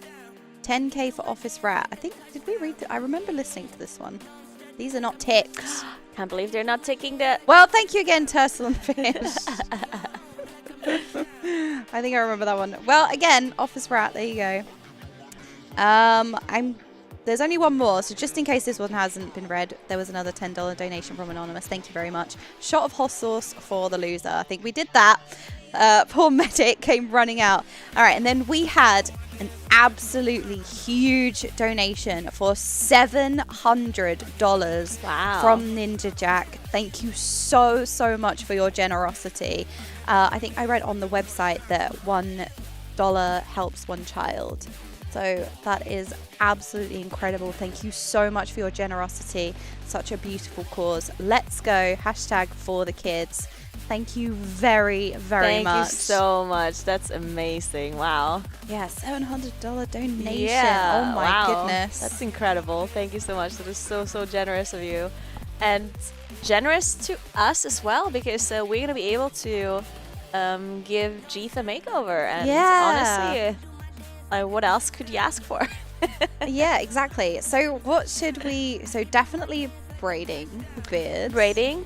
Zalajeeth. I think I can bring my makeup as well. I do have some like oh man, if I knew this I would have brought so much more makeup. I have like everything. What, like in your hotel room or just at home? Unfortunately at home. Yeah. I just had this feeling of like I bought this witchy palette that I've never worn, but I was like, in case I just want to be a witch for a day. It's got really good purples and greens. It's so pretty. God. Okay, that's like, amazing. That's good. I haven't used it yet, but Jeeth will be the first. But I mean, okay, you actually made a mistake. You should have not brought it, and then you should have been like, well, I guess we need to buy some makeup. And then once we're done, it's like, well, who's gonna take this now? Like, oh no! Oh my God! I guess. Well, I mean, if no one else is gonna take this, then guess I'm. Yeah, I mean, if you insist, I'll take it. I suppose I can fit it in. You know, I'll be burdened with this makeup. It's fine. I'll take one for the team and take it home. This is not a scam production. No. But yes, thank you so much for your generosity. As I was saying, we are raising money for Games for Love. I have internships and sponsorship programs set up for the children to get back into the world after spending so much of their time in hospital, and providing the distraction therapy for them while in hospital as well. So absolutely amazing. Thank you so much for those donating. I think we had, through splits, we had $5 donation to showcase your pets. Oh, yes, I love that. That's cute. And we had so many cute pets, and we could do that. We're still That in is very splits. cute, We could make splits better with cute floofers. But so I'm not a person that collects pets, but I saw this one pet. I don't know which one it is that you can like pick up, and it's like a sloth. Oh, that like follows you, and then you can like pick it up or something. I'm not sure if it was a sloth, but it was the cutest thing. It's like, oh my god, I need this. could have been. It's like there's so moving many really cute pets. slow. With, I like, think little so, claws. yeah. Oh, we had a snake, we had a gecko, we had some budgies shown off, we had a horse as well. Wow, okay. It was very pretty. No spiders? Very majestic. No spiders yet. Wow, Who has a guys. spider pair? Who has a pet tarantula? We want to see it. You can outfloof all of the cats Or and crab, dogs that we I had. mean, crab Or crab, works. yeah. Ooh, I'm pet of course crab. team spider. Oh yeah. Yeah. Lovely merch. There you go. Ta-da! I've just got the world first t-shirt That on. one Very is professional. very nice. I Yeah, like it. it's very cool. It's the first time I felt cool in my life. Thank you, merch. Yeah, definitely go check out the merch, by the way. It's amazing. I've also I mean, I actually got so much merch this time. I'm spoiled. Yeah, spoiled for choice. I always pack so much because I never know what to wear, and then we always get this amazing merch, so we just end up wearing anyway, so it's fine. Yeah. Like I got the spider rules. I got it the hoodie version as well, which is a very nice hoodie, super cozy. Now that we're soon in winter time, it feels already very kind of wintry or autumny here. So the hoodies are very nice. I ordered it in like a bigger version as well, so I can wear it as a hoodie dress. It's very nice and cozy. Yeah, it looks So- really nice as well, because Yeah. I was afraid to order it larger because sometimes they can kind of gather at the bottom and look a bit awkward, but Yeah. it doesn't. It looks really nice on you. Yeah. the So line if of you it. guys want to order a hoodie in a larger size to wear it as a hoodie dress, go for it. It's very cute. It is cute. I have the crab hoodie, which is also Oh very yeah, cool. it is very pretty. I love the colors on that one. Yeah, the colours are nice. Mm. We're back to Rashan now. I was just saying we did lose a healer, I think, but I mean, with the boss being this kind of early in the raid, I can't imagine it would be too detrimental Yeah, I unless don't the think waves so. go across the raid. But then again, the healers are probably sitting there going, "Yes, I want to heal." Definitely not. They want a DPS. And people definitely got used to the waves as well, because the wave mechanic on this boss and in the dungeon as well, which is the same boss, is kind of like a new way of displaying a mechanic, right? They've never done this before, where your whole character, once the abilities on you, has this like line. You can see it right here. Ooh, and all the I way. think There we go. people initially didn't know, okay, is the line going to the colored side of my character, or is that where it's coming from, where it's spawning and going on the other side, right? So people were very confused about that initially, but I think now people have figured it out. So where were you lying with the animation? How did you interpret it when you saw it? I actually didn't interpret it at all. I was like, well, it could be either way, because it Yeah. could be either way, right? Yeah. And then I just immediately, as I saw what had happened, I was like, okay, so the colored side is where it's going. Like, I just immediately like made sure I remember this, because I saw how confusing it was as it was on me.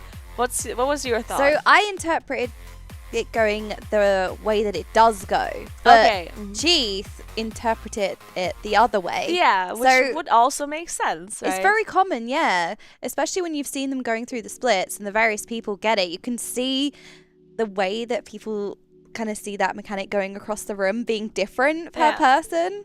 So it was very surprising because I didn't know that, because when I saw it kind of the little mist being an indication of where the wave is going to. So Yeah. I never saw it the other way. Okay, So when yeah. when I was told about that, I was like, oh, that's really interesting. But I can now see why it can be the other way potentially, or why people see it that way as well. Yeah, because it could be just like it spawns where, like, it could just indicate, oh, it's spawning to that side, but then goes the other side, right? Like, because it does stun you as well. It does spawn on one side, but yeah.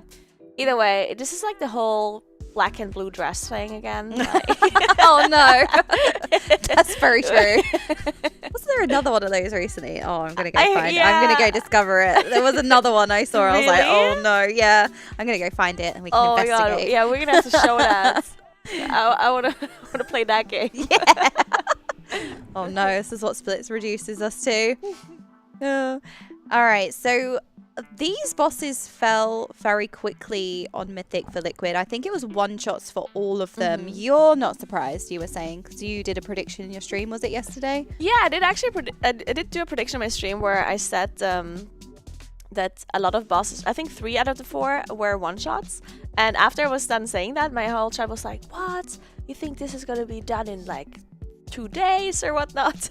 And I think a lot of people just...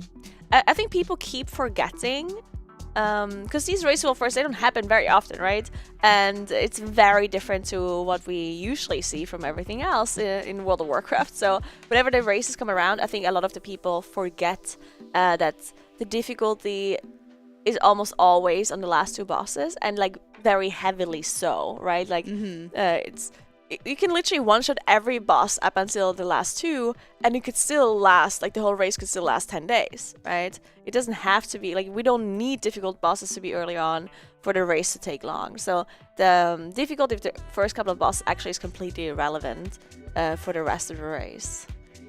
So how would you feel if, let's say, the difficulty was a bit more spread out across the whole raid, so that the bosses were all kind of equally difficult? You didn't have necessarily, not filler, I don't think that's fair to say that a boss is filler, but have bosses that are significantly easier, or take 1 pull, for example, and then other bosses can take in the hundreds, and have a bit more of an equal distribution throughout the raid. I was talking about this with Medic. Medic was like, you could have an additional, I don't know how he phrased it, was it not Mythic Plus, but Mythic, like an ultimate Mythic or something. Yeah, he said something, that's and he my was thought like, too. okay, all the bosses again, but they're all tuned like an end boss, and you just get like a cosmetic at the end, like no gear.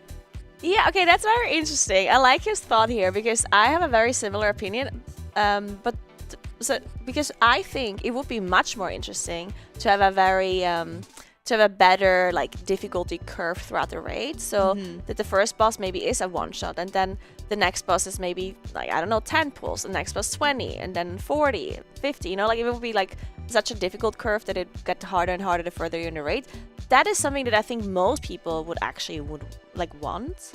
But the problem is, of course, the main issue is that Blizzard can't actually do that, at least not for the raceable first, right? Because Blizzard can't go ahead and say, hey, the second boss is going to be such a difficult boss that no other Mythic guild can kill it until like week 3, where they also have the same gear as the raceable first raiders. Because one thing to note, of course, is the raceable first raiders, the amount of gear they farm, like in the heroic week and this week, is far and beyond anything any other guild can realistically farm. Of course, they're doing split raids all day, so of course they're multiple item level ahead, and not just item level, but also tier pieces, tier sets, certain trinkets.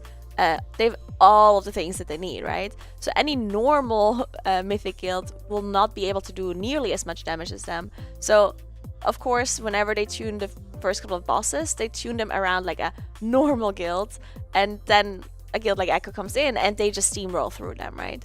So the problem is that. So the suggestion that Medic had is something that I have suggested too multiple times, where I was saying, hey, well, if you guys have a difficulty tuning bosses around the raceable first guilds and around normal guilds, then why don't we have this like ultimate kind of difficulty where you can tune the bosses as difficult as you want, but not have the item level increase. So you basically have these cosmetics or titles or whatever that would be the most difficult version of the raid, and then they can really just do whatever they want with tuning. And then Mythic would be for normal guilds, and you tune it around like normal players, quote unquote, where the last couple of bosses wouldn't be as hard as they are now, but then the earlier bosses maybe would be slightly more difficult as well.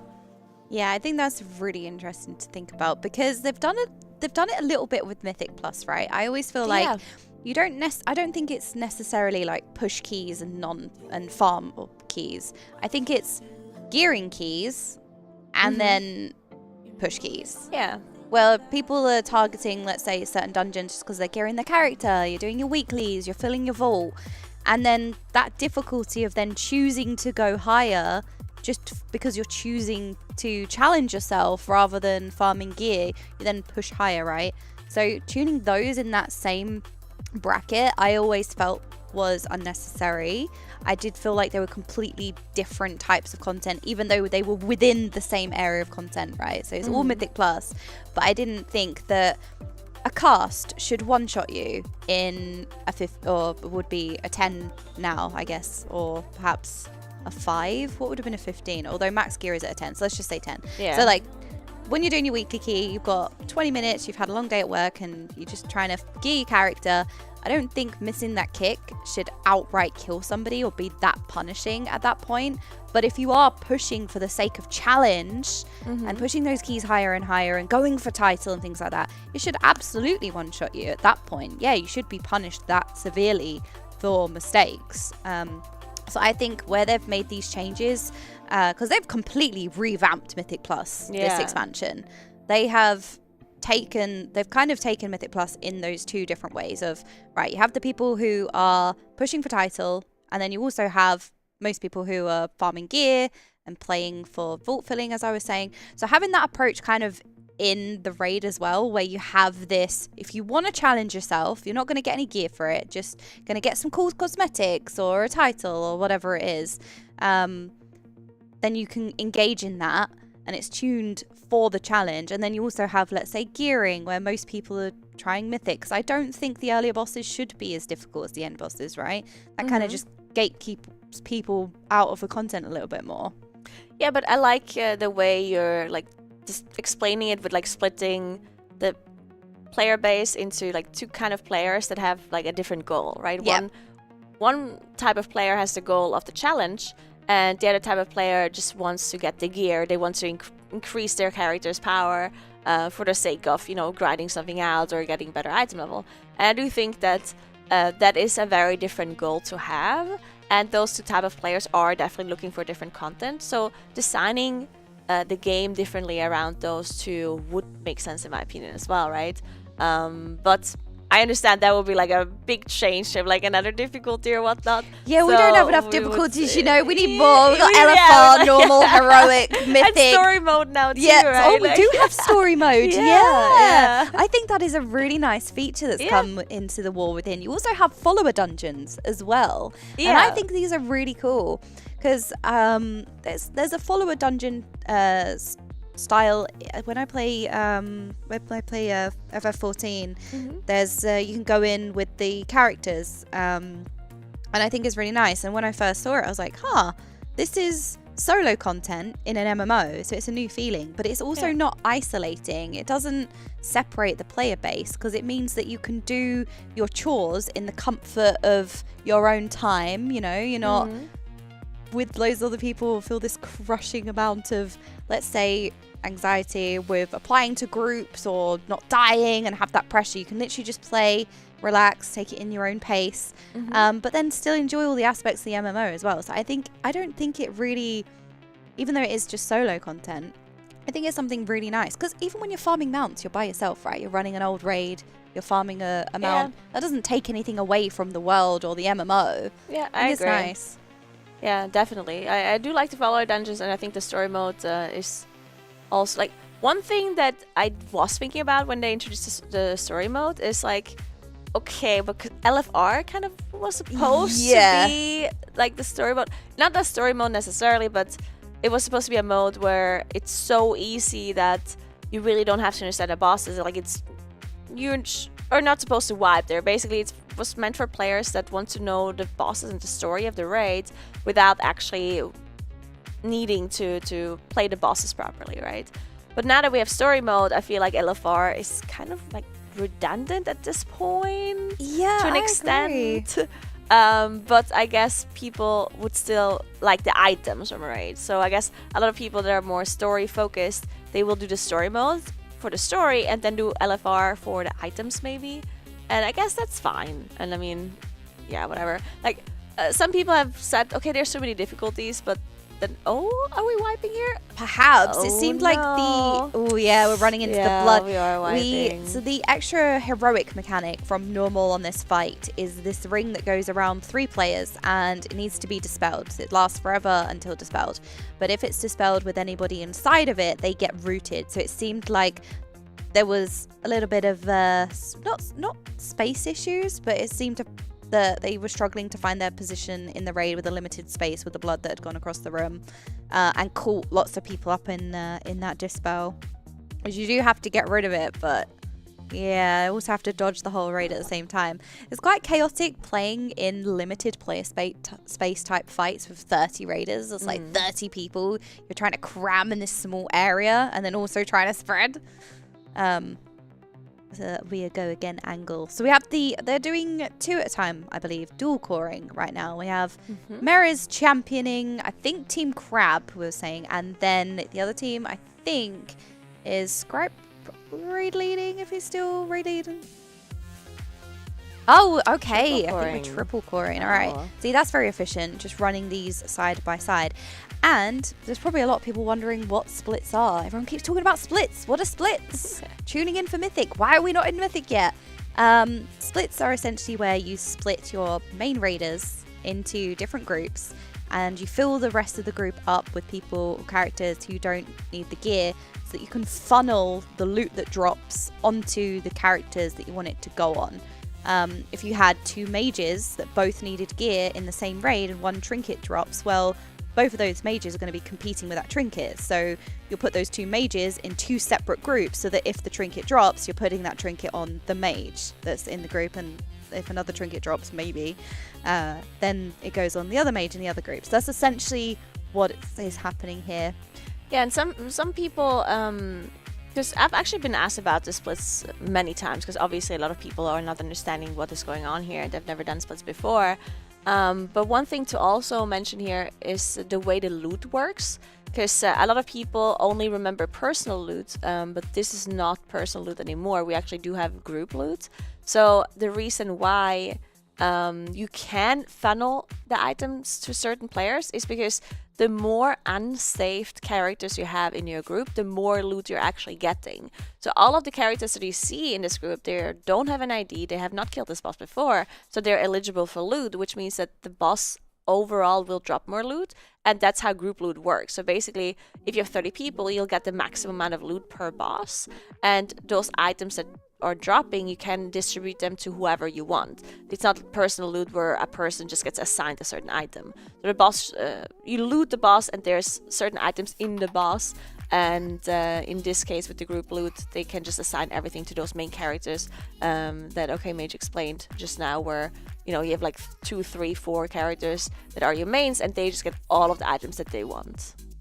Yeah, so they will be getting as much as they possibly can, because you can kind of see the item level difference even on the leaderboard here. You see Liquid's average item level across the raid 614.4, and then you'll see the other guilds who may or may not run splits. I'm not too sure, but usually they kind of just go in. Melee Mechanics went in last night and actually got the world first on the first and second boss, I think. Pretty quickly, so they would have just jumped straight into Mythic. So I don't necessarily know if they do splits, but you can see the item level difference. I mean, that is very significant across the entire raid, which is then when you're going to see that really pay off in the later ends of the fight, which is what they're playing for. They are playing for that end. The race is won by the team that kills the final boss that clears the entire raid. So as soon as that final boss falls, that's what makes it, right? So that's what they're playing for.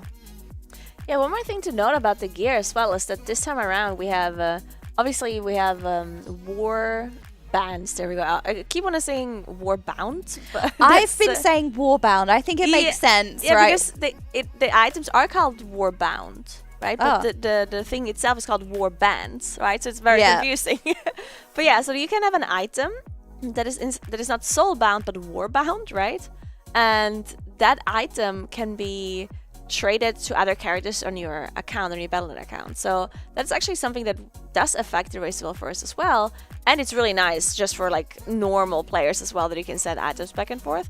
But these warbound items, they're really nice because for these splits, if you're in with a character that is not your main, and the person that is looting in that group does not need that certain item, then they can give it to another player and they then can send it to their main, right? So it's actually making gearing their main characters a little bit easier, having those warbound items. Yeah, it's almost like No, it's not necessarily like bonus rolls, but it's personal loot that your character will loot. It doesn't affect the loot table for anyone else. So if you loot the item, if you get very lucky and it drops for you, it doesn't affect how many pieces are going to loot for everyone else.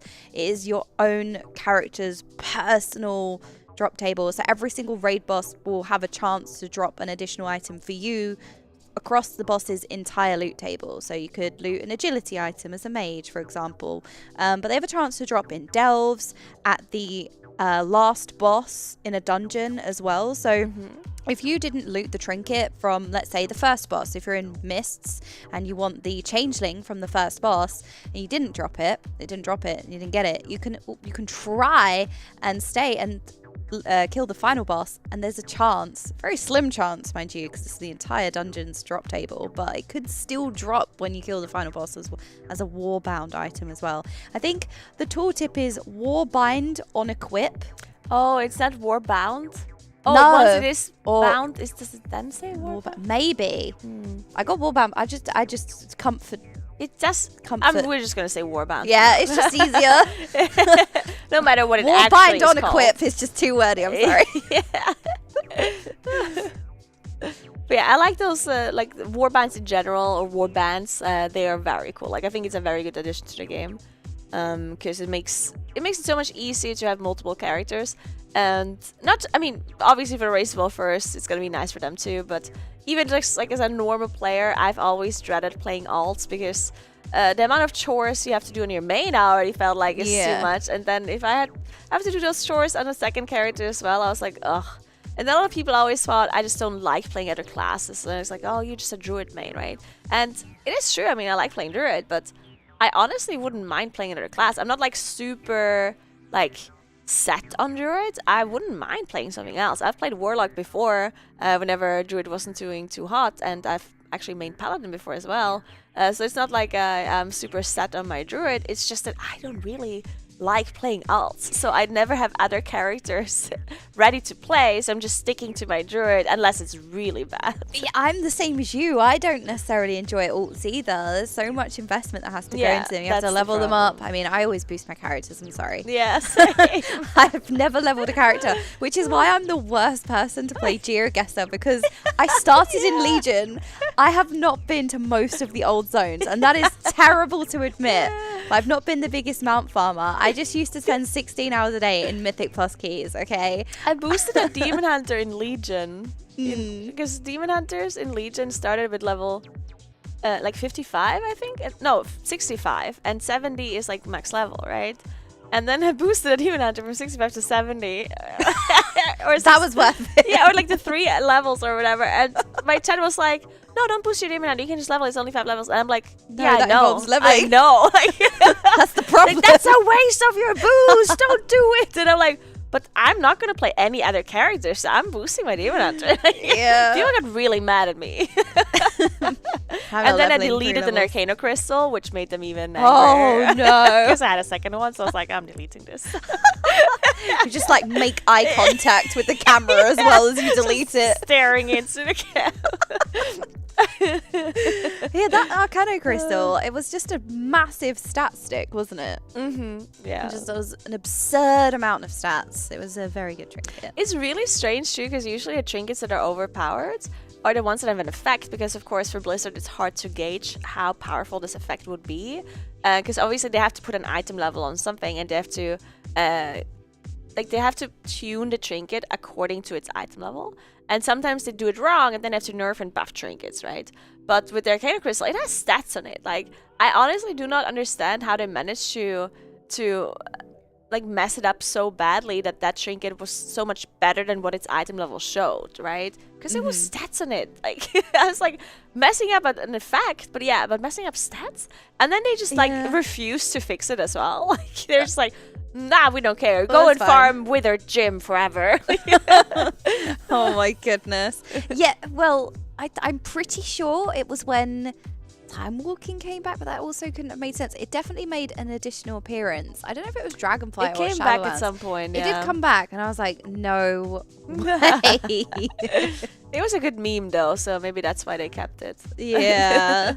Because it was better than, I think, up to heroic at the time when it made a comeback. I think Mythic gear kind of, or max vault gear did better, but it was better than a lot of the gear. So yeah, it was best slot for. I think Shadow Priests were wearing it forever, and it really sucked to wear it because it was so low item level, because it was from a world boss, right? So oh yes, you probably couldn't even get into groups. Just no. Just your item level was super low because that trinket. Yeah.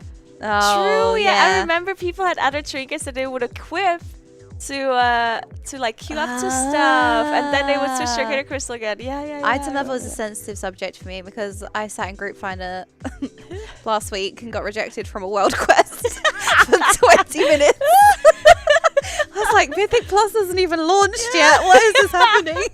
That's amazing. I love that. I have reached a rock bottom. Well, there was no Mythic Plus. There's no one to... nothing to be elitist about, so we're going to be elitist about World Quest now. It was the World Quest in the B area, and those mobs were elites and were quite hard to kill, so apparently there was a reason, because as soon as I mentioned this, people were like, oh, I know which quest that is. But it was very punishing because people were genuinely getting annihilated. Oh, really? So it was like, no, we need item level, because I didn't understand that. I whispered after getting declined for 20 minutes, I whispered the group leader saying, please, and they replied like, no, your item level was too low, and I was like, no. That was the problem. That is so good. So then I had to make my own group, which is fine. Because it's just a world quest, right? But usually, when you get rejected from Mythic Plus groups for ages, everyone's like, well, just do your own key then. But we all know what happens. You do your own key, somebody dies in the first pull, then they leave, and now you're stuck with a key lower level than what it was. Yep. Yeah, this whole just do your own key format. It's like a solution to everything, apparently. Yeah. Oh, you got rejected from a world quest. Well, have you tried your own key? Yeah. You know what? No, I didn't think of that.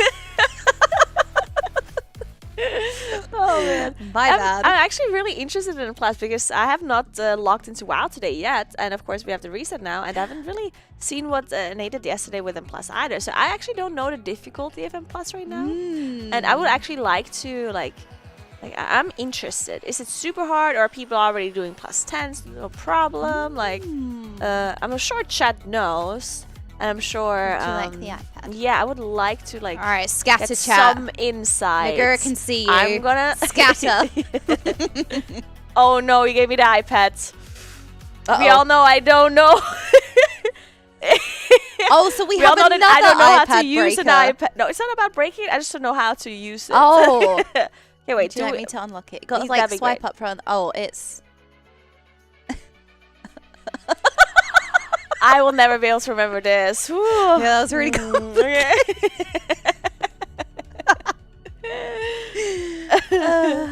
It's 1337, guys. 1337 420. Alright, guys. I am now able to read what you guys are saying. Can somebody tell me how easy or difficult Mythic Plus is? Only honest opinions. What?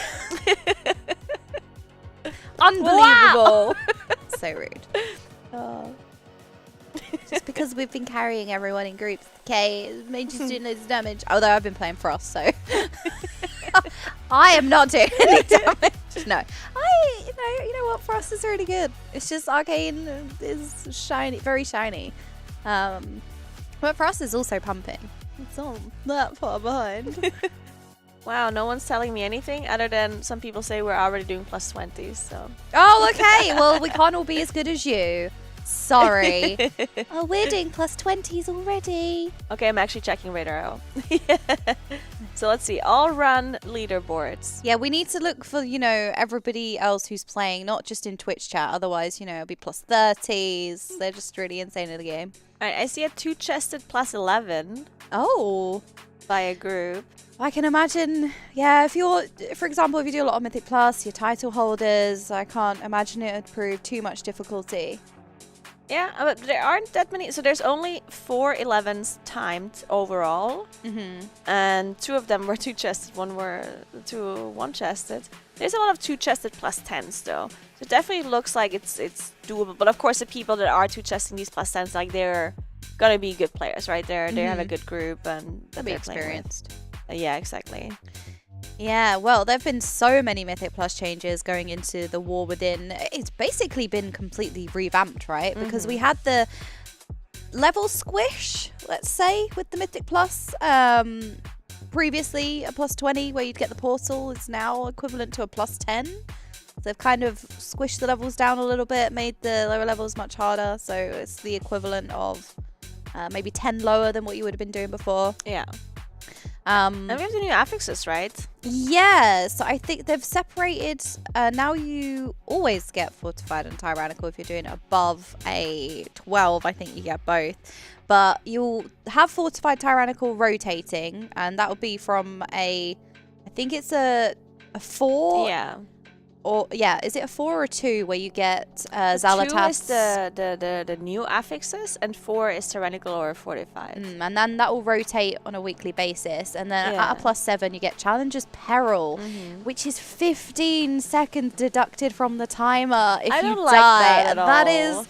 I love how they moved away from things being really punishing in that gear acquisition content where it's supposed to be, you know, a little bit less punishing, but we're going to stick a 15-second death penalty because, you know, people are going to miss kicks. People may not be playing perfectly, but you're not in the content where that will matter. Like, people will die. It'll be much less coordinated.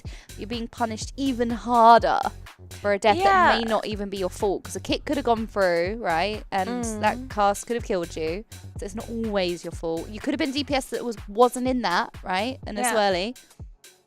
I also don't like it for hierarchies either. Like, I think this is not good for anyone, really, because one thing that I think is true on like the higher the key is that you do, the more a death punishes you, not from like the death penalty, but from like you losing the time, right? Like having a player be dead on a really, really high key matters so much more because the time that you need is going to be much more important, right? Because of course at some point the mobs have so much health that you need every single second and you need to be so efficient to be able to get to the end before the timer runs out. So the higher the key is, the more a death punishes you. Sometimes on really high keys, if you do a big pull with like cooldowns and bloodlust and a person dies, even if you have battle rush available, you're just gonna like, okay, we're not gonna have the time to do this anymore because we lost so much time on this one. Right? Absolutely, you already lose so much when the person dies because they would have popped cooldowns and died. So you're lacking all of that damage. So the mobs are gonna live longer because you're lacking everything that person would have had before they died.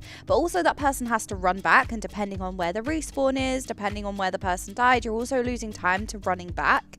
Yeah, maybe you can battle res to save a little bit more time, but you are already losing so much when somebody dies, and then you're also adding the 15 seconds. Yeah, so I feel like it's unnecessary. It is unnecessary because in the higher keys, it's just going to be more punishing. It'll be more of a case where you can't make any mistakes, and arguably, if you're pushing the very best keys, you shouldn't be making a mistake anyway. But with how chaotic dungeons are, mistakes do happen. And it's all about how groups kind of rectify a mistake that makes Mythic Plus really interesting for me. It's not about just playing absolutely perfectly the entire time, because things will happen. You might overlap one thing or another, or let's say a kick goes off, it shouldn't go off, but these things happen and you can recover it. But this doesn't allow for any recovery time. That's just, oh, okay, this small mistake was made, now the key's over, and that's not fun. Yeah, I agree.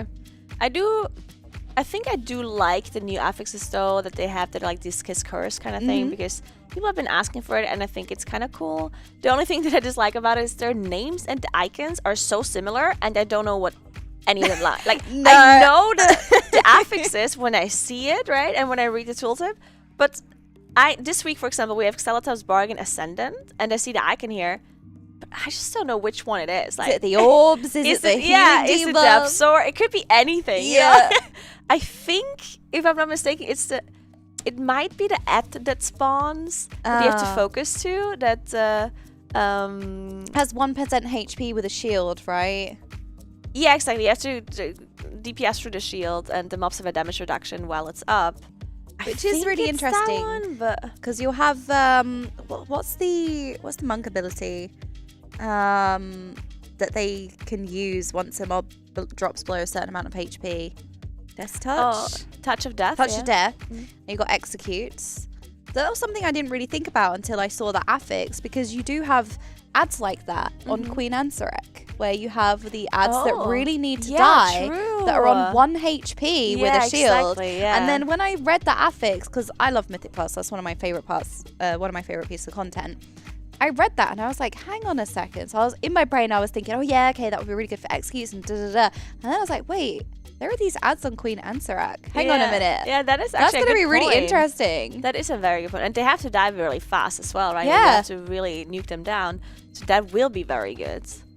Like I doubt it's going to make them stack execute classes, because obviously there's just one part of many things to the fight that they're going to be focusing on, not to mention all of the class buffs that they need anyway. But it's going to be for sure interesting. Like people are going to be holding their executes and stuff, or maybe like even selecting more certain execute talents if they need damage on those ads. That is a really good point to make. Yeah. We'll find out which. Yeah, because there are a few. I think there's 6. So there's 6 of what Xalatath put in the dungeon. So on a +2, you get Xalatath's offerings. Is that the phrasing? The Xalatath's bargain and Xalatath's... I can't remember the exact wording, but you essentially get an affix that changes week to week. Yeah. Out of all of Xalatath's blessings, let's say. That'll come in at a +2. And then you'll get either Fortified or Tyrannical on a +4 that will rotate week by week. You'll get Challenger's Peril on a +7. And then on a +10, you will gain the either Tyrannical or Fortified, whichever one wasn't active on the 4. You'll then gain the other one at the 10. So you'll have both to deal with. And then once you get above a 12, you won't get any of the, let's say, the new affix, which is Xalatath's bargain. That will get removed, and the mobs will just have, I think it's an increasing amount of health. I was going to say 20% more health and 20% more damage. Okay. Yeah. I thought it was, but I feel like there's a running theme of 20% more health throughout the raid, so I thought I was just misquoting from a raid mechanic. Yeah. It's like, oh, the ads will have 20% more health from Brute When Twister, in for doubt, example. just make it up. Like, yeah. You know what? Just make it up, honestly. Like, if you say it very confidently, then no one will question you. And nobody in chat will ever question me on it either. They just blindly believe. Oh, yeah, you know, it's 22.2% health. We do have a new donation by Anonymous coming in, by the way. $10. And they say, please can we have Scribe raid lead a split or 2 from Kush's POV? Pretty please. Good work to all the team for this amazing event and raising money for a great cause. Unfortunately, we can't really like it's the race for world first, and we can't really go and tell Scribe, hey, can you please look at a different... Like, it's, you know, I don't think we can do that, unfortunately. Yeah, I think so. He's watching Gingy, and they've set up the UI so that he can see everything. Oh, is he watching Mirrors at the moment? Mirrors. Oh, he's watching Mirrors at the moment.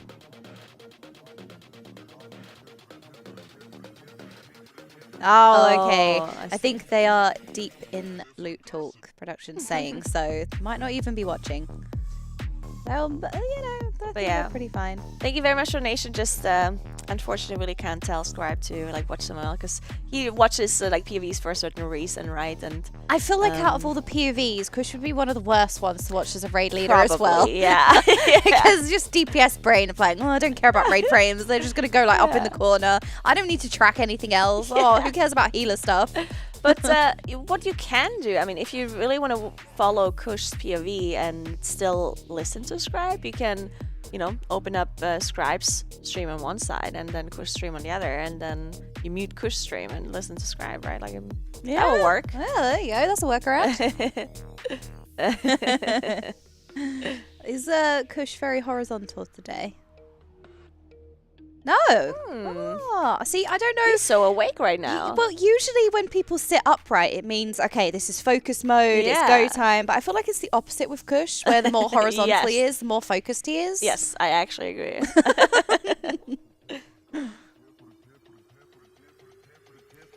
Oh, they're still fighting. Okay, Kush and Perfecto still fighting for that rogue spot.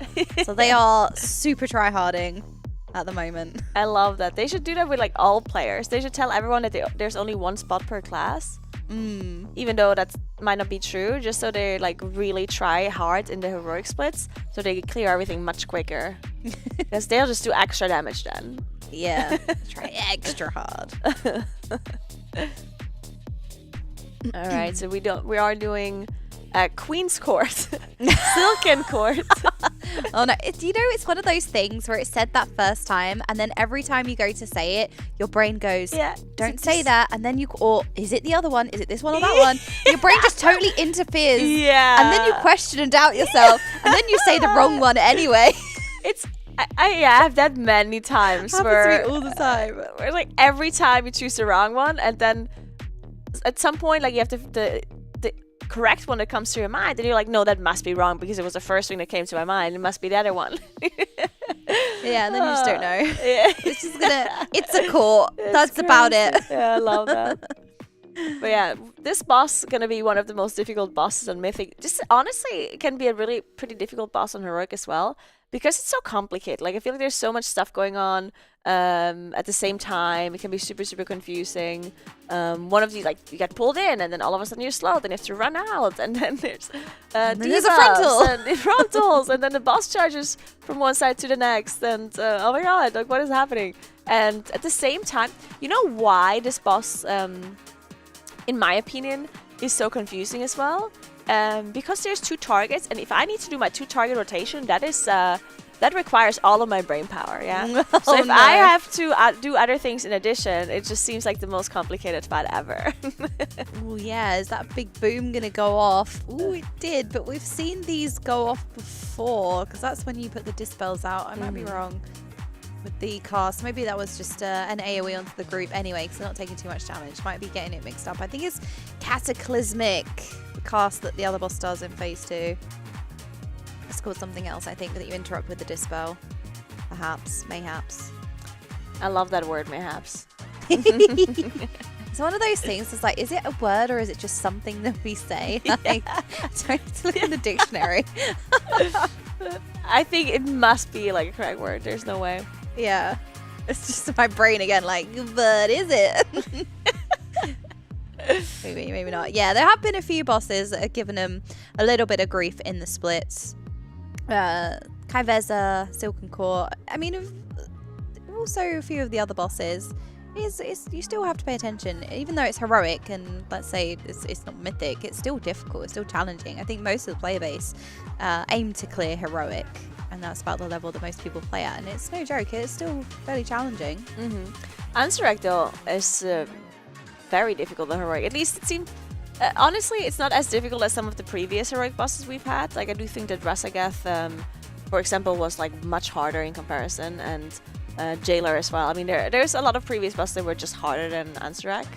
But Ansarak seemed to be super difficult when we tried it, because I think phase 1 is just really hard. Because the first time we actually managed to get into the last phase with everyone alive, we almost killed the boss. And the intermission is also not very difficult. So I really think that phase 1 on that boss is very hard, and heroic at least.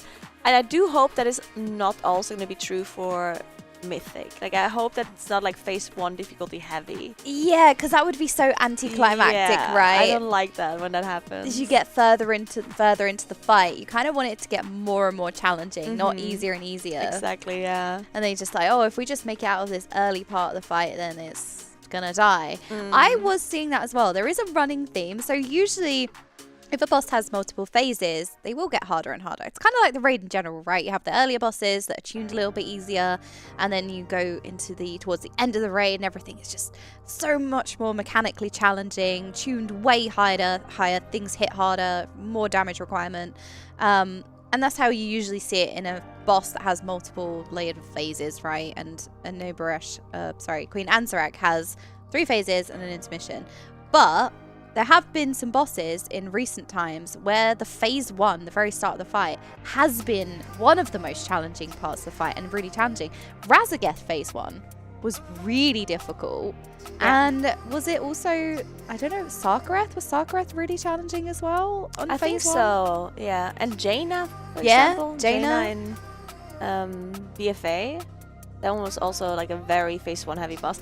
And I don't know, like I also don't like progressing it because it feels like you're not getting anywhere, right? When you keep wiping in phase 1. Not only that, but sometimes like Rashan, for example. Yes, phase 1 was one of the most difficult phases, but the other phases weren't like so easy that you would just like breeze through them. It was still some difficulty to it. And the problem then, what happened is that even though you were done with phase 1, like you got through it once or a couple of times, you still had wipes in phase 1, even like at the very end, right? Because phase 1 was so difficult. And that was so frustrating in my opinion when you're progressing it and you want to practice the last phase, but you keep wiping in phase 1 because it's so difficult. So it's, I'm not the biggest fan. Yeah, and those bosses, this is why pull count isn't necessarily the best metric to look at. Because if a boss has a really challenging phase 1, it's going to just rack up the pull count, as opposed to spending more time into the fight, getting to the later points and then wiping. If you're wiping very quickly into the fight, you can really amp up how many pulls you can get in. So we're seeing the Silken Court going down here for I was wondering if they can kill the boss because so many people had died after like a charge went through as well. Drinking. But they did it anyway. So you can see Mike being super happy there that they managed to finish off.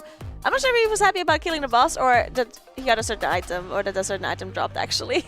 Yeah, I'm not sure. I think he's probably happy that it's over because maybe his mage got geared very quickly. Got this gear, I think, after his first heroic split. So he was very happy. All right, I think that is lunch for the team after that split. So we will be taking a little lunch break, but fear not, we will be back after. I would like to thank our amazing sponsors without whom this whole entire event would not be possible. So thank you very much to NordVPN, Starforge, Gains for Gamers, Maxroll, Red Bull, Corsair, Elgato. We have Secret Lab. I was like wondering if I said Secret Lab already. And Displate. We have very cute displays up. We'll probably get those out and show you as well with the little stands if you can't put them on the wall. So thank you very much. It is lunch. So we will see you after our little break.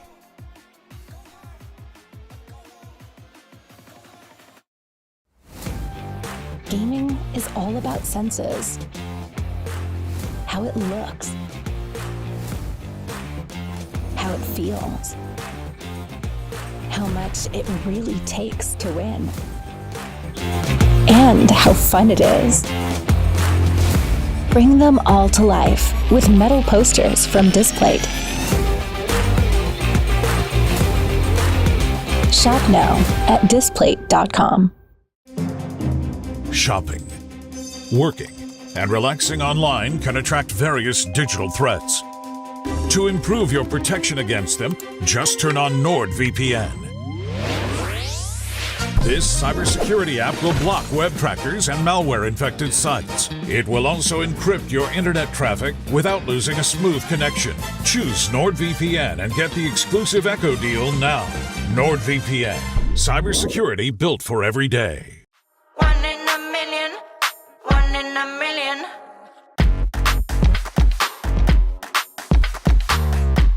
Welcome to the studio. I actually have some really exciting news. Hey everyone, welcome back to the stream. We covered a lot today.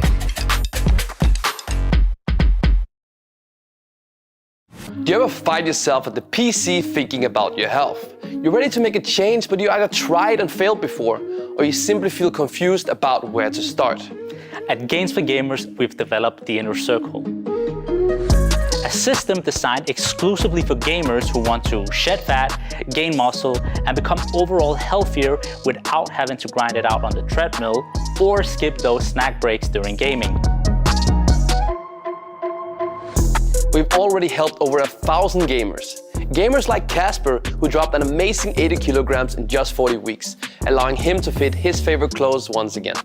And let's not forget about KP. He's been adding on some solid lean muscle mass while also reducing his body fat percentage.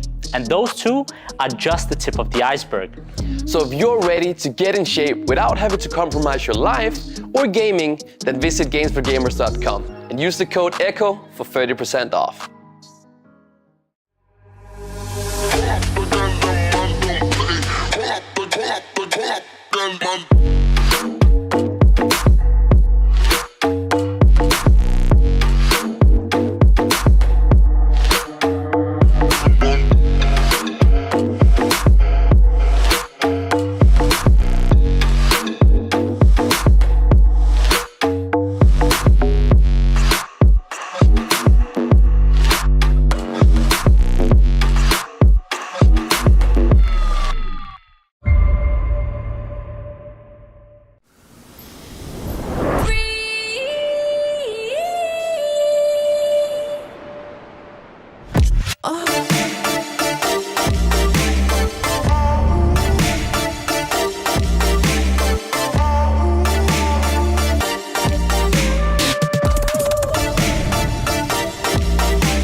Hey everyone, my name's Asmongold, and I'm excited to tell you about my company, Starforge Systems. When we founded Starforge Systems, we had one goal in mind: make the best computers possible for playing video games. Now, I don't personally play video games, I just react to TikToks, but wait, this is not true. Like, I do play games. Who wrote this? I play games all the time. I play Diablo, New World, and...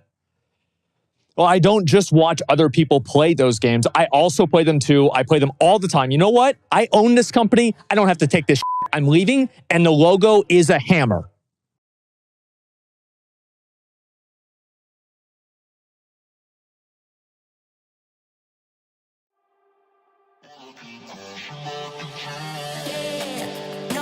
Like I'm touchdown. I can do my dance like a touchdown. Yo, like I'm touchdown. I can do my dance like a touchdown. Yeah, no, I'm stuck like I'm touchdown. I can do my dance like a touchdown. Yo, like I'm touchdown. I can do my dance like a touchdown. I can do my dance like a touchdown. I can do my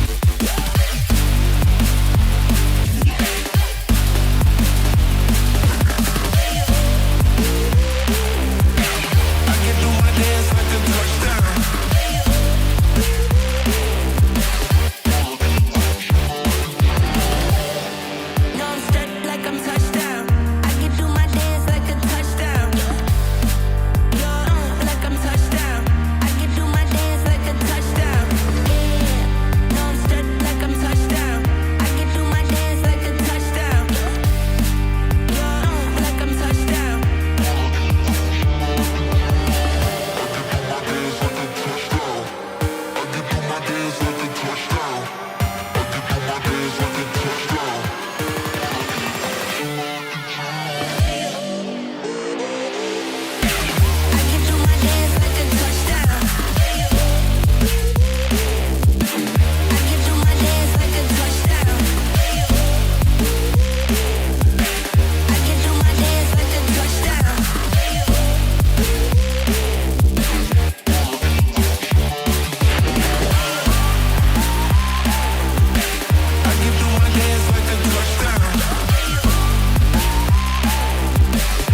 do my dance like a touchdown. I can do my dance like a touchdown.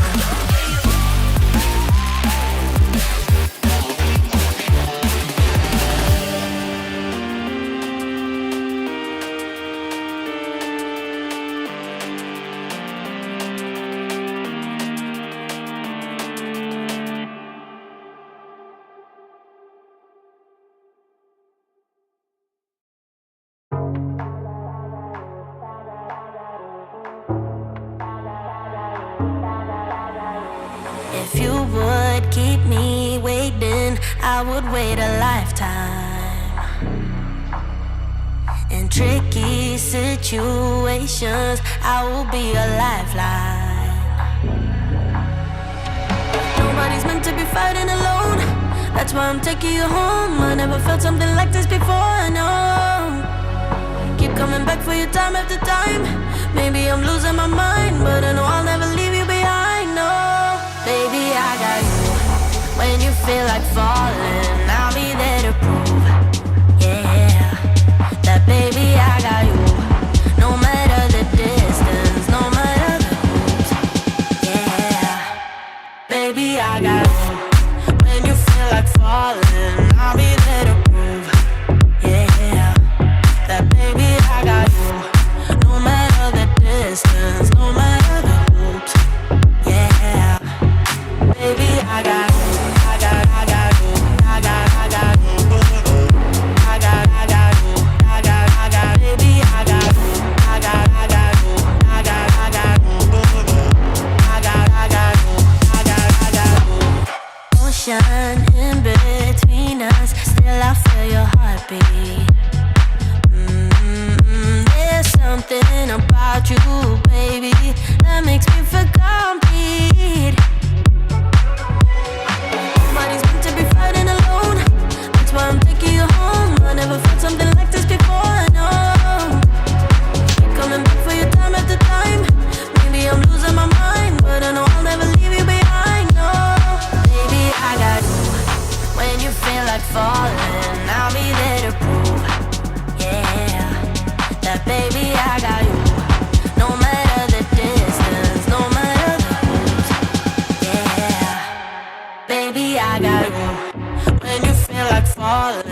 on deck.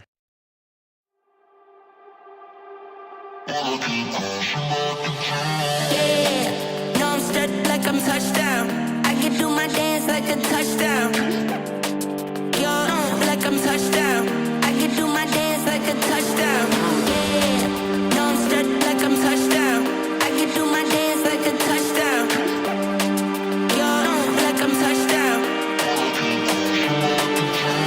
I can do my dance like a touchdown. I can do my dance like a touchdown.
Hello, welcome back. We have had a wonderful lunch and we are ready to be back straight into splits. Woohoo! Yay! Splits. It's Blanky time here on the couch. I'm OK Mage. I'm joined by the wonderful Nagura. Hello. Hello. Yeah, I'm gonna actually use the Blanky now as well. Like initially in the morning I was like, nah, I'm kind of, I'm good. But now I walked out of it. Like this room here has very good AC, so it's actually nice and cool. But now that I walked outside and I, felt the warmth of all of the PCs in the player area, I was like, this is kind of cozy. It's warm. It's warm outside as well because it is actually. Yeah, we all went out for a cute little Caster production dinner last night. A little pre-show dinner. We went and had traditional German food, didn't we? Cologne food, yeah. Oh, Cologne food. Okay. I tried. Is it Met? Yeah, which is the raw meat. Is it pork? I imagine it can't be pork. It must be beef, right?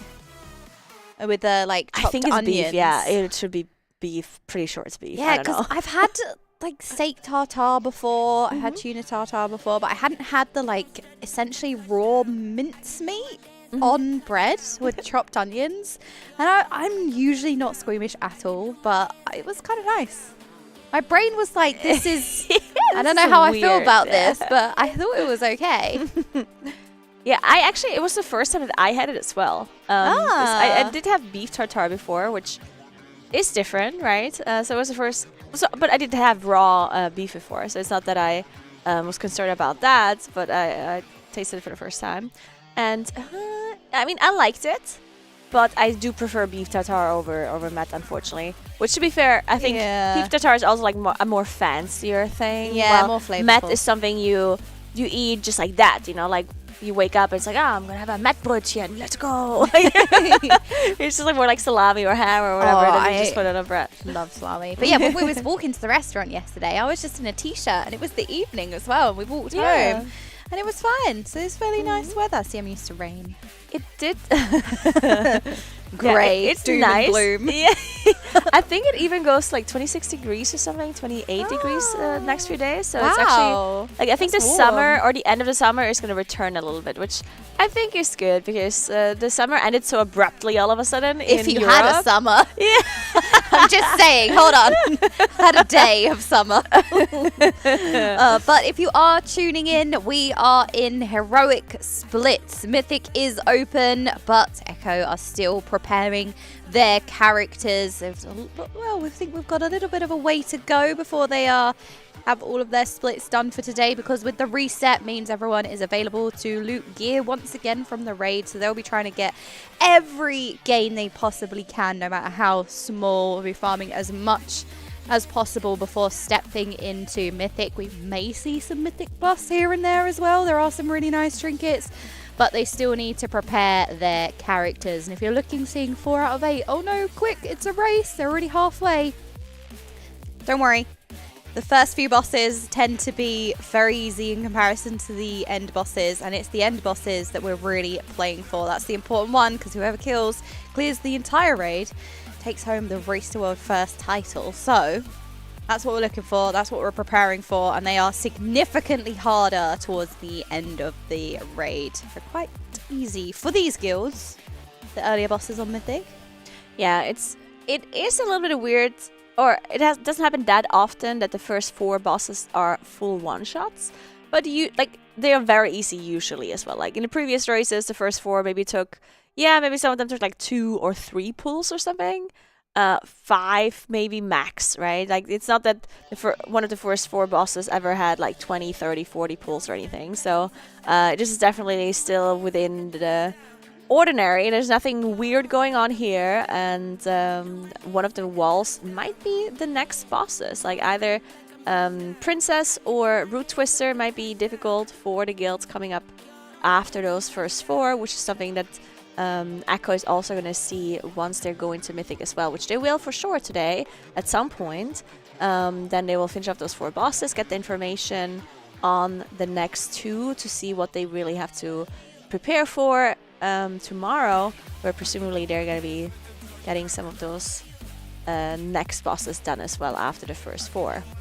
Yeah, after boss 4, there's a choice of Brood Twister or Nexus Princess Kaiveza. So it'll be interesting to see which one the guilds opt into. It'd be good to kind of have that Lords of Dread Ragalon situation from Sepulchre, where you see the teams kind of choosing different bosses to go to, deciding that for them the other boss is better to go to first, and having those little bit of decision making. I wouldn't want it to be that one is just way easier and just get it out of the way, and the other one maybe is a little bit harder, but it goes down quite quickly. And I don't, well, it probably most likely will just come down to Silken Court especially, and then Queen Ansarek. But I am hoping that a couple of the other bosses have some bite as well. Yeah, I hope so too. It would be fun if both of them have a decent amount of pulls, like similar to Lords of Dread and Ragalon, where both of them actually were pretty big wall boss. Well, Lords of Dread maybe not as much, but still needed a couple of pulls to get through as well.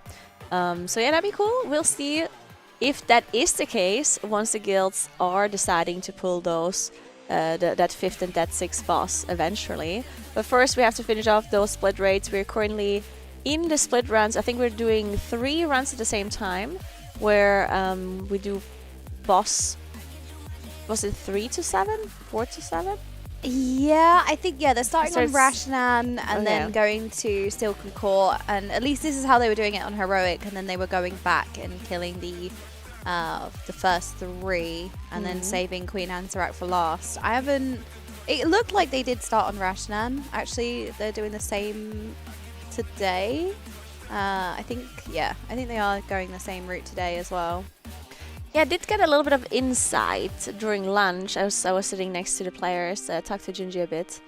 And even though the players are not always fully informed on all of their future steps, because there are certain people that are responsible for figuring out, okay, how many splits they're doing, when their splits are happening, which characters you're playing, and this information is not really as important to the players in that moment. So a lot of the info is not getting shared to the players, or I mean, if they would be asking, it probably would be shared, but just that they don't care, right? So they just do whatever they're told. They have other things to worry about.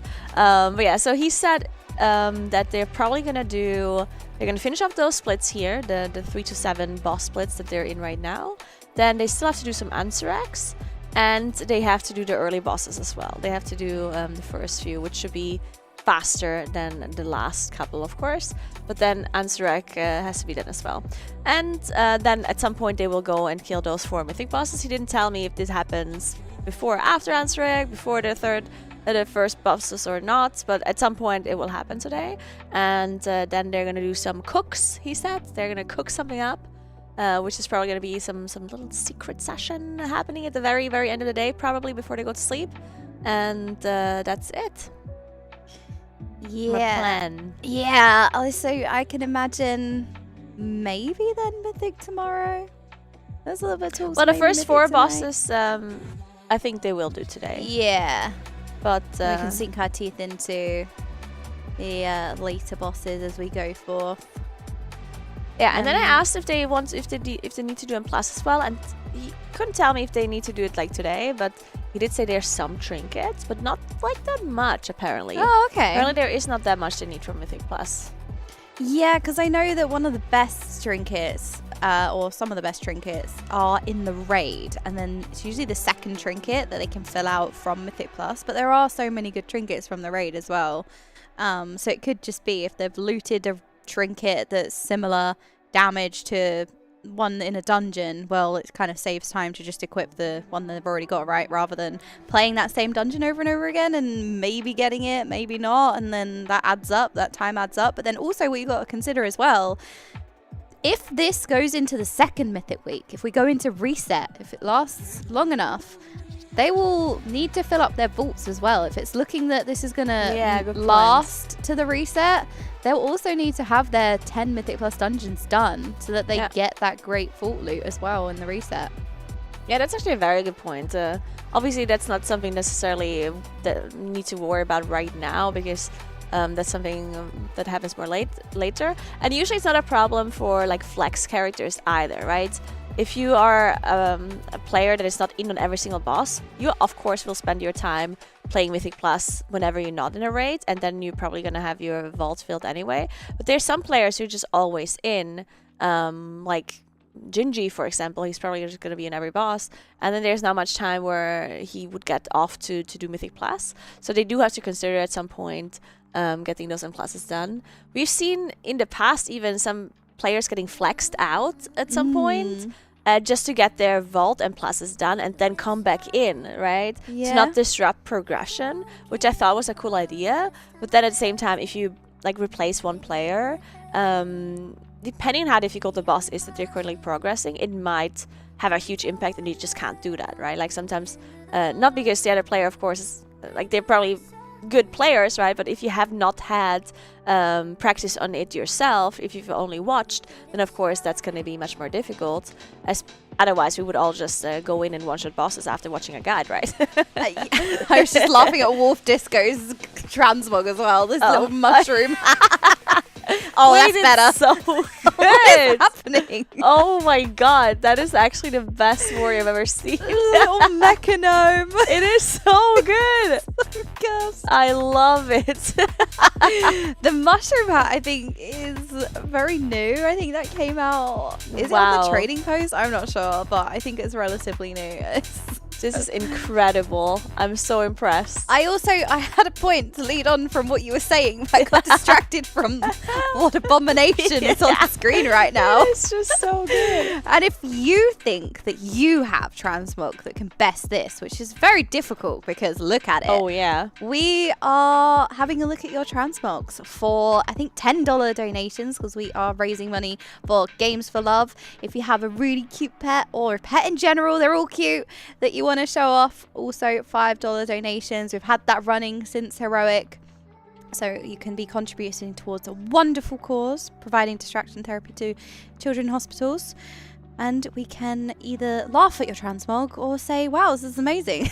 It can go really either way. I don't think there's any transmog that can be better than this one, honestly. Like, No. I'm sorry, but This is the hard to 10 out of beat. 10 is reserved for Wolf Disco, and there will be no one else that can get 10 out of 10. It's just a little mechanome as well, the little mecha legs and feet. It's just so beautiful. Yeah. The production is asking if they should increase the temperature because we're sitting here with like the blankets, like, but honestly, I like when it's a bit like I like being cozy. Right? I want to be in the blanket. So I don't mind. Yeah, I actually don't mind at all. Yeah. It's actually we're not cold. freezing. We're just it's not being that cold. Yeah. I'm just being dramatic. Actually, we should just say they're forcing us to be here. It's cold. It's minus still 20 degrees Yeah. here. It's still t-shirt temp. I'm freezing. My hair is freezing.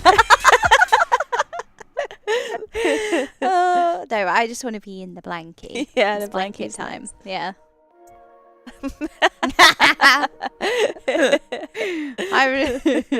I just want to be in the blanket. So yeah, the blanket's comfy. shoes are not on the couch yet. Everyone, I'm sure, We is talked very about disappointed. the blanket being like one of those blankets that your grandmother would own one of these, and it would be on the couch, right? Yeah.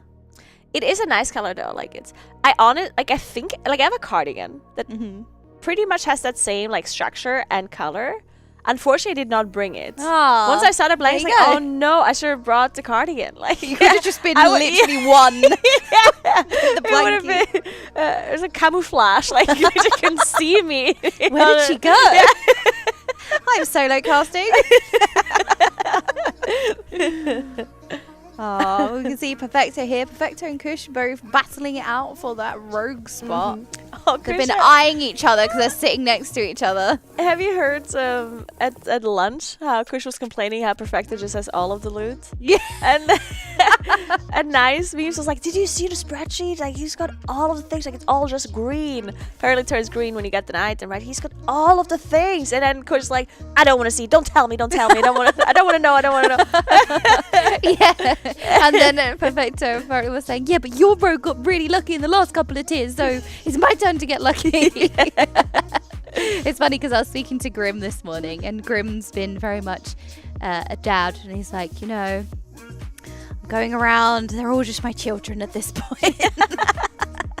I love that. Roger is also just the mom. Yeah. He's great. We got Mama Roger. No, speaking of Roger and mom, I forgot to bring my laundry. Oh no! Man, see, this is why he's a mom, and he keeps like pinging us on Discord all the time about the laundry, and I forgot. I don't know when we're getting that back. I handed it in a couple of days ago. I think it's due back today. I think they do it on a rotation every few days. It was. Yeah, I think at noon. So like I missed it now, so it should be back for you. Perfect. You can get my spider tea back. We do have a few of these. We have some merch to show everybody. Do you want this one? Yes. Because you have the other one. It is mine. Oh, sorry. No, there's only like 2 bits of merch to show off. If anything, there was nothing else here for sure. Yeah, we got little presents. So, did you order 2 of the spider? Yeah, I have a spider shirt. This is the and one a that spider you're hoodie. wearing. Yes. The beautiful. It is pretty. Spiders are all very cute, designed by our lovely Sam in production. Look at these little designs. We have Team Crab, Team Spider. You can get yours. Do ! Merch in the chat to find out more. Sorry, I love how I'm talking just like, hello. Oh, actually, crabs rule. Just kidding. Wait, traitor. Oh no. But there are also some highly coveted Get Ducked hoodies from, I think, the last race, was it? Yeah, I have one of Amir those. Drasil. It's so nice. It is so cute. Look. It's so cute. Also, the color is amazing. It is really It's nice. a very, very very nice color. green. Yeah. It's like emeraldy green. Yeah, it's because it's hard to see on camera sometimes because your screen, like depending on what screen you're seeing it in, you might not see the color properly. But it's very like emeraldy. Very soft. It's a very, very nice screen. Meraz has been wearing his. He loves it. Yeah, I got the t-shirt version, so I've I've got a hoodie now as well. Woohoo! Thanks. But yeah, we do have some of these available, so have a look! ! Merch in the chat. And there you go, got the new Echo jerseys. Oh, I'm actually wearing the t-shirt as well, so see, I'm helping. Oh, you have the new one? Yeah, the new t-shirts. They're very slick. They're very. Oh yeah, I have that one too. Yeah, they're very, very professional. nice. Yeah, it's very nice. Yeah, it is nice. I love when there's not like. Sometimes I like them just having like very, as you said, sleek and not too much going on. Especially when I wear them like going outside or like doing whatever. I don't always want to be like Get gamer. Everyone's like, huh? But yeah, you can get yours as well. Very cute. You can maybe have your IRL Transmog look better than Wolf Disco's in game. Hard to beat, but maybe. Very difficult. I'm not sure about that one. Oh my, okay. Right, let's have a look at Kush's characters here. There could never be any sus names. Surely not. This is all reasonable, typical rogue names, yeah, to be honest. Typical rogue names indeed. The Sniffer is my favorite. Sniffer. It's the favorite. Oh no. Mine are all just mages, surprisingly. Oh, yeah, I'm not very creative with my names either. Well, to be fair, my warlock's called Nagany, which I think is very cute. That is very good. But on brand. I can't take credit for that one. It's just somebody in chat came up with it. So. Yeah, I shouldn't have said it. Should have just said it was my idea. Yeah, no, that was all me. I wonder what they're looking at here. Very invested. They are very invested. It must be Wolf Disco's Transmog. Like, they're looking at a picture of it right now. Yeah, but like, where do you get the shroom hat from, though? Yeah, that's a good question. Yeah. Or they're looking at Perfecto's loot. Kush is just like, look at that. Like, he's got this everything. Is the cursed spreadsheet. How? So yeah, how did he do that? He's cheating. Yeah, so it looks like they're having a little bit of a break. So that probably means that they're done with their splits, like the later boss split minus Ansarak. So now they're probably gonna figure out, okay, what are we doing? Are we doing Ansaraks now? Ansarak splits, I mean, obviously, or are they doing the first few bosses? Are we doing the Mythic? Oh, no. It's the little inflatable ring as well. It's so good. Oh my god, I can't. It's just beautiful. That's what you expect from. It's really funny when like a tank has that transmog. There's no reason for it to be role based, but it always just amuses me that you've got this tank that's gonna have these massive bosses. Being able to get meleeed by the bosses, take these tank buster mechanics. It's just this cute little gnome. Yeah, that is true. Yeah. I think we've also got we had some PvP going as well. I think Canix was doing some PvP. Oh, yeah, PvP Maybe actually pretty Fragger. valuable again this time around. Doing some delves, I think. People were never too happy about PvP being relevant for PvE. Yeah, because there was the badge trinket, right? That was really good for burst damage profile classes. You'd have to do PvP to get the trinket on use. Gave you, I think, main stat. I want to say intellect, but it could have just been main stat. I think everyone could have used it. Very good trinket if you're a burst damage profile, because you want to amp as much damage into your burst window as possible, which giving you main stat that did. So it was a very strong trinket. Yeah, there was also, I think it was season 1 of Shadowlands, where the PvP players, if you got 2.4k rating, which is like the highest achievements, right? Like it's gladiator rating. Actually, it's higher than gladiator even. I think. Yeah, it was like the highest rating you can get for the rewards. You would get the chance, or not even a chance, I think you could just buy an item level weapon from the vendor that would be the same item level as the weapon from the last boss of the raid. So only the last boss would drop that high item level of the weapon. So no other weapon would be in PvE is as high as last boss to Nathris. Yeah, it was the Nathris, yeah. And the PvP weapon. So that was actually incredibly valuable, and a lot of PvE players were like, oh my god, I need to play PvP now, I guess. But they stopped doing that, which, I think that it is good that there's no best in slot items in PvP. Yes, absolutely. Anymore. The fact that you get a little bit of advantage of doing PvP at the start of a season, I think that is fine, right? Because you don't have to do it. There's going to be better items later on that are better than any of the PvP items can be. It's only like if you want a head start initially at the start of the season, if you are bored and you're done farming delves, so you can go into some PvP. Wait, Gingy, no. How are there more? What is happening? As well. Oh, it's so pretty. I love them. This is the glasses. We do see a lot of mechanomes though. Yeah. And mechanomes, like there has been something weird about their racial, like a lot of, like they're saying it's really strong. But I don't actually know the mechanome DPS ratio from the top of my head. I'm gonna have to look that up. Have to look that one up. Yeah, because I do know that it's really strong. A lot of people are playing Mechanome. Yeah, because I think it might be one of the passives. Maybe it grants you, maybe extra stats or critical the damage of your crits amplified. There's definitely something, because Mechanome was always up there, especially for Mage.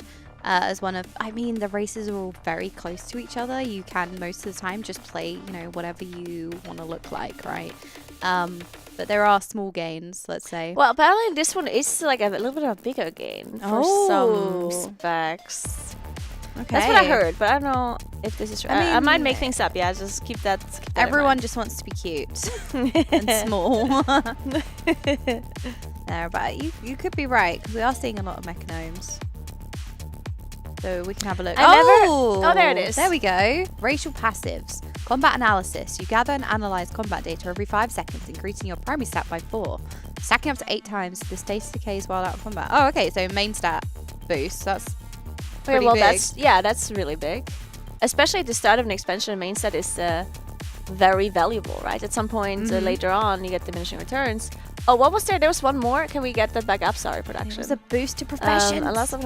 When you fall below 20% heal for 15 times your maximum health, this can occur more. Oh, that's pretty good Wait, as well. That's actually very good, especially for Kaiveza, where you drop below 10%, you're going to take loads and loads of damage. It's going to be quite useful. Yeah, this is also pretty good. Is there the active? Can we look at that one as well? Because I think wasn't there something with like roots? Preventing roots or something, or if I'm not completely mistaken, I think there was something like that. Yeah, there's usually, these passives, and then you'll have an active with every racial. So I can't remember what the active is for the mechanomes. Yeah, like humans have that, basically the PvP trinket where you can get out of a stun and stuff like that. But I do remember gnomes having something with like slows or roots or something. Yeah, dwarves have quite a strong racial. Clears. True, yeah, it's like dwarf a is dispel. really strong. Alright, summon 2 organic light duplicates to distract your foes. 3-minute cooldown. So it sounds a little bit like mage mirror image. Yeah, interesting. I mean, I guess there is a possibility that there's a little taunt. I wonder if there's like some mechanic where you can cheese something with this one. Usually that is the way, because I mean, sometimes you get racials that are quite impactful, right? There was the tier where there was a lot of bleeds. It might have been Castanatria, so dwarves were looking really strong just because the fights gave out a ton of bleeds. So yeah, it was very strong for everyone to be able to remove a bleed during the fight.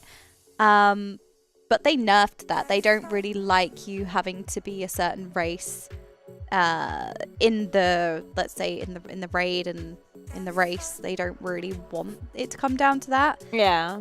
But yeah, there could be some kind of shenanigans with the Mechanome clones, perhaps. Or just that there's a lot of ads that spawn on the fights, especially like little fixate bugs. So it could just be that... Canix, don't die! We're doing some PvP here because Canix is trying to get his PvP items we talked about before. He's playing a Rastadroid actually, with a warrior. Ooh. Unfortunately, did almost go down there. But the horror fight, yes. Oh, unfortunate. Do you play PvP? I don't.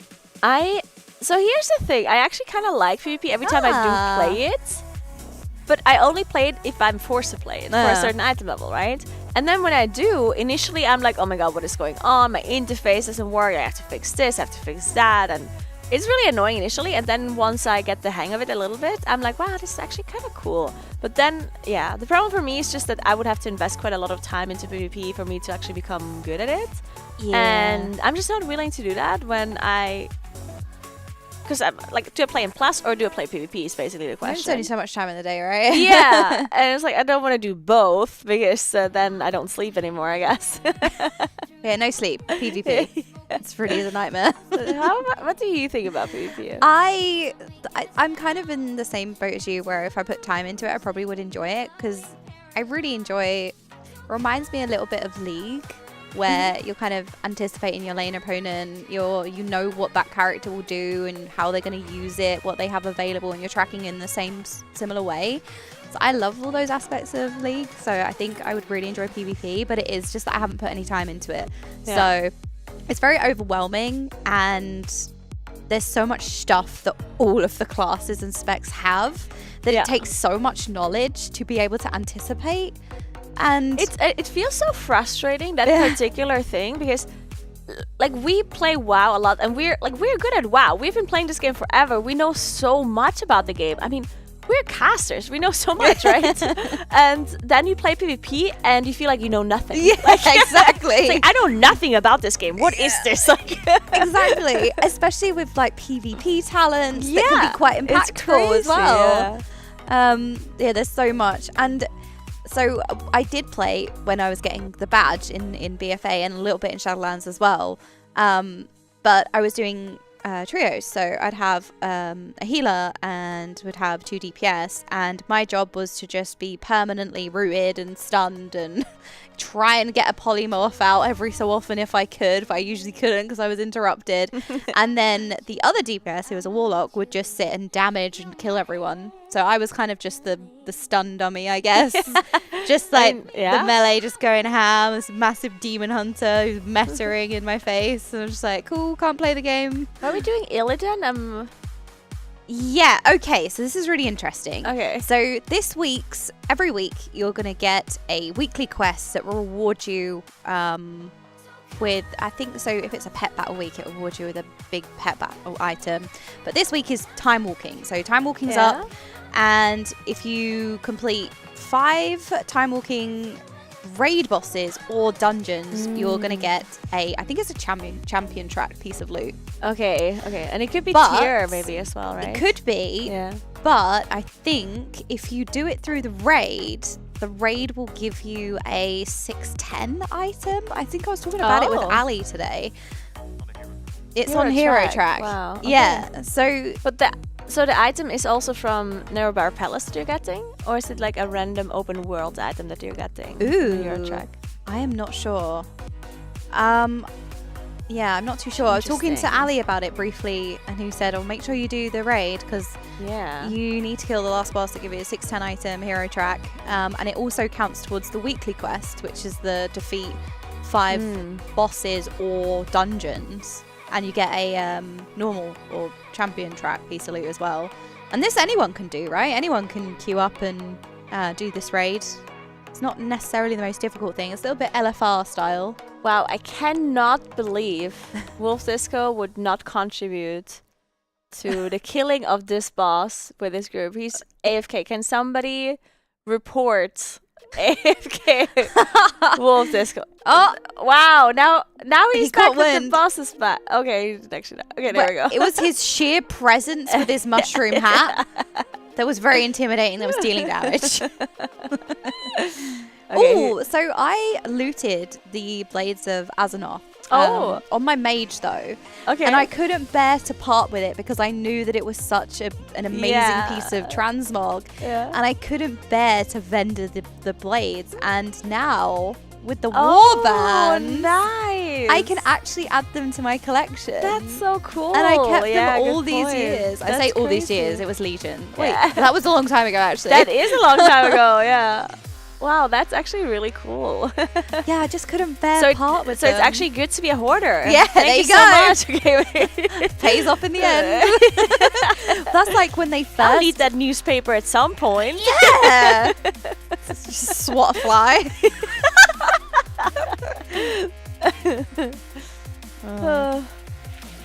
Yeah, so there is a 610 item if you clear the time walking raid or you kill Illidan.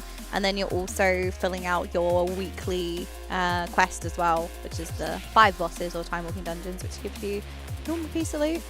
So that's probably why they are in here. I mean, they're trying to get as much as they possibly can. As we keep saying, this is still about preparation, that reset coming in. There's still items to get. And if there's still gains out there waiting, they're going to be doing it. Absolutely. So they can take it with them as far into Mythic as they can possibly go. This is such a legendary fight.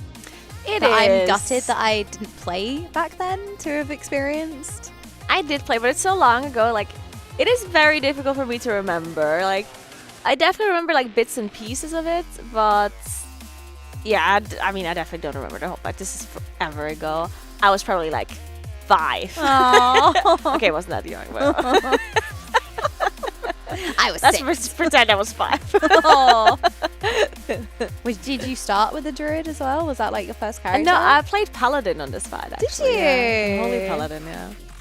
Ah, I was always drawn to a mage, but I was introduced to the game by like my cousins and some family friends, and one of them was a mage. So we formed our own little like guild, and I thought, well, I can't be a mage because we already have one of those. So I asked them the important question that everyone always asks. Yeah.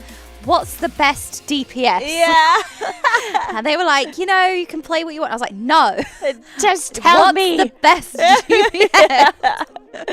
And at the time they said, I want to be a range. I knew I wanted to be a range character because I always gravitate to ranged. And they said, oh, well, Hunter's really powerful right now. And I looked at Hunter like, yeah. Okay, I guess. I really wanted to play the mage, but because we already had one, I was like, yeah. Okay, I guess I'll try Hunter then. I leveled like 2 levels. I was like, oh, I can't do it. Yeah, I can't do this. And they said to me at the time, this was like early WoD, I think. There was a thing where if you leveled to 60, then boost, it would boost your professions or something. Oh. And they made it sound like that was so important. I haven't touched professions since. Yeah. Because in Dragonflight, they got so complicated. And I'm just like, if I ignore them, they don't exist. Complicated, yeah. But it didn't pay. And I was like, I can't do it. I'm sorry. I leveled to at least like level 5. I was like, I can't do this. It's such hard work. And then I got to max level and everyone quit. So Oh, yeah. It's like, oh, time to play mage now. I did. That's when I re-rolled mage and I didn't go back. My little hunter called Eronus. Because I always just used an elf name, random generator, because I'm not creative whatsoever. I mean, it's funny because when I started playing, I was actually really young. And I had my first character was called Caro, which is my real life nickname, right? And then I transferred my character to another account because, I mean, why would you call a character your real life name? Like, you have no creativity at all, right? And then I transferred my character, and I'm like, it said, oh, you have to rename your character. And I'm like, Caro, enter. This character's name already exists. And I'm like, no. I'm like, oh no. Like, my whole world just shatters. Like, what? But I'm Caro. Like, there can't be another one. Yeah, and how... What else would my character be called other than my name? Like, I was like completely lost. Like, oh god, what did I do? So then what did you end up naming it? I think I ended up naming it Lisabel. Aww. Because a friend of mine was called Lisabel, and I thought her name is so weird and strange because it's always Isabel, right? And not Lisabel. Yeah. So I was thinking, there's no way anyone in this game is called Lisabel, right? So I'm gonna call my character Lisabel, just because I thought, okay, that's the strangest name I ever heard. Oh, that's cute. Oh, it does look like we are getting into Queen Anseret, though. It looks like the end of the splits maybe but I'm sure Scripe will always find another character like, but what if we had another mage? Okay, time for more splits.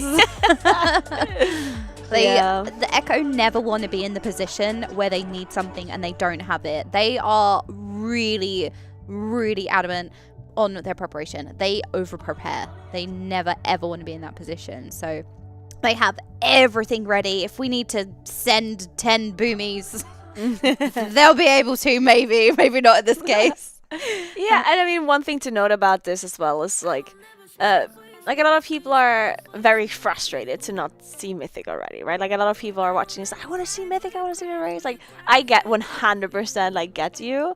And some people are like, because they want to see Mythic so badly, they are arguing in their head as if like they're wasting their time. Like, they must be wrong. Like, you have this like battle in your head. It's like, they're world first player, they don't know any better. Like, they must be in the wrong here. It certainly is better to just do Mythic, right? But trust me, it's not. It is just not. Because the problem is, if you do Mythic first, then you need to know the characters that you want to gear. Because, of course, the 4 bosses that they're very likely going to one-shot, they drop loot. They drop myth track loot, which is incredibly valuable. And they need to make sure that the characters that are doing those bosses are the main characters, right? And if they're not 100% sure about that yet, then there's also like, there will be a huge waste of item level. And on top of that, even if that is not true, like even if they wouldn't be wasting any of the items, you don't want to waste any kind of time fighting a boss that is a little bit more difficult without you actually having the best things from the split rates that you can have. Because then you're like, you could have killed the boss maybe like, let's say half an hour earlier or an hour earlier if you had done that one split that you're gonna do anyway later on in the week, right? So might as well just like get it out of the way immediately, have your characters be maximum geared as you can from those split raids, and then just blast through the raid and not waste any time with under-geared characters. Absolutely, because you'll see somebody like Gingy, for example, who has multiple mages, or Hopeful, who also has multiple mages, and it depends in that split and on that character what's going to drop. You've still got the RNG element. The boss has a loot table, and it can drop any of those items from the loot table. So Gingy 1 may have got the best trinket, but Gingy 2 may have got nothing. Nothing may have dropped. Yeah. So they have to know what characters they got items for to be able to take forward and to keep gearing those characters as well. So that is really important. And those 4 bosses are going to go down at some point, right? So you may as well take it down when you have what you need and make it as easy as possible, as you were saying. So this is very normal. This always tends to happen. They front load all of their prep and then they jump into Mythic. I feel like sometimes they've kind of jumped in, hit a wall, and then had to go and get additional gear. But I would say in the last few races especially, it's more, let's get all of our preparation done and then go in. And then they really want as much as they possibly can just so that it is a very smooth way into Mythic. I do hope that we have a couple of challenging bosses, maybe boss 5 and 6. But 7 and 8 are definitely going to pose quite a pushback. I think that is going to be very challenging. Silken Court, sorry. Yeah, Silken Court. Oh my gosh, my brain did that thing of like, wait, that's not right. It's Queen's Court. No, it's not Queen's Court. It's Silken Court. Silken Court. Perfect. Yeah, so that looks really difficult. I mean, I think it rivals Tindril, honestly, from Amirdasil. I don't know how you feel about it. Yeah. It can be incredibly difficult if it is the way it was during the last testing. Which we think it is. Like, I don't think we've seen any kind of like major changes being applied to that boss. So I do think that boss is going to be super, super hard. Unless the only way I think that the boss might be a bit easier is if because they tested it on PTR, right? Or in beta, and they know the mechanics. So if they somehow manage to like fully like write up a whole strategy for the whole boss, like that is like kind of scripted. If you manage to beat the boss in like a scripted way, and they manage to like already figure it all out beforehand, and did like practicing, like kind of like dry practicing, I guess, where you just like in a raid and you know, okay, we're gonna be here, and in the next 10 seconds we're gonna rotate over there, and we pick up the modes and blah blah blah, right? Then I think it could be a little bit easier for them, but I doubt it. Like, I very much doubt that they managed to figure out the whole kind of strategy already. There certainly is gonna be some RNG in the face. I think the controls down there. Oh, I see. Yeah, we may need the TV to see the screen. Idle display. Uh-oh. We are still here. Yes, Netflix, I'm still watching. Yeah, well, we can talk a little bit about this boss, because it might be some time before anybody's seen Queen Ansarak. Since yesterday when we were doing those Queen Ansarak runs. But we can definitely go through. So the last boss of the raid is usually not on the PTR, not available to be tested. So all you have to indicate what's going to be going on is the dungeon journal. But the dungeon journal isn't always clear. You know, what's frothy foam? How's that going to look? And it turns out, it's a big wave across the platform, and you need to use this other bomb to jump over it. But it's not always clear. So when I was looking at the Mythic changes in this fight, I was kind of looking through like more foam. Okay, there just seems to be just more stuff, so we're just gonna have to see it play out. I remember when we went into Sepulchre, it was actually the final 3 bosses that weren't on the PTR. We had Rygalon, Lord's Dread, and the Jailer. None of them were available for testing, so nobody had seen them. I remember doing my Race to World First prep, very nervous because that was my first Race to World First cast. Yeah. like a little rookie. I mean, I still am, still like little learning, like it's an exam, studying. But I remember seeing Rygalon in the dungeon journal, and I could not get my head around it, because you had the 2 different phases, and the 2 different phases had mechanics going off at all times. So it was hard to picture, okay, so how's that gonna look, or what are they gonna... Okay, no, this is a little bit of insight for Queen Ansarak on Mythic. Phase 2, Queen's big time. Who even knows? Ooh, maybe a Mythic only phase. What do you think about a Mythic only phase? I mean, I can see there being maybe like Mythic only mechanics. They're like special or some special thing. But I don't think we'll ever get a fully fleshed out Mythic only phase. I don't think we'll ever see that again, because of the reasons that I mentioned yesterday, where I think that they got too much like negative backlash from the community. If they're missing parts of like important lore or important things that they cannot experience themselves because they're not Mythic raiders, which I do understand partially, for sure. If there's a player that doesn't do Mythic at all, and then you have this like really cool thing happening in Mythic, then it is, you know, it's annoying. Like, I can see how it's frustrating. But yeah, I don't know. At the same time, I also think that the Race of First is so public now, and you can view it, right? And I think a lot of people don't see a lot of this stuff on Mythic, right? Like you don't see any of the Mythic mechanics on the other bosses either. So I would say, I mean, does it really matter? Like, can't you just watch and maybe I just know, don't it's tie hard. it to lore, perhaps. and Yeah, just as long as have you don't the tie it to Mythic only- lore, I guess. Yeah, just have the Mythic only phase be additional secret mechanics that we didn't know was happening. For example, in the Jailer, Jailer dropped to a certain percent HP, healed back up, had a shield, and that's not necessarily anyone's going to be missing out on that lore-wise. That's just kind of cool. That also was extra. also not really like super interesting, I guess. No.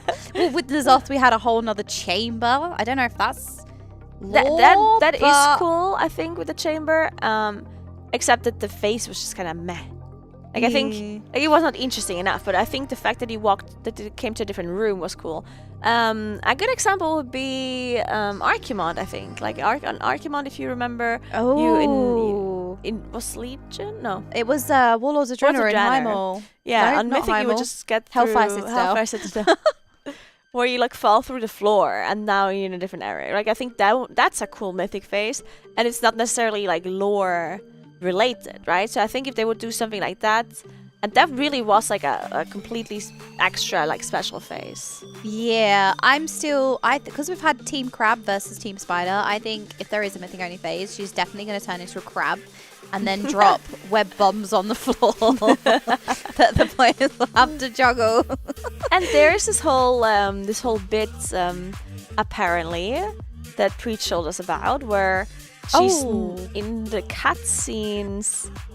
She's like fully ascended or something, and in normal mode and heroic she's not fully ascending. So it's possible that she does it only on Mythic. That would be very cool as a Mythic only phase. Yeah.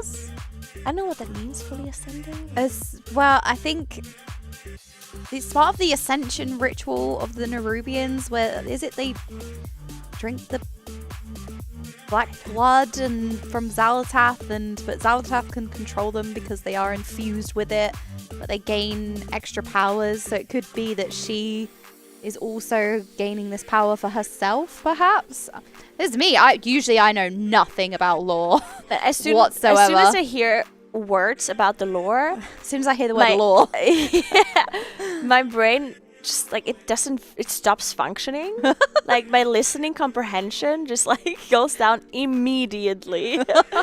I'm usually the same. Honestly, this is the first time I've ever paid attention to anything that's not a Mythic Plus or a raid. It's kind of nice because I feel like my eyes are open and I can appreciate all of the great things that WoW has to offer as well. You know, I love raids, I love Mythic Plus, but it's nice to appreciate the music, and I always appreciate the music in zones anyway, but apparently also they have really appreciate good the music story. in this expansion. I personally never have music on. Yeah, and I won't neither had change I. it, but apparently they have really good music in this expansion. Yeah. Do you agree? I think so, yeah. I've been having the music on. Still small changes like that. Alright, so if you are tuning in and have not seen Queen Ansarek, there are 3 phases. We just had the intermission, coming out of the intermission. Now we're going into phase 2, which is killing the ads and ascending through to the platforms. As they will kill the ad off, it will do a big knockback, which knocks them onto the platform, and you'll have to split the raid into 2 because there will be 2 different platforms with ads on them. So you'll be splitting your raid in half, having half go one way, half go the other, while taking out the platform of ads. And the additional heroic mechanic in this phase, you'll have a dispel. Usually you would dispel, but on heroic it deals additional damage to the raids. That's something to think about. You'll also have orbs pulsing across the platform as well, which you saw just before they went up into this platform, as they will ascend the webbing. I think it was Merez. Merez had this down in terms of, it was almost like MDI style ad stacking, you know, where you get all the trash together, make it very efficient. The additional heroic mechanic on this fight as well, as you'll see, every time they're gripped in, they'll get a little ring around them. If you're standing in somebody else's, you will take additional damage. So you have to make sure that you are spreading out as well as not getting dragged back in. And thankfully these bridges, they don't have holes in them either, which would be cruel. But no holes in those bridges, you can just walk up blindly as long as you don't fall off to the left and the right. So yeah. Yeah, it's not like the Sylvanas platforms in phase or the intermission That was mean. phase 2. Yeah, it was intermission, so yeah. mean. Horrible. Especially, you know what caught me off guard on the Sylvanas? I would blink but somebody would roar, so I would launch myself. Arguably, I shouldn't have blinked, but at the same time, use the roar in good time. Not panic halfway across the platform. You should know. All right, as we are going into phase 3. Yeah, I think this last phase is actually going to be super interesting on Mythic, I think, because it's already really interesting and heroic. It feels almost like a combination of Cymox from... Oh, no. Kush. I guess he's sleeping. He was sleeping. Don't rest him. It's fine. Taking a power nap. An Ansrek phase 3 power nap. But yeah, there we go. We are spawning those spiders now. These spiders, of course, are trying to reach the boss. And bad things happen if they do. So that's why they're nuking them down, making sure they're using their CC as well that works. So sometimes you have ads on a boss where you can't CC them, but they can be CC with basically everything, with slows, with stuns, with knockbacks. So that's what they're using here. And now the whole raid gets shackled, and the shackles are actually being placed by players initially. So you have to finish off those shackles. And now we have the cool mechanic, in my opinion, I love this a lot, where you have those 2 portals that you can place. And this is the Cymox mechanics. This is like you enter one portal and you exit it on the other side, and you use it to dodge this circle that is coming closer and closer. But in Heroic, you also get a circle around you afterwards that you can see right now, and the portals are exploding after the player with this essence goes through. Like, there's just so much stuff going on. I can't even explain it as fast as it's happening. It's so funny because Medic was like play-by-play casting this fight the other day on Heroic, and it just kept going. And I was like, you know what? I knew this fight was really far-paced, but you really realize it, 1, when you're playing, and 2, when you're calling out every single mechanic. Yeah. It's just so, it's just instant. There's so many things going on. You don't get any respite. And Mythic is going to make everything so much harder and add additional mechanics as well.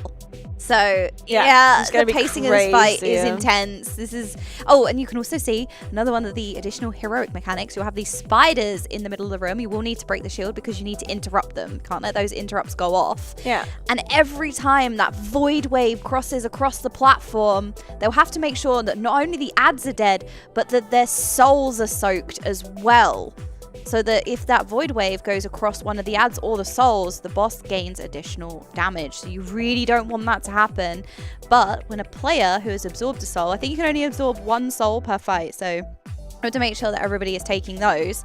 And when a player with the soul crosses through the teleport, it will explode the portals. So I don't know, everyone kind of goes in at the same time, but when I initially read that in the dungeon journal, I was thinking, are they going to play around this? Are they going to have to send certain people through at different times if the portal's going to explode? You want to make sure that player goes in last? Yeah, the theory is that the person goes in last, but because there's a delay, so basically the player that goes through with the essence does close the portal, but it's not instant. Like, there's a delay. That's why on Heroic you can kind of just wing it, because everyone kind of goes through at the same time anyway.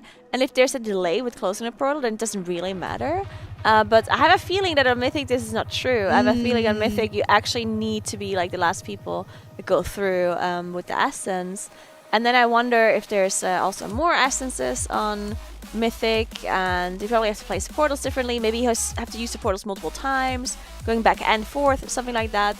But either way, I'm really excited about this portal mechanic, because I thought when I saw it for the first time, I was like, oh my god, this is so cool. But then it wasn't on a boss, there was like a later boss.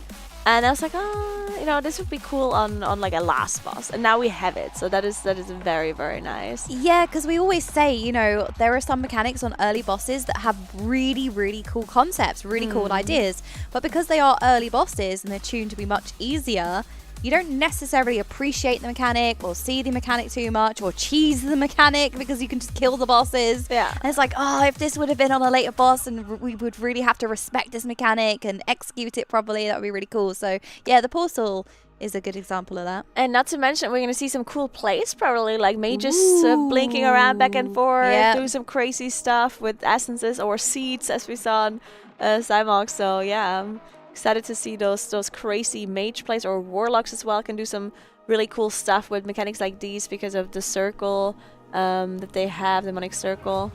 Yeah, because I feel like mage is such a flashy class when you're watching somebody play it, just because you can get some really instant blink plays. You have alter time. You can do some cool stuff with alter time. Yeah, they have so many tools where they can just look really flashy. And then this is a fight that does cater towards those flashy plays. Yeah, because you got the Warlock personal portal gates that they can place and then teleport back to. Demonic Circle, is it? Yeah. So they can use that. So that can be really cool. Instead of using the portal to cross through the voidy wave going across the platform, they can just use their Demonic Circle. Yeah, and we do see with Ansurek that they're going to be joining a different split now. Jinji's more on a different PvP. character. Ooh, unfortunately, Canix's friend died, but he's only playing against his one mage, so maybe Canix can actually win. Quite low in the bear form. Oh no! The meteor. Oh, tree form. Ooh, the healing going out. I think he's gonna win. Yeah, he probably will because mage doesn't really have any self healing unless ice block. There's Pyro freeze, which it doesn't look like there is. Sometimes you can have when you ice block, you gain. Okay, nice. I thought just the got barrier. Polymorph through, but didn't. Yeah, There's no more cooldowns left either, so I think Kenning's gonna be fine here. Yeah, we've got the Ring of Fire, which is a PvP talent. And I know that because I've never seen it in PvE, so I assume. Yeah, unfortunately, the mage is not going to have any way to heal themselves. It doesn't seem like they have the talent which makes you heal in an ice block, so... We should get some PvP casters in here, just like that would be so funny. Just having like a Super Tease or someone here that never casts unless there's like a super quick PvP session and he just jumps in. I just like play casting. Yeah. I mean, there's so much happening that it can be so difficult. I mean, I struggle with PvP anyway because I don't necessarily know the ins and outs of every class. Ooh, can it dropping really low? Oh, no. The bear form comes out. Oh my god. Back into tree form. Okay, Icy Wings is gone now. All right. Yeah, Kennick has a hard time doing damage to his mage. Like, this mage seems unkillable. I know. Tree form up. Oh, taking so much damage. Can he out heal it? Kennick, no! The problem is that dampening goes up as well. What's the dampening at right now? Seems like it's high, so the heals are going to do less and less the longer this takes, right? Yeah, so Canix needs to find some damage, really, because even though the mage has low HP, Canix can only heal so much. Get reduced as they go on. The shields, he just can't get through the shields. I think this might not be. No, mages have so many things, so many defenses, barriers, shifting power to reduce the cooldown. Yeah. That is a little bit rough. I remember, so Echo has the AWC team, and they were helping various members with PvP, and we saw was it Raikou who was playing mage, and his partner died. I can't remember who his partner was, but he just soloed. He just 1v2'd. Oh yeah, that's the other team. It was absolutely wild to watch. It was fantastic. That's very cool. Yeah, I feel like PvP is one of those things where when you see when a good magic PvPer, moments happen, you really respect it because it's very flashy and it takes a lot of skill. Yeah, for sure. I remember watching Peekaboo, and I understand that's like his like he does this a lot apparently, but I wasn't aware of that because I've seen it for the first time. So sometimes he'll use the selfie camera in an arena game. What, to just BM and just be like, take a selfie with the enemy? He will do like 1v2s where he queues up by himself in a 2v2, and he probably like plays against like lower, like he's not gonna win a 1v2 against like really good players, but maybe in like a lower rating he can win, right? So he queues 1 versus 2, and then he kills one player, right? And then he'll take a selfie with like with the dead body of the player while the other person is still like trying to win, and then he'll continue. And I thought that's hilarious. That's like the ultimate BM. So BM. And then you get like the old school like, oh, now I'm just gonna teabag your friend. Like the old school FPS player. It's horrible but so good at the same time. Like the selfie cam BM. Yeah. It's so good. See, PvP is toxic. That's all I'm hearing. Gonna take a selfie with the bosses when we kill them in this raid. Nerub-ar Palace. Oh man. All right, seems like we are preparing for the next split, the never ending. Although at the end may be in sight. No copium. Perhaps. Splits. Still I'm gonna be got so sad when the the rest of splits the are day. over. I know. Oh no, what a shame. Yeah, we've had them for so long. What are we gonna do without them? Aw. Comfort. When the bosses are much easier, we don't have all the spooky mythic mechanics. We'll be saying that on Silken Court when we have all these chaotic orbs on top of everything else, the moats, and we'll be like, oh, bring back heroic. Yeah. Oh. What do you think about the trash in this raid? Do you think it's too much? Is it okay? It's like hard to tell for me because I am so not paying attention when we do trash. Like it's just never ending. You're just killing trash forever. You're just like, I swear it's been an hour. Hold on. Like I have this I'm gonna call it a talent. I have a talent of playing the game but not really playing the game. Like I do press the buttons, but I'm like not paying attention to what I'm doing at all. Is it like when you I'm drive streaming. somewhere and yeah, you exactly. have no idea how you go? Like, yeah, 100%. Like 100%. I do this sometimes when I'm questing, when I do lower dungeon keys, when I'm doing normal, heroic, whatever. I do this a lot where I'm just talking to chat about whatever, you know, about the weather, and we'll do a whole dungeon in the meantime. And then when I think, like, what did I do in this dungeon? And it's like, I don't remember. Like, I have no clue. And I feel like that's always what happens when I do trash in a raid. So, no idea if there's a lot of trash, little trash. Who knows? It's just so distressing that you just block it out of your memory. Yeah, because, you know, players will always try and optimize, right? And try and clear as least trash as possible. Just to speed up their clears. And Blizzard have been forcing you to take trash by adding anti-stealth mobs, for example, because you'd have players, you know, shrouding through, skipping trash, invis skipping. So they'd add, you know, stealth detection. And it seems in this raid, they've added a percentage bar of, nope, you need to kill 100% of the forces before Rashan. No shot, really? Yeah, there's a 100% bar, and you have to get it to 0 before the boss will spawn. So you have to clear out the entire platform. And arguably, you'd have to do that anyway because it's the boss arena. Yeah, okay. But it's an extra, like, no, you will do trash. You will kill this. It is so funny to me because,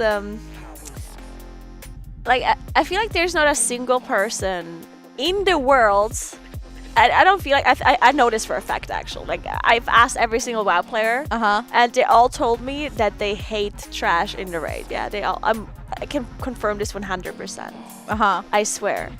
I asked every single player, and none of them said that they like trash in the raid. Nobody. So Blizzard, please. Stop. Stop it. So if you're a 3-day raiding guild or even a 2-day raiding guild, you have precious time. Yeah. But I was a 2-day raiding guild. I agree, actually. And the trash took so much time out of our raid that it really impacted progression. You have precious time anyway, right? 2 days is not that much time. Yeah, trash can negatively impact people. I think a little bit of trash is fine. I think it just gives you a bit of respite. It's thematic. A little. No. I think you're correct. I'm gonna have to confess. Wait, you I didn't did speak not to ask every single WoW player. What? Who is the one person that you didn't speak to? Wait, you didn't Well, ask me. you, so it was I you. hate trash. I asked all of you. Oh well, there we go. Now I know. Now every single person has said that they hate trash. But sometimes trash drops BOEs. But the interesting change, I think, going into the War Within, I mean, you'll correct me if I'm wrong, but I think Mythic BOEs are not bind on equip. Yeah. They've changed it so that they are bind on pickup for the first week or so of the tier, and then they will be able to be traded. So it's just, you can't buy a BOE during, let's say, the race toward first. Yeah. You can't be buying gear off the auction house. But they will convert back to being a BOE after, I think. That was a change that was coming into War Within. That could be a tidbit of information that I picked up ages ago on PTR that got changed, but I'm sure that's the case. Know if this is true. But I'm just going to nod along. And as I said, you have to be confident Smile and wave, boys. Yeah. Yeah, sure. I'm sure I've seen some people say that, a BOE dropped for me, but it's not BOE. It's final pickups. So what's this about? But I'm pretty sure that's the case. I will double check. Everyone's just going to call me wrong anyway, even if I'm right. No, but wrong. There's one thing I was wondering as well about the trash taking up a lot of time. One thing that also I'm actually like leaning towards now is like maybe having raids with like less bosses. Because whenever I see a raid with like 8 to 10 bosses, I know that the first bosses are just going to be kind of like these filler fights. And I understand they are more difficult for a mythic guild that is not a raceful first guild, but still, once you've killed them, like it's not going to take you that long. And once you killed them, re-clearing them just becomes this chore that takes a really long time.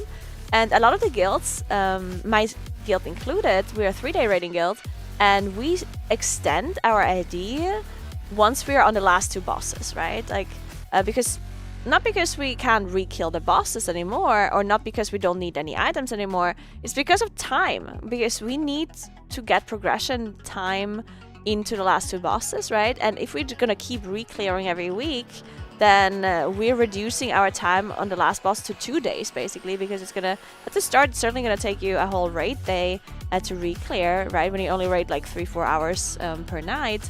So you can't afford that anymore. If you want to kill those bosses, you have to extend. And that's frustrating, right? It's really frustrating if you have to extend your ID for multiple weeks in a row, and you know I'm just going to be spending 3 days a week, 4 hours in like each day on basically gaining nothing. Because you're not going to kill a boss, you're not going to get loot, you're not going to get a vault. So it's just so demotivating to do that. So whenever I think of that, I wish there would be like smaller raid sizes, because then the value of extending is going to be much lower. Because of course, if you only have to kill 3 bosses to get the last boss, for example, that'd be a lot less time than if you have to kill 7. So yeah, because the later boss is taking a considerable amount more time usually than previous bosses. So you need to allocate time for that, and then also having to clear all the bosses previously as well. You have to fit killing 7 bosses, and then if you do have bosses like Tindril, for example, that's going to take some time to re-kill because they are very challenging. So you kind of have to reprog that a little bit, so you have to add that in. So yeah, and extending your lockout, for anyone who may not know, is essentially you don't get the reset upon reset. So you carry forward what you was locked to the previous week to the next week. So if you killed 7 out of 8 bosses, instead of the reset completely resetting your lockout, you would lock it and have it stay at 7 out of 8. So the next week you can go straight back in to, let's say, continue progressing Queen Ansarek. And that usually is not really worth it for most people. It is a time save, as you're saying. You know, you still need the loot, so it's not about that. It's not like, oh, we got everything, we don't need to kill those bosses anymore. It is just because you run out of time. Yeah, and that is frustrating. So, I mean, and with the smaller raid size or boss, like less bosses, you would also get like less loot in theory, right? But we've had these like mid raids as well, where, for example, one season would last, let's say, like 5-6 months, and you will get like a smaller raid at the start, and then 2 months later you would get like another smaller raid, right? And I think that was actually kind of cool. Like it's like a Crucible Storm in BFA, like a short or like Trial of Valor, if you remember. That at the start of Legion. Yeah, it was Emerald Nightmare, Trial of Valor, and then Nighthold. And it can be a little bit stressful that you have like a lot of it releasing. That just fizzed. Oh, is it spicy water? It is fizzy water. I just had like Who brought us fizzy water? I heard the fizz and I was like, hold on. I can't let you do this. Although I'm gonna do it. You like sparkling water, don't you? I do prefer non-sparkling water. Oh, none. Yeah. Okay. I'd rather have none. Nobody. You know what? I've asked every single person in the world, and every single person in the world hates spicy water. So that's another thing. I mean, I noticed because I was trying to tell which one was just still water and which one was spicy, and one of the bottle caps said medium. So, I mean, obviously that one's the spicy one, but I took that one just to confirm, and it was indeed sparkling water. I do think the Germans are trolling people a little bit, because they put like really strange names on it that would indicate that it's it says natural. Yeah, it says natural water. Yes, that's like why I picked it up. Yeah, right. And it's just classic as well. Like, yes. What would the most natural classic water be? non-carbonated one. Every time I come to the race pod first, I'm like, there's always a sparkling water incident because it's so hard to tell. It really is.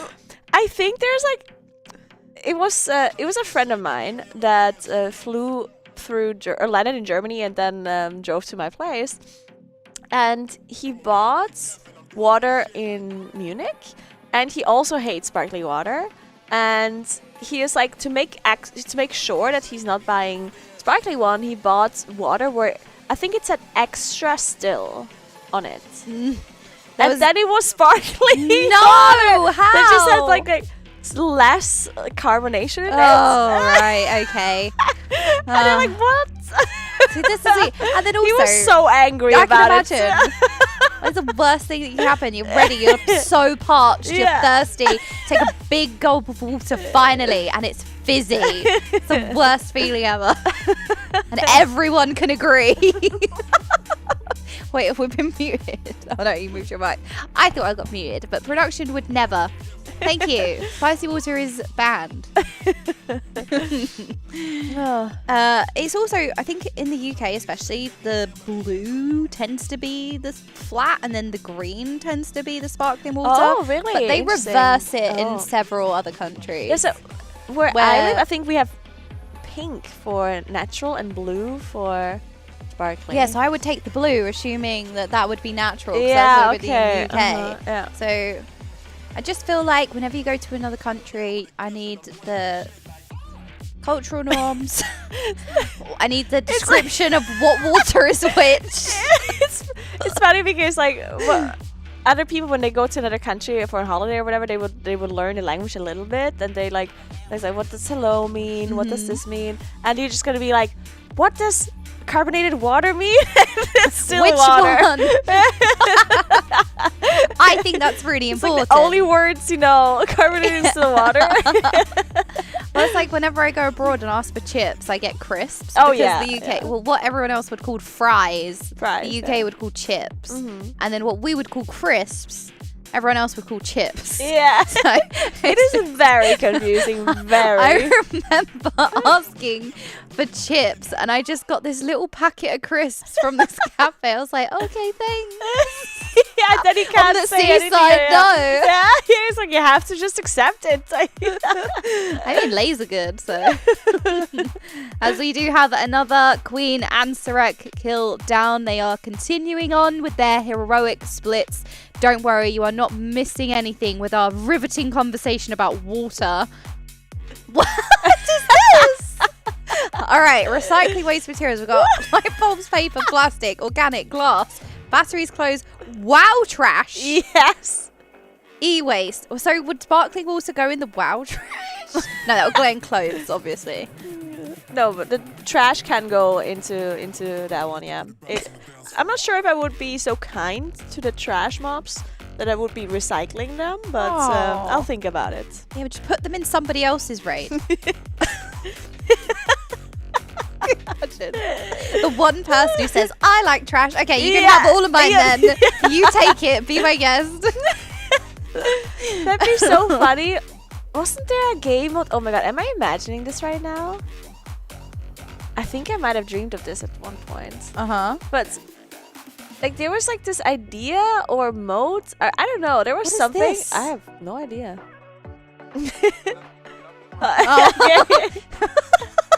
Jump scared by like a plank of wood.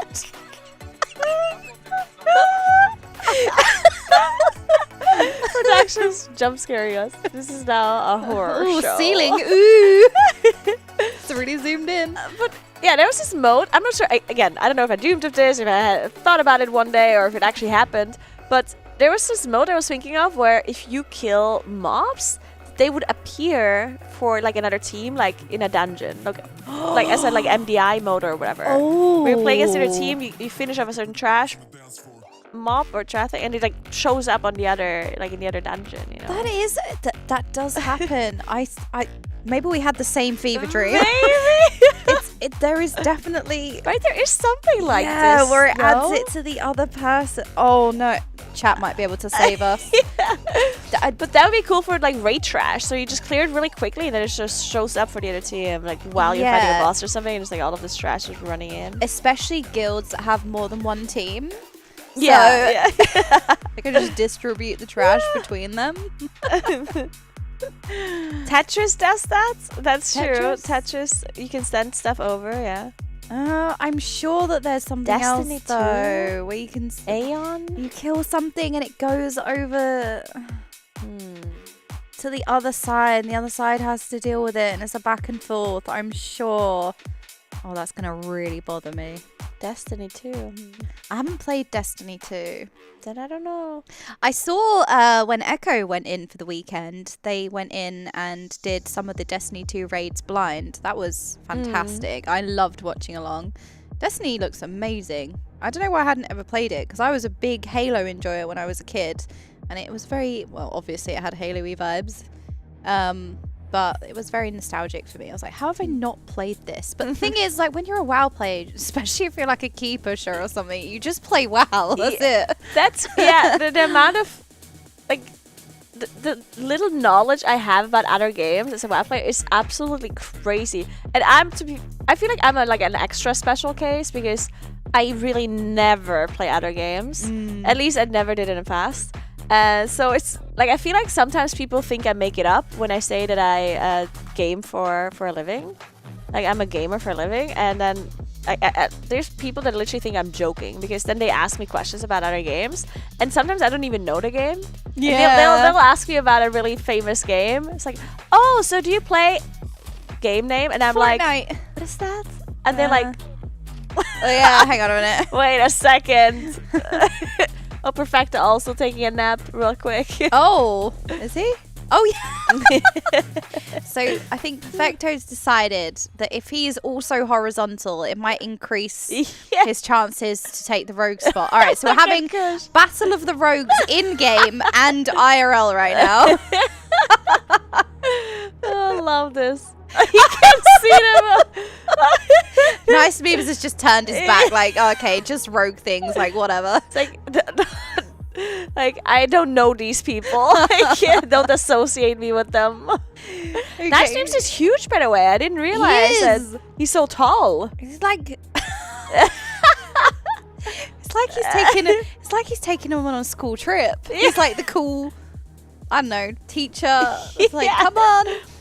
Come on now. Go exploring. Yeah. We're gonna have to do splits. I know it's not gonna be money more. Like, you know, whenever you go hiking or walking or whatever, and the kids are like, "How much longer? Are we there like, yet? Just one more," and then you know it's not just one more. You know for a fact there are several raiders that are going, "Are we there yet? Yeah. Is the end of splits in sight?" Oh, they look so cute. It's actually so nice to have so many of them on site, and quite a few of them, it's their first time. So this is Nice Memes' first in-person race, and it's after playing with each other for so long.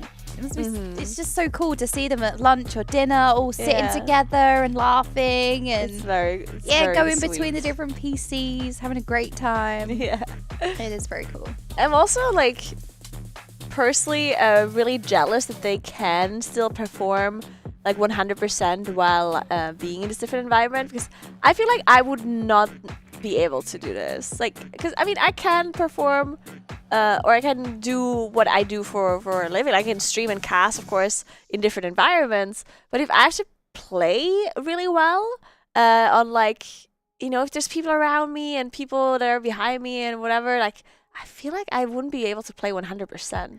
Yeah, it must be quite distracting. So the fact that they can do that is pretty crazy to me. Yeah, just the roll out of bed angle, sit at the desk, like... Yeah, or even like being able to like not be so stressed out, because I feel like whenever I did Racewell first, whenever we had any kind of breaks, because you obviously play all day, right?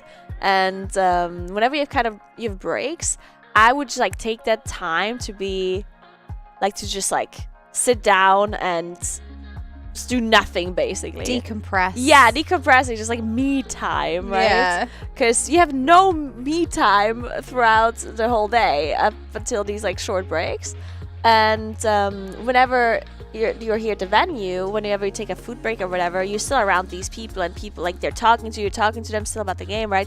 You don't really get like a full like kind of break where you just like don't speak to anyone and you're just you. But not everyone needs this, right? Like, but I'm a person that like I wouldn't maybe not be able to completely like relax when I go for dinner or lunch with the other people, because there's like so just people constantly around you, right? Yeah. And that is something like sometimes I just need a break, like. Yeah.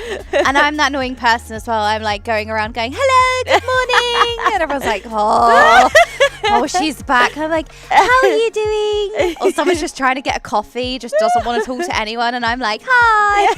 Hi. I remember like when we were in Sweden for last race, I was like, it's nothing to do with people, obviously. I just sometimes need time where there's no people around you, right? You all need to recharge your batteries, yeah, right? And then I remember like once or twice I walked down into this like one room in the warehouse where there was just like, it was really cold there. It was like under the stairs, and there was just like stuff there, like boxes and like equipment or whatever. Yeah. And no one would walk in there, because why would you walk in there? So I would go in there because knowing that there would be no one in there, and I just sat down on one of these like boxes that was filled with stuff and like setup stuff, and I just sit there and like it's like no people here. I did that a couple of times. Really? Well. Yeah, I actually did. I went down into there. It was like a nice little like rest bite where you could just hear your thoughts. I don't know what's worse. Alone zoning. That's pretty much insane. No, I totally understand what you mean. There are some people like they all play absolutely amazingly, of course, but there are some of them who do prefer to play in the comfort of their familiar environment, and then also not necessarily have people constantly walking around. Or sometimes we may go, oh, do you want to sit down with Secret Lab and have a chat and a little interview? So there's other things that's going on as well. So yeah, I mean, most of the players, you can see Kush and Perfecto seem as if they are in the comfort of their own home. They certainly are.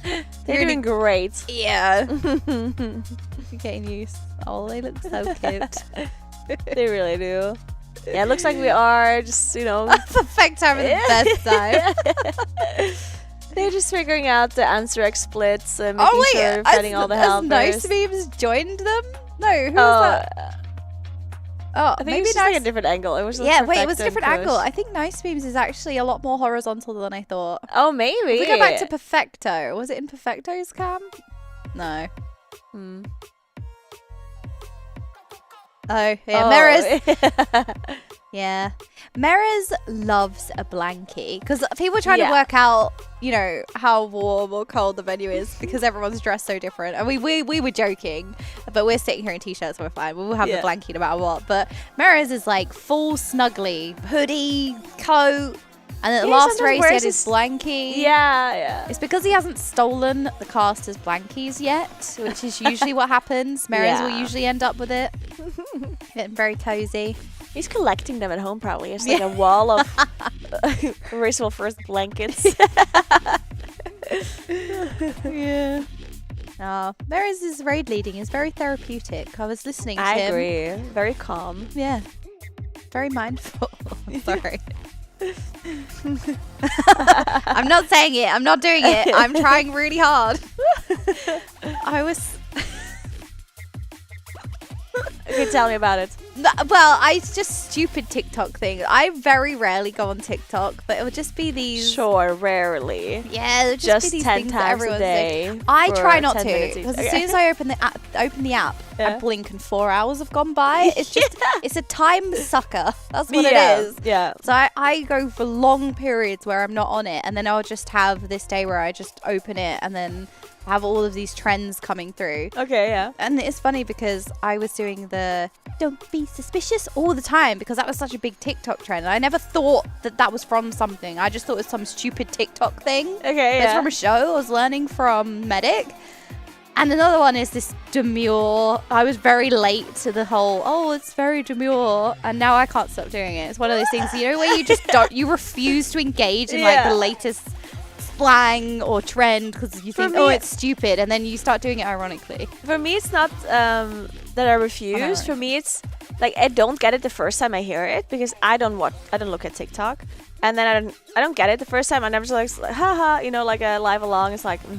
And then it happens so many times. And at some point, it's like I'm too afraid to ask what it is about. Oh, I do that all the time. Yeah, it's like, at this point, it would be awkward if I ask.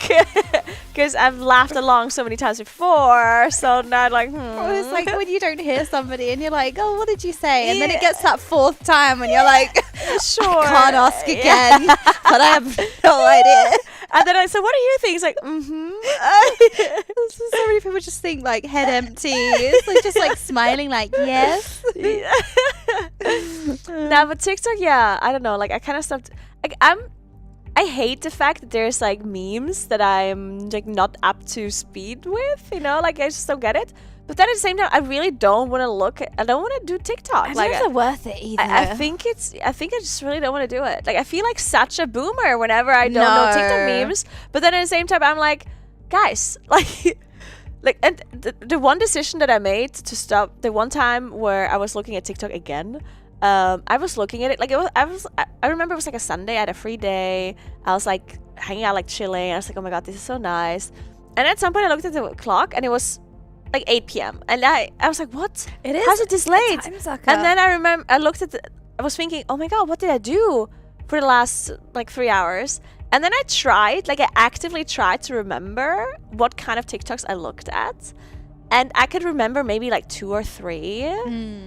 And that was like the thing where I was like, okay, this is actually bad, so bad because it's. Like, it steals your time, and there's nothing you're getting out of it. I mean, obviously, you're getting entertainment, right? But I feel like it's not even, like it's the worst kind of entertainment because you don't remember it. Like, it's I totally agree with you. Like, even watching a show would be better because then at least you, like, remember the show afterwards, right? Like, I don't know. So I was like, I made the decision, okay, I'm not going to do TikTok anymore. But now every time I'm out of the loop on, like, a meme or whatever, I'm like, oh, man. You're not missing out, honestly. Even if it's honestly mostly just stupid anyway, so like the word demure, like who cares? I'm annoyed by that word now, thanks. I didn't even know it was a word. Who even says that? It's stupid. Like sometimes I like the dancing and stuff, or singing. Yes. I mean, there's some really good like artists on there. Yeah, absolutely. And if anyone's like, why are you not talking about the boss? We have killed this 100 times on normal and heroic, but why are we not talking about the boss? Okay, webs, kill ads, done. Now what do we talk about? So Instagram.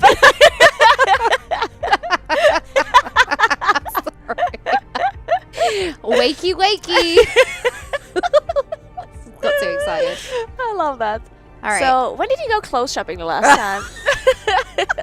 Did you?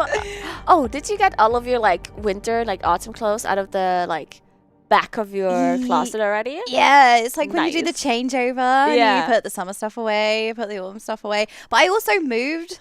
And I hadn't unpacked. Oh, okay. But I moved in February, so everything was just piled in a corner of like it's fine. I kind of built around it at this point. So I was streaming in the room, with just surrounded by boxes. But I cleared space so no one could see it. When you think about it, it's like, why would you like take the stuff out of the boxes to put it into another like enclosure when you don't like use it in a moment? You can just do it over time because then you save the time, right? Because you're like, so when I need the sweater, the winter sweater, I'll just take it out of the box, put it on, then wash it, and then afterwards put it in the closet, right? If you would have removed it from the box first and then put it in the cupboard, then you wasted one movement, right? So I like this level of min-max. Yeah. Okay, forget Queen Anthrax. Exactly. This is the tips that we need. It's the same with like suitcases. You just take the stuff out of the suitcase as soon as you need it. Don't need to unpack the suitcase like immediately as you come back. Just take it as you need it, and then once it's empty, you take the suitcase away. Yeah, so or you need it again at that point. I pack the day before, but I unpack a month later. Yeah, I do day before. Yeah, and unpacking. It's funny. I'm a bit sad that I don't live with my mom anymore because my mom would get it's like, you need to unpack your suitcase still, and I'm like, yeah, I'll do that. And at some point she's like, you know, your suitcase is still not unpacked, and I'm like, yeah, no. And then she would like angry every day. She's like, suitcase unpacking now, and I'm just like. Okay, I will. And then someone else come home and it will be unpacked. Because she gets so angry about it. Like, it bothers her that it's not unpacked. And she knows that when she does it once, I'll just, like, abuse it. Oh, yeah. Well, you know. But, you know. If I leave it there long enough, it's just going to annoy you. Where you going to help me out with it. So. And then at some point, I'm just like, Mom, you might as well just unpack my suitcase like right now. Like, we all know it's not gonna happen anytime soon. I've got Mythic Plus to do. You know you'll do it eventually. You might as well do it now. Ooh, I was gonna say these queen. Okay, I am not cursing this. Wait, are you about to say that they're wiping? Or? No. Yeah. I was gonna say these Queen Anthrax on Heroic have been going down quite breezy. Yeah. It's very breezy, actually. We saw quite a lot of wipes yesterday on this fight when they were doing their splits, and it seems like they're kind of speeding through them today, and that could be the reset of gear. Everyone has so much more gear from last week. We also have the player base getting their first vault and second wind of loot as well. So it could be that, maybe some more practice. But yeah, they were struggling a little bit, but today it seems easy breezy. I'm not cursing it. To spend more time in splits than we need to, but I'm just commenting that they're breezing through. Yeah, I mean, if you just say that it's not a curse, you can curse them all you want afterwards. Yeah, you know, it's like when someone says, "No offense, but." That's what I was thinking. No offense, but this has been really easy so far. Does that work? Perfect. That doesn't count now, right? Perfect. As soon as they wipe, I'm going to be called for the floor. No, I'm putting shoes on the couch. I'm choosing violence today. Wow. Oh my God, Jordan. Yeah. What is going on here? I don't know why I've just suddenly got very... Wow, I can't believe the reason happens. Mythic comes out and Jordan is just like... Wow. Mythic Plus was released. Losing it. Now I'm toxic. I got rejected This from is a the world real quest. you, I see. She's pretending to be nice this whole time. It was all a lie. No, I'm just making sure that, you know, everyone's paying attention. No, yeah, I get it. Yeah. But yeah, it is true. Like, the Anthrax have been pretty clean so far. Yeah. So there's certainly a lot of Anthrax left to do whenever people are asking. That's actually something we should start doing as well. You know how people in chat always ask, so how many more splits are they going to be? And we obviously don't know the answer to that, and I'm not sure that anyone really knows the answer to that. Yeah, because not even the people that do the splits probably know. No, because even when you ask them, they lie to us anyway. Yeah. Oh yeah, maybe just like 5, and then we're here 10 later. Yeah, so that's why I'm saying we should just make up a number like every time, but like very confidently. So when it's like, hey, how many splits? And there's like 3. Well, that's very soon. Oh, yeah, we can see Ryzen some playing with PvP. Chan. All right. All right, Chan, AWC player, by the way. So Ryzen has to play really well to keep up with Chan's gameplay here. Yeah. Or he can play really shitty because Chan is just going to carry him after all. Who knows? We have a BM Hunter and a Resto Druid versus the Disc Priest and... Is it Destro Warlock? Chan is playing. Let's see it. Yeah, he's Destro. He's got Infernal. So, oh, that's interesting. So I think we've got the tree form here from the healer. Ooh. No, they're fine. They're kind of chilling so far, right? Just chasing everyone around the pillar, getting all those frozen. Ooh, it's yeah. It's done. This is the thing about PvP, where I'm just permanently stunned, permanently interrupted, and then I rage. But it's fine, because that's my job apparently as the mage, just get stunned and kite and polymorph. I was like, okay, fine. Ooh, getting a lot of damage out on the BM Hunter though. As the Resto Druid is dropping pretty low. So is the BM Hunter. He's just killing them both. He's AoEing them. Wait, what's that? Oh my Look at goodness! that. Okay, that is so much damage. That was Look how much crazy, damage actually. he did. Yeah, that was insane. 46 mil. Shen is actually just like PvEing them down. There was That's like crazy. a ramp. They were just chilling, and then just all of them just bam, just hit him with a truck. We kind of saw that from Frago when Frago was doing some PvP with his. He wasn't. What's the DPS evoker spec? Devastation. Yeah. He was annihilating the enemy, and he was doing around 46 mil. That was crazy damage. There we go.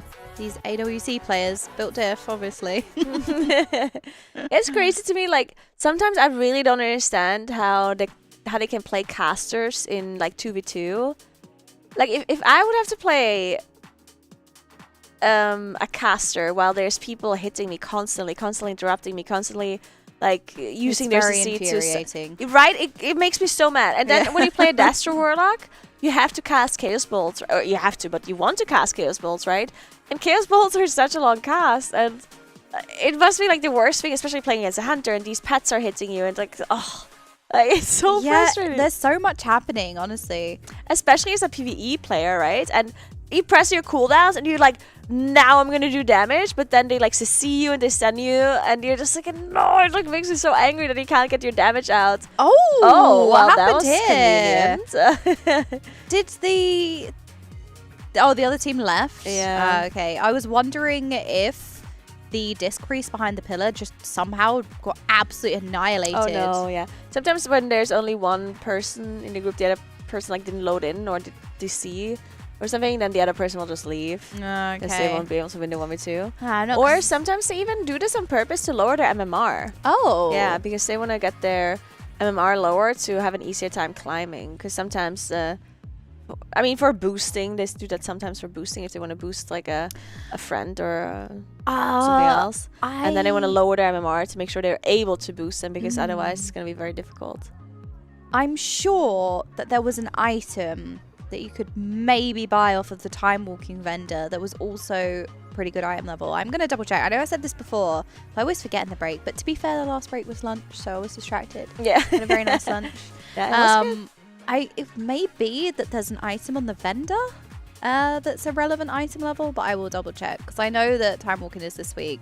You can get a 410 item from clearing the raid or from the vendor. So keep a little eye on that. Know exactly how to get it, but it is the champion track for killing 5 bosses in the time walking raid or clearing 5 time walking dungeons. So if you're playing along at home and wondering where you can get some gear from, that's a nice way to pick up some gear this week. It's such a pretty looking arena as well. I love Bastion in general. I think it was such nice skyboxes and stuff. It was very nice. Oh my goodness. Oh, that was okay. I thought production was just having fun with us there. Okay. I was like, oh, stuff's happening. Oh yeah, there's things Chan. are happening. We're gonna see Chan now. Nice. That's really cool. Chan perspective. Okay. Cool. On the AWC team. Yeah, his interface probably set up a little bit better to see PvP stuff compared to maybe, but I also don't know what I'm looking at. So, oh yeah, there's a trinket. It is very noticeable though that when PvE players do PvP, that their interface is just not made for that. Like, it's just so you don't see anything. Did you see the little gateway macro there? Already planning to run away, automatic put down. All right, so we've got a feral. Have we got a feral druid? Is it feral druid? Yeah, it looks like it's a disc feral priest. Disc. Yeah. Okay. There's damage coming out. All right, Cyclone. Oh, it's Cyclone the Pain sub, because I already have the Pain sub running on Chan here, so getting that Cyclone in is actually a very good play by the druid. Making sure you counteract the damage reduction, because you're not going to kill anyone through Pain sub anyway. Yeah, it's a lot of trading back and forth. So you'll often notice if you have 2 healers in the group, you're kind of watching mana bars, seeing which healer's running out of mana first. And it's kind of watching the CC as well. So, for example, if you're against a mage, you want to make sure you're popping the ice block. It's all about the damage conditions. Oh, we see the Chaos Bolts coming through. Yeah, is that the Infernal as well? There you go, just casting the Chaos bolts in the back. As they are trying to take Ryzen out. Pain sub. being used on Ryzen. It's the second pain step. Afterwards, he's going to be out of dose for a while. Yeah, getting rooted really far away. Oh, the Warlock Gate and the Life Grip at the same time. That's a little bit unfortunate. Mm-hmm. They're going to be trying to finish off the Disc Priest at the back. Trying to line the sight as much as possible. Ooh, that little penance, little sidestep behind the pillar. And that's a nice Cataclysm, making sure he hits both of them around the... here, Yeah, it's kind of pushing them into it a little bit. Yeah. Ryzen looking very healthy again. Again, having cooldown on pain step still. But look at the damage coming through. Oh, that was really nice. That's They had a it. fear out on the Disc Priest. The Disc Priest was running. And they managed to just get the additional stun while they took down the Feral Druid. That was very well done. Very well played. Incredible gamers. There is so much coordination. I'm sure people look at a Mythic Plus and think, oh my goodness, what on earth is happening? Watching MDI, watching these massive pulls and how controlled all the mobs are. But because I do Mythic Plus, I can kind of dissect it and I know what it's like. And I've also done those pulls as well, as I played in the MDI. But when I look at PvP, I'm like, I don't know. This is way It's funny because I played with 2 AWC player in 3v3 ones, and they were like calling stuff on voice chat, and I wasn't like, at some point I was like, are they talking about WoW? Because they were calling out these ability names that I've never heard, and then all of these abbreviations, and they say them in like short sentences. Like even when they say like switch or like interrupt this or whatever, like they say them in much shorter words to get the information across faster. It's like, what are they saying? Like, what am I supposed to do? Like, can he like speak English? Like, what? Are we playing the same game? Am I the wrong channel? Like, oh. Okay, hold up. Right, what are you saying? Tell me. Yeah, at some point they just, like, because it was the time where you had Convoke as a Moonkin, and it was really strong. Oh, yeah. So at some point they would just say, send it. Like, send the What am I Convoke, like, send the sending? cooldowns. You know, they're just like, send it. Now, send it. It's like, okay, I'm sending. Go. Yeah, because it's all about those vulnerable moments. You know, if certain CC's on cooldown or your healer is CC'd and... Excuse me? It waited for you to look away, Sam. Play that. Alright, so while the raiders who are not currently in doing splits, they are absolutely optimizing their time as much as possible. If they're not in on splits, they are trying to get as much gain as they possibly can through other means. So you have some of the raiders doing some PvP, but it's all about efficiency. It's all about time saving. It's all about being as key as you possibly can be. So all going for Queen Ansarek or Mythic. That's what everybody's preparing for. Doesn't necessarily matter that the first 4 bosses have fallen. Pretty much one-shots as well. I think it was one-shots across the board. Liquid killing them in one pull. It doesn't necessarily matter because it is always played for the final bosses that take up about 80% of the raid.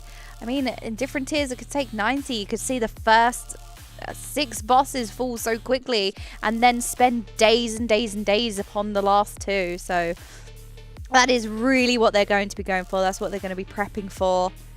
And finishing off their Queen Ansarek splits. And maybe some Mythic Plus. Maybe for some trinkets perhaps, but that's just going to be a case-by-case basis on what trinkets are good for various specs, and if a raid trinket is kind of similar to in damage, they may run that instead. But I think there's the egg sack or the brood sack from City of Echoes, maybe? It's Arakara, I think. Arakara. That is really good, yeah. Yeah. So there are some excellent trinkets. I don't know if the Spyglass from Siege of Borealis is really good for melee. I know at the time in BFA that was a highly sought after trinket. I don't know actually if it's good for any of the classes. I'll have to have a little look. We do have some the Fury Warriors going ham here in phase 1 of Ansarek. Ansarek, of course, phase 1 is not something we've talked about very much, but phase 1 actually very difficult on Heroic. There's a lot of coordination that has to go on here, but then at the same time there's also just so much damage coming out.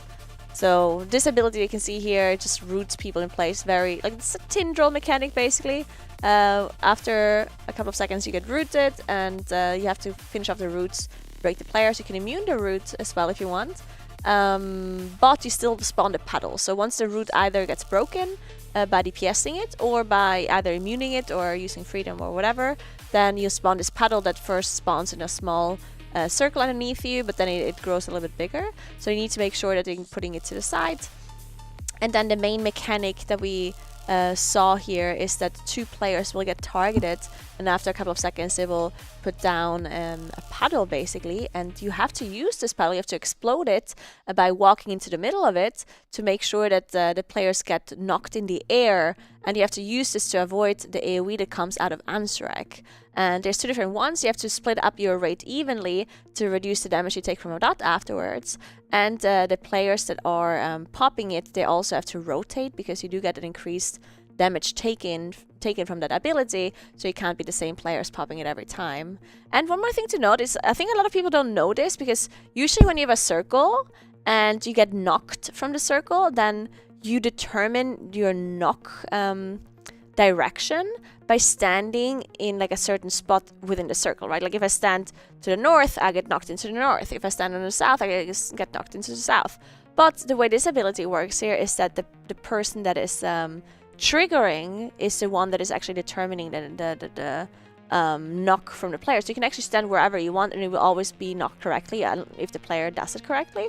So that is actually something that a lot of people don't know. Oh, you're aiming those venom bombs in phase 1. Yeah, like you if you walk into the circle to get knocked, you don't aim it, like, so you don't have to care where you're standing basically, because a lot of people don't, like, a lot of people position themselves where they think, I have to stand here because otherwise I get knocked. You need to knock everyone over into that direction. Yeah, but you don't, exactly. You're just knocking everyone in the air in No, you do get knocked into a direction, but you're not, like, the people that are not the ones triggering, they're not determining the direction. That is how it works, as far as I'm aware. Like, I know that you are, like, your position doesn't matter. That's what I know for sure. Okay, well, that is good to know. So it's basically all on the person who is activating the bomb at that point. Yeah. I'd say phase 1 has got so much going on, but the bread and butter of that phase is essentially the venom wave that's going out across the platform and using those bombs to jump over it, which is very important. I think I want to see how punishing that's going to be on Mythic, because even when they were losing people in Heroic, if you don't have enough people stacked in both, everybody's going to take a large amount of damage. So when you start losing people, you're going to have less people to soak, which is then going to put a huge amount of damage onto the raid. So on Mythic, that's going to be even more punishing. So essentially, if you don't have enough players alive, or you lose one person here and there, that's going to have a big knock-on effect. And that's why phase 1 is quite difficult, because that's very punishing, right? Yeah. You can't deal with a major mechanic unless you have everybody alive, essentially. Yeah, I think on Mythic, I mean, most mechanics are more punishing on Mythic, Well. so I assume it's going to be more punishing on Mythic too. Which, honestly, I'm not, like, the biggest fan of, like, if you have one player dead, you just can't go anymore. Like, whenever a boss does that kind of thing, where it's like, oh, one player dead, you might as well wipe. I don't like that, because I personally like to be able to see the rest of the fight, or at least see further into the fight by, like, limping through it. Because then, like, I feel like it always has an advantage to just go further, and it's also, like, as a viewer, I think it's exciting to see. It's like, oh, maybe I know half the raid is that, but, you know, maybe they can push through this, and then we can see one more mechanic, you know, and it would be really cool. But then the players know, okay, we're just gonna wipe because we can't get through the next mechanic, because that's just how the mechanic works, right?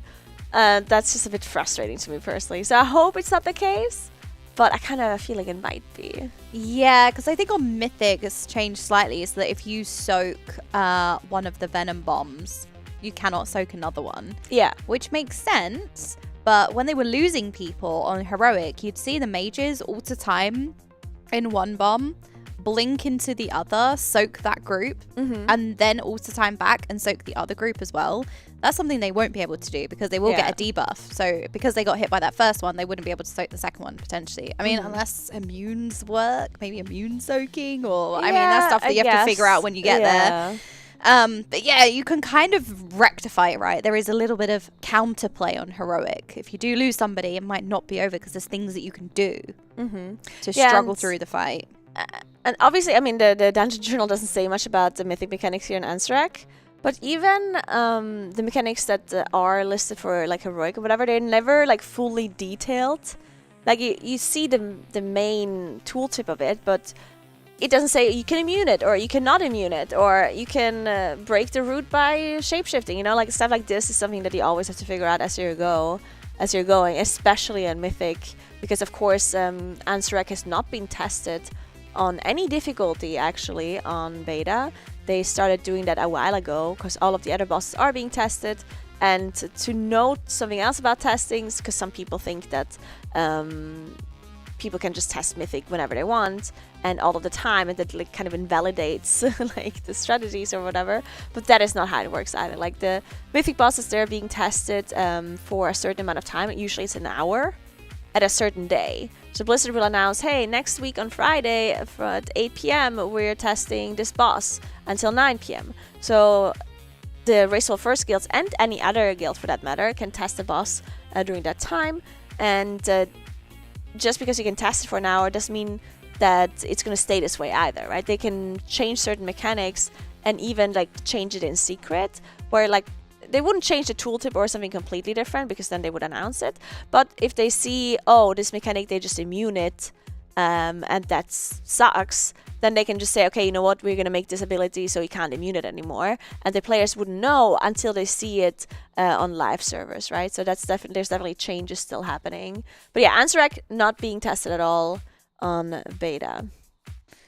Yes, it can be really difficult to know. Even when you do have bosses that are tested, they can always change when they go live. So something that might be able to be immuned on PTR might not be able to be, or beta, or it might not be able to be immuned once it goes live. So things do change. But yeah, these are always things that you have to work out as you go.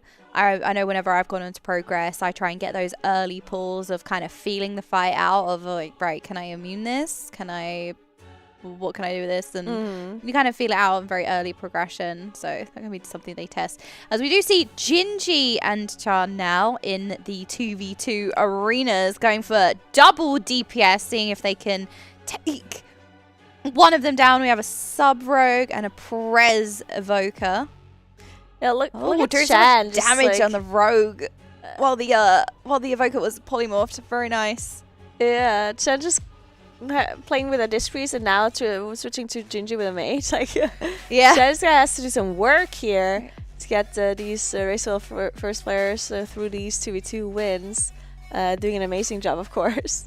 Yeah. Usually with a double DPS comp, it's kind of like, okay, we kill quick or we die quick. It's one of those things like, we just need to farm the conquest or the honor. We're just gonna do that real quickly. But they're surviving quite long. Oh, the rogue dropping super low. Also, Chan dropping low as well, though. Oh, the rogue vanishes, runs away. Yeah, that's something that I've seen, that I've noted though in Dragonflight, that like damage dealers have gotten so much more defensives and defensive talents, self-healing, that I feel like sometimes 2v2, like with 2 damage dealers, they can survive for so long. Because as you said, like usually you would think if there's no healer that they would just eventually go down. Chan does die here to the rogue, but yeah, sometimes I can see them healing up so many times. I'm like, how are they doing this? Who is healing them? Yeah. Especially when there was, I think it was Canex versus the mage, right? Oh, yeah. And the mage was the mage was healing so much and like healing somehow. You would think that's not possible, but apparently it is. Yeah, I think there's a talent that means that you heal for a certain amount of damage that you take with your barrier, or how much you're taking damage from your barrier will heal you a certain amount. Refresh my memory on that. So a lot of those talents I don't necessarily think about too much in PvE. Yeah. But in PvE, it would just be a passive thing. Like, oh, it's a healer thing. I don't know. I'm just going to deal damage. Yeah, I have this thing where, like, I didn't select PvP talents on my Warlock because I've never played PvP on my Warlock and I don't intend to. So I haven't selected any of them. But then I get a warning at the bottom that says, you have unspent PvP points. And it's just there. Like, I leave it there. I don't click it away. And it makes my chat so angry. No, it doesn't annoy me at all. It doesn't exist for me. Like, I don't see it anymore. But it's just like, oh, you have unspent talent points. Does your chat just write that to you? Yeah, they're like, after hey, that? Girl, you have unspent talent points. I don't know if you're aware. Well, you aren't aware because you're just blocking it out. Yeah. All right, I think we are preparing for the next split. We have Gingy. Is that Gingy in here? Perhaps. Yeah, that's Gingy 7. 17. Yeah, we got Narcoles, Clicks. See what Echo Raiders are in here. I think it's 10 Echo Raiders in the heroic split so far. They are running 3 groups at a time, I believe. They are fry-coring it. We have Frago, Canex, Reves, Dota. Oh, okay. They are just running one at a time with the Queen and Serex. That's probably why it's so smooth, actually. Yeah, probably why it's so smooth. And also, like, that's why we see some people just do PvP, right? So I guess maybe they decided we do single Anthrax while also getting some other chores done that we have to do anyway at some point. Like the PvP and whatever else. They have to do, like, maybe some crafting here and there. Yeah, because crafting is such a huge part of every tier now as well. With the profession update in Dragonflight, it made it very in-depth, very overwhelming, but you can, once you get your head around it, either just understand what you need from crafting or understand it so that you can partake in your professions in the crafting. It has a lot of depth now, and you can craft gear that is very relevant. I think previously you would have your best embellishments would only be on crafted gear. There were embellishments that existed that you could add to non-crafted gear, but they weren't ever very good. But I think this season, or at least going into the War Within, the embellishments don't necessarily have to be on a crafted piece. I think it's not like they're still crafted items, but they're non-spark items, right? That could be. It could be. Yeah, so it's basically embellished items don't require a spark anymore. You can still craft them on non-spark item, which means it's lower item level, but you still get the embellishment, which is going to make it so some people are just going to say, you know, I'm just going to use my spark for whatever and put my embellishments on non-spark items. But yeah, turns out my shift's going to be over and I'm going to be leaving you. But there's 2 other casters that are joining you because, of course, I need 2 people to replace me, right? Yeah, so. Obviously. So there's some big shoes to fill. Yeah. And Megura's carrying. We need 2 to replace her on the couch. It's all that knowledge. Yeah. I mean, I've been watching YouTube videos to learn. Regurgitating everything you're saying. But yeah, anyway, we're gonna listen in to some comms. We're gonna do a wave listening, and then we're gonna join you with 3 people. Well, I'm gone, but 2 other people are gonna replace me. So I wonder who. Find out.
Yo.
This is madness. This is...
It's madness.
Welcome back. We unfortunately had to say goodbye to Nagura, but we did find Preach and Alex, Fat Boss. Welcome. Hello. Hello. Good morning. Shoeless and balling.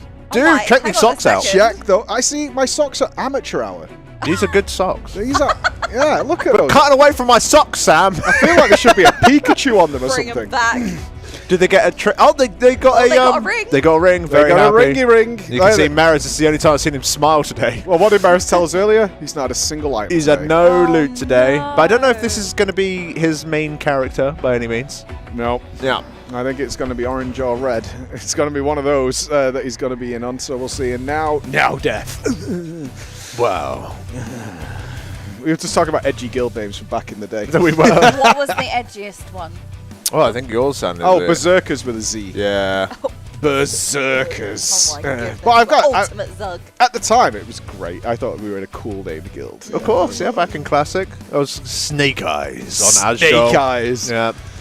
That was good. Awesome name. Back on Asjol Nerub. Back in the day. Does it feel bad? Like somebody will be in a guild right now called Snake Eyes watching. They're like, dude, what? Snake Eyes isn't too bad. But yeah. Yeah, maybe it's got a gambling thing to it or something along those lines. But welcome back. Yes. We were in the middle of a conversation. You guys are kind of rude for tuning in at the wrong time. We were chit-chatting away merrily, but we kind of... Rumor has it, we kind of heard mumblings that this is all done by dinner time. They're going to have a dinner time, and then we might do some mythic bosses. Yes. There's no way they're going to bed without 4 Dead. That's happening today. Do you think so? Yep. What's so important about 4 Dead? Power on the leaderboard, Alex. Yeah, not that. But Rankings. Definitely the same rationale Liquid's had is the gut feeling is they've done something to one of the two. So we're talking Ovanax and the Princess that's going to make them just crazy. You think they're going to be nuts? I think they might do. Like there's a the theory is they might do, and which case they need to check if all the preparation they've done based on the PTR testing is accurate in any way. I can understand that, but another way that they will be getting that information is when Liquid pop into it in a few hours. So wouldn't it be best just spending their time just continue to slam all their characters if there is gear to be gotten? That's all is what I'm saying. Of course, we haven't had a Heroic Week in quite some time. So the actual structure of the early Mythic Week after having a full Heroic Week is not like completely foreign to us, but it is certainly different than what it once was, right? So maybe we can get our characters in that sort of as strong as they're going to get sort of position within a day. I think it's... If they can, then awesome. Yeah, the things they'll be holding back on, I think, are some crafts. So we'll have to do some M+ so they can get the Mythic Crests. Which they're trying to weave in a little bit, some of the players who are not in the Heroics. So they'll want to get that done at some point. They're probably holding a lot of crests for upgrades, just for now, because they don't do full send until they absolutely have to. But I think the concern is if there's a boss like we might see on Nexus Princess, which might, or Brood Twister, which is actually heavily weak or reliant, and their stuff they've prepared is not useful. They have all night to work on it while the guys are sleeping. Yeah, that's fair. Yeah, so I've no doubt this is what's going to happen. Dinner, Mythic at some point, and then they're going to go dark on us and not show us what the hell is going on. So I have no doubt that's what's going to happen. Going dark. I wonder how important going dark will be if, as I say, it's not. Liquid's already seen it. If Liquid, well, the thing is, if Liquid have already made their way into it, because of course around our dinner time is when Liquid also wake up, so there'll be both teams working on the bosses at the same time potentially. So if Liquid are already making their way through and chunking through the bosses nice and fast, then who knows? Of course, my main apprehension about them going into Mythic difficulty is that there's nothing wrong with killing the early Mythic bosses, but you just want to make sure that you're bringing in characters that you know are going to be mains and they're going to be used later in the tier. Do you though? Well, ideally, because those first 4 bosses are dropping free loot. Yeah, right, but you could take... they have 14 characters that are all pretty good. They could go in on a totally reasonable comp without using any of the characters they think they'll use in the actual Mythic race. So that's usually the case, but it's just that on the third boss, Sikran, it drops a neck that is quite useful that I think is going to be quite significant on Mythic as well. You can see them chasing it on Heroic. So usually, you know, you kind of feel it out, not necessarily care too much about the earlier bosses because the loot is a lower item level or it doesn't drop necessarily anything important apart from the odd boss that will drop like Biss Trinket on very rare. Rival Council, not over it, brought it up 3 times today. But because of this neck, I think they will have to have a better idea of who's going to be in for the later bosses. I think it gives the healers mana and it gives the DPS versatility. So that is so useful. Yeah, no, you are right, and yeah, so I get what you're saying. As long as you have sufficient characters in that, you know, like if half of the raid here, if something really good drops, at least it's not going to be going to one of the iffy classes that we're thinking of bringing. We're not entirely too sure. It's like 50-50 whether or not we're going to be bringing the second Frost DK or something along those lines, right? As long as you have the main DK in there. Or delve into my trove and see what secrets we can uncover. Oh my! Just don't take all my loot, please. I don't know what this is. You don't know what this is? I haven't done this. What is this? So this, and I'm not sure what's going on behind this. Apparently everything's I can on see fire. Twitch chat. What's happening? But what we are doing right now is that we are, you know, pooling in your channel points right now on the stream.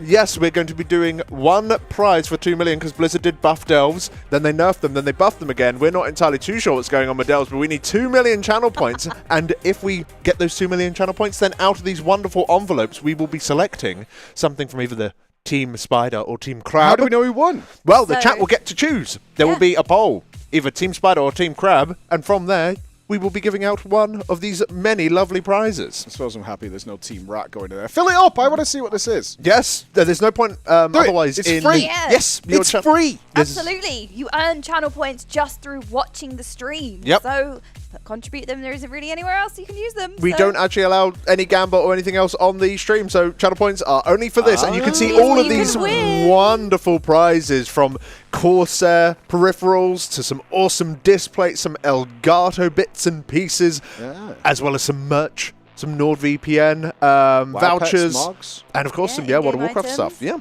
and there's Stream Deck XLs on there. I haven't got one of them. God damn it. Well, we will have to get you one. Yeah, Elgato. Yep, Mike, you can also join in if we get enough channel points in, so do put them in. We need 2 million channel points to raid Roger's treasure trove. Damn, that was hard to say. Roger's treasure trove. Roger's Sadly, treasure trove. Roger cannot be one. Roger's treasure trove analysis desk. Don't know, my God, flashbacks. There's a little bit of lore to the different things that you can contribute with your channel points. So 500 channel points will be a dusty pebble. You finished the delve, but at what cost? All you found was this tiny rock. How sad. But you can also, you know, maybe get some lost treasure with 25,000 channel points. Wow, this one might actually be worth something. You found it. A shame it's for Khadgar. Rip, that is not actually true anymore. I've been told, spoilers, he might be okay. What? Our good boy. Hot Wheels? Yes. Yeah, old Ironsides. I don't want to spoil it for those who haven't completed the campaign. I mean, ripping off Arenveld. Sad. It is what it is. His gimmick. But yes, do get in your channel points. And we've already raised over 1 million, so excellent. Keep them coming in. Done. I want to open an envelope. Yes, you get to choose. What do you think? Crabs or spiders? Anybody going crab mode is failing. What? The crabs are genuinely way more disturbing than the spiders. Have you actually tried it? That's what I like about it. Yeah, it's so much weirder and so much freakier with the crabs. It's terrifying. I like, who is it? The Severed Threads, like, main spider that's kind of hanging down. The Weaver, will you stop skipping cutscenes? I have no idea who any of these people are, but they do look hilarious when they're in crab form, because it's just like some weird, like, very sad-looking lobster, like, I don't know why I'm here. Dangling off of a web. Yeah, it's very confused. You know what I didn't check? I should have done. But if you have Arachnophobia mode, we should clarify what this is, because I saw people in the chat who have no idea. Obviously, this raid is spider-themed, and a lot of people really, really do not like spiders. So they added Arachnophobia mode, which will change all the spider models into crabs, and they're way worse. And they work in the open world as well? Yep.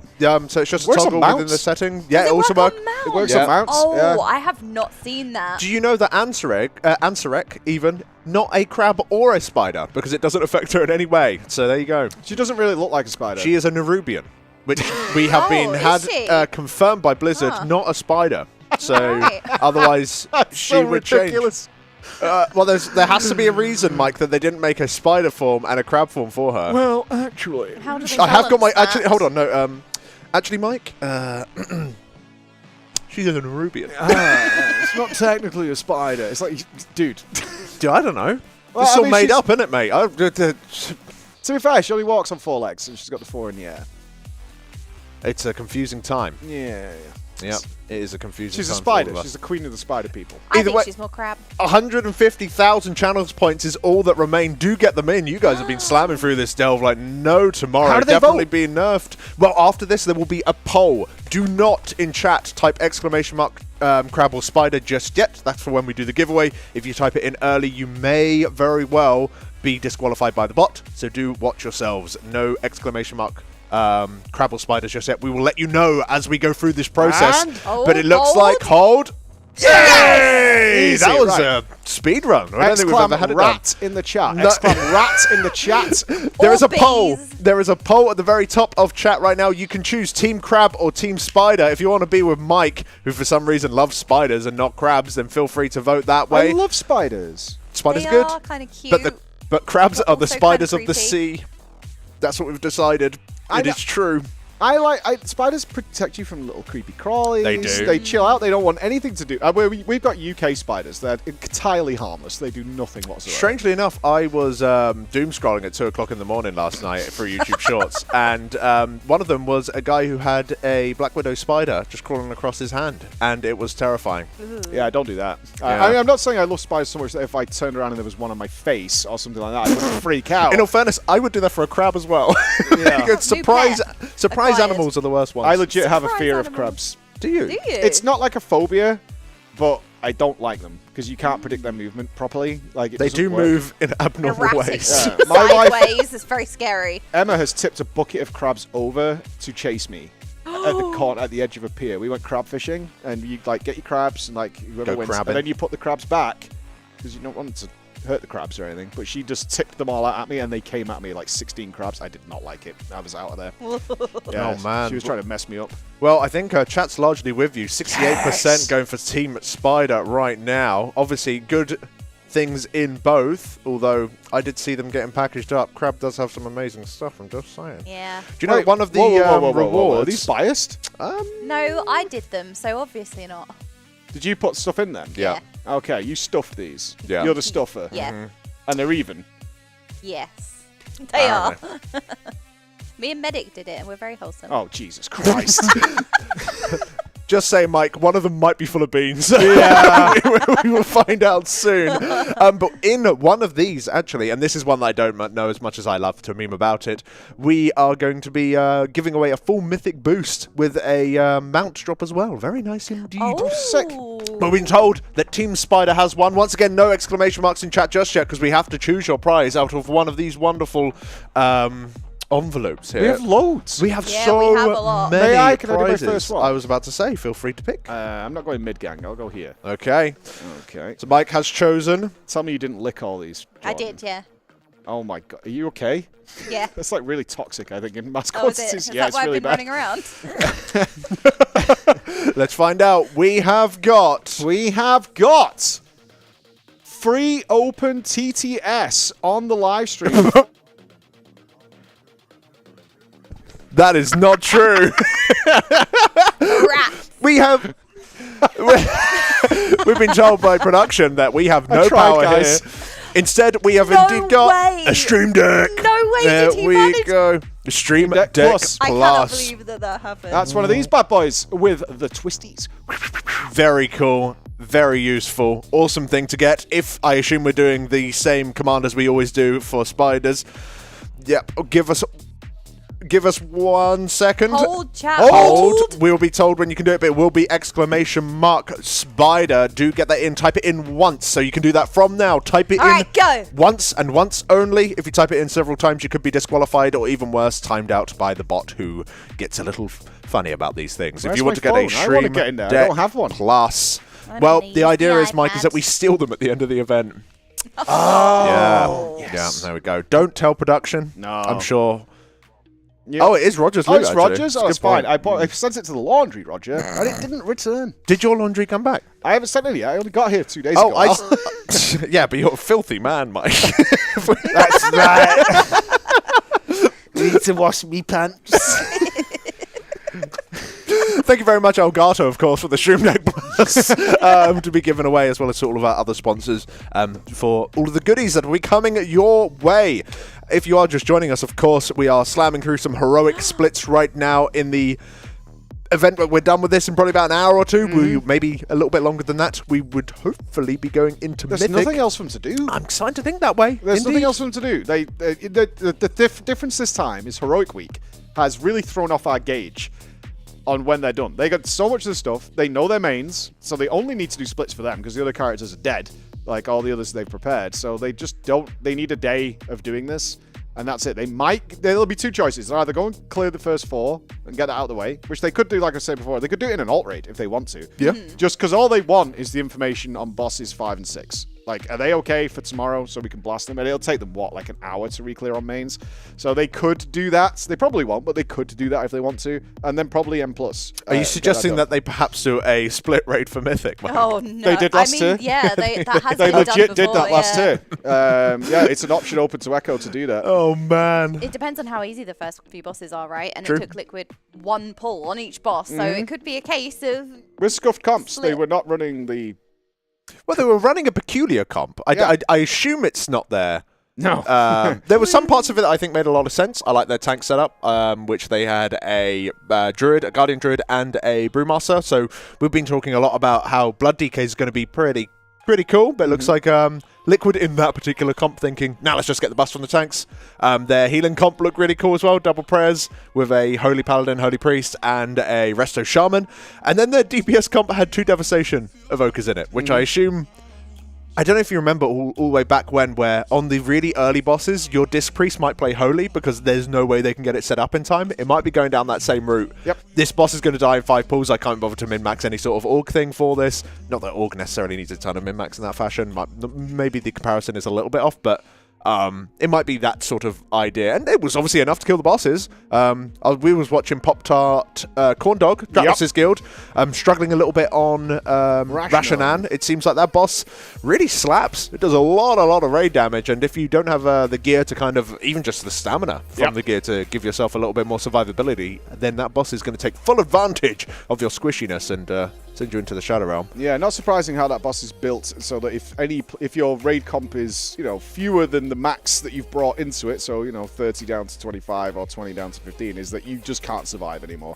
But a lot of those abilities are like more than overkilling some players who are fully topped. So very nasty. Liquid brought 5 healers to counter it because they were like, are they hitting rage? Yeah, it's like a soft enrage where the boss is just spamming her AoE to the group over and over again, and they just healed for it and got it down. So no, it was seemingly easy work for them with the gear that they had. I think their group had around 3 or 4 more average item level than Pop-Tart Corn Dog, which is of course a very good guild. Yep. So I imagine that with that little bit of extra gear, I think most like Mythic groups that are looking maybe 3 or 4 days, like and they're going into Mythic this week, I think something like Sikran or Rashan is going to be your gold. Rashan would be a great end of week. Oh yeah, I know that if I was trying to get no, boss dead, doesn't matter. Yeah, but no, I'll be very happy with that. He did touch the portal. Did the Essence guy go through too quickly? Maybe? I don't know. Mayhaps. It kind of looked like a weird angle where it kind of dragged him past the portal. Yeah, maybe he just skimmed the outside of the hitbox there, a little smidgy. Oh, some warband equipment. How very nice. Looks like seal of poison pack. That's an amazing ring. Wait, hang on a second. To have as warbound until equipped. Obviously, the trinket having a socket in that ring, very nice in terms of a little bit of gold save. Everyone can put 2 sockets in their rings weird now. change. I like it. That was one I was not. But what a great way of keeping some dual crafters interested, because everyone's going to constantly need that. Someone told me that change had made. I was like, that can't be real. Yeah. And then they did it. I was like, huh. Well, especially on jewelry pieces such as rings and necklaces. Beforehand in the past, the sockets have been more important than the actual item level of the piece. This makes it so that any ring can be made into a very good ring.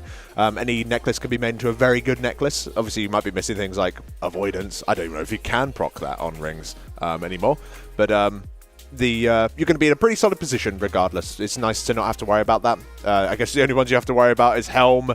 What else can you have it on? Braces before in the past as well. Oh god, braces in WoD. You can still do that through the Great Vault, obviously. Yes. Each week, if you get to poop in the vault, you can just turn that into a socket for a piece in the future. I got a nice big fat weapon.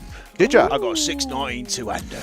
I got the, what's it called? Spymaster's web trinket No on my evoker. Very yep, nice. heroic. Very good. Into the splits you go. Do you know that every single first season or first tier, I've been playing casually.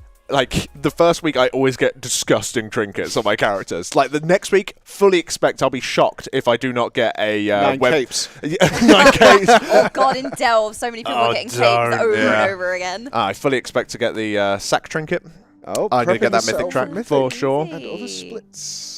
Ooh. The brain is throbbing. There we go. Bum bum. Bum bum. Our great leader Scripe there working away. This is why I really hate Just Wait. Well. You can see Roger Brown Is it also laundry working time? away. Yeah, I was going to say laundry delivery. Aww. I actually did tell him that the laundry had come, and I've never seen him move with such vigor and anticipation. It's like, damn! Yeah, he nearly pushed Scripe off the stage. Well, they are on a little stage, aren't they? They are in a little raised area. I don't know if we can go to the room cam actually and have a little bit of a look at the setup we've got here in the SK Magenta facility. There you go, you can see some of the players getting themselves ready for Mythic that, by the looks of it, we're going to be doing soon, according to Scripe's little text by his camera. Yeah, I mean, very exciting. They've been umming about it. Did you see Kush and Perfecto both horizontal Yes. playing in their chairs? It looked like- And Nice Memes was kind of like the teacher taking the kids. He They're a did little bit of sightseeing. 100%. It does seem like Nice Memes is responsible The for dad of those that two. row. 100%. Yeah, he's trying to mediate between them. They've been relentlessly arguing for 2 days now about gear. Perfecto earlier got a really good stuff in the vault. Instantly got out of his chair, went to Kush and went, "Do you know what I've got?" And Kush was like, "Yeah, great, wonderful, that's awesome." And Perfecto just the biggest grin on his face just when the man sat down, and then Kush turned to Nice Memes and said something like, "Fuck this guy." Nice It's Memes. like ultimate sibling energy. Yeah. Just looking at his gear though, man. Holy moly. That is a well-geared character. Yeah, he's got maybe a bit of a poopy belt and a poopy ring, but everything else 616 or above, largely. Man, that is going to be a very, very strong Demon Hunter when it comes into the main raid. And Demon Hunters right now, not doing too bad. Not too maybe bad at not all. something that you're going to be desperate to stack necessarily, especially with the nerf that they've done to Chaos Brand. No longer giving a 5% damage taken increase for magic damage onto mobs, now only down to 3. So not as important to have that maybe on a fight like Ansurek where you're going to be splitting the group up. Maybe it doesn't matter so much, but certainly a strong one-off right now in the raid. You need one. Oh, yeah. And they are blasting enough to warrant their spot. It's not taking the old spare tire along. Well, it was like that thought where you had to mathematically prove in Uldir whether or not it was worth bringing a mage, as an example. Was that Battle of Dazar'alor as well? Battle for Dazar'alor, they weren't necessarily the best either. Yeah, it's strange to have mage be pooped for 2 tiers on the trot, but that was like a blip. Same with Warlocks. Warlocks have been in every single raid, apart from Emerald Nightmare. Why? I don't know. It just, whatever reason, they were pooped. 20 Shadow Priests. Yeah, well, that's probably more like it. You sometimes you brought Warlocks to like one fight, which was that like spider fight where you're going from different platforms, if you remember, because the gateway was good. Every other fight was like, who cares? Like, Warlocks weren't really pulling their weight too much. I think they're very legendary reliant, which you didn't have early on. So. Yeah, and then you see Cahoon, where you had so many warlocks because you needed all of the gates to carry the torch through to the very end. That's a much more normal amount of warlocks in a raid. In comparison, if you're going to say, do they bring 0 or do they bring 4? Like, I already know I'm going to say. It's also the worst thing ever, having to reset Cahoon all the time so the warlocks could put their portals down. Yeah. And the thing is, the warlocks didn't like it either. Nope. It's not like, oh, this will give me 10% more damage. It's like, nope, we need this for the strategy. What was worse, that or the Raden reset? Because they could build up all their chaos charges. Unfortunately, by the time I think we got to it, like, it wasn't necessary, so I don't think we ever did it. But watching the guilds at the time in that particular race was rough. That was an awkward cast, because obviously we were the front-facing while it was happening, and we're like, look, yeah, it's stupid as hell. But they can do it, and these guys are going to do everything they can to win, and they're going to do it. That is just the nature of the beast that's happening here, and it sucks. It really, really sucks. But hopefully we won't see anything like that in here. None of the bosses so far that we know of, but we haven't seen the hard ones yet. The fear right now, as always for Echo, is there is no really hard one. Because they need that to happen to get where they need to be. Yeah, of course. If the tier goes down like within like the next 12 hours or so, then that's to a point where you can't even get your car on the road to get the drive going. It's a bit of a GG. But we're obviously in high hopes that Blizzard, with the use and data from Heroic Week, are able to tune some of these later bosses to make them be like proper wolves for the top end. And it looks like bosses such as Rashan, as an example. For the majority of guilds, they will be well happy if that boss dies this particular week. A guild as good as Pop-Tart Corn Dog, struggling on that boss, getting 8 pulls in. Same with Honolulu, very good guild. Getting that many pulls in and it not just instantly falling over when the majority of normal guilds get there. That could certainly turn into maybe a 20-30 pull boss. It's just sorting out your healing cooldowns and whatnot, which is probably enough for the first week. Oh, more than enough. Yeah.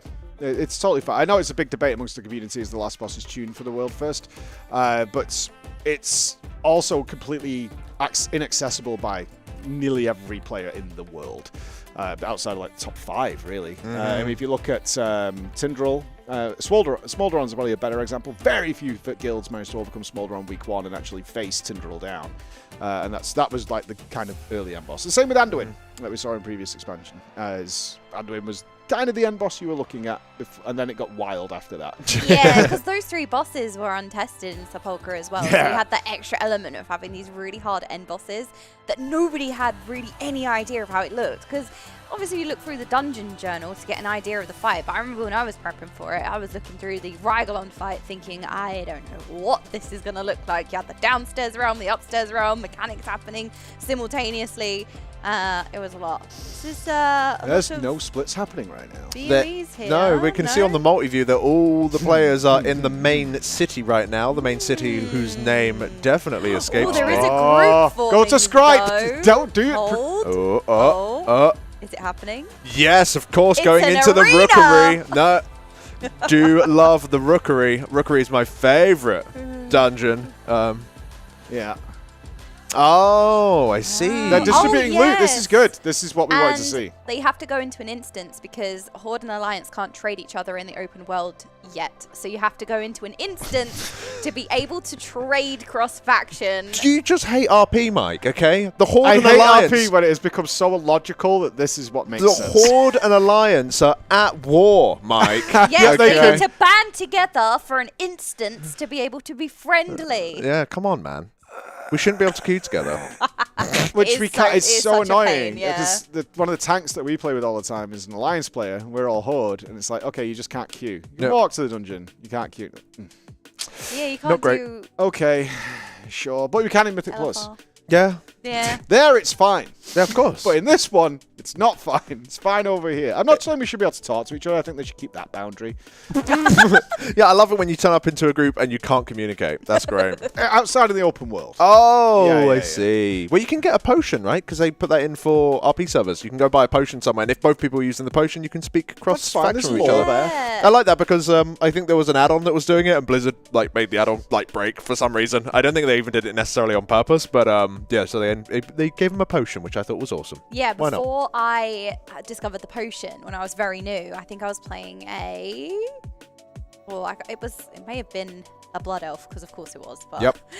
Wise. Maybe a night off. But you can actually change the language that your race speaks in game, and then you can talk, or you can communicate with some horde races or alliance races depending on which language they're speaking. I remember people used to message me like, "How are you talking to me right now?" It's because I changed the language of the race. Yeah, no, you're right. It's the languages are a bit of a weird thing in this game that you don't really see all too often. It's kind of like an obscure icon towards the bottom. Yeah, it's not of an your easily chat as well. You just kind of right click it and choose which channel you want to be talking in, and then there's an extra race button. Yeah, it's not a very easily accessible part of the UI. You can see here, who's this? Who are we watching? Poor. You guys see that?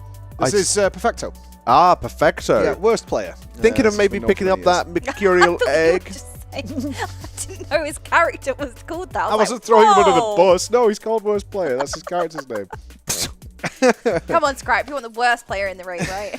For sure. I actually do 100%. think it's because in one of the reviews that Scribe does after the races, I think he said something like, "It's not like Perfecto's the worst player," so he changed his character name to worst player, so he now was the worst player. Void Reaper's contract, an excellent pickup there for worst player. Yeah, he didn't loot his vault though, did he? Nope. No, not yet. So if I think That's something that they would normally hold for quite a while. Yeah, a few people are asking why they're not looting their vaults yet, but it's because they want to see what gear drops for them in all the other splits and other content that they're doing, and then they really want to fill out those final pieces with the vault. They may even kill the first few bosses before taking an item in the vault as well, just to see what drops from them. We've seen them go all the way up to a damage wall, something like, I don't know if it actually happened on Smolderon, but something Smolderon adjacent from last year. Smolderon's rekill, if you remember, we and you were really confused. It might have been me and you, Jay. It's like, oh yeah, they're going to trash it. They did it before Enrage, and they didn't. They wiped to Enrage on the second week. And like, what the hell is going on?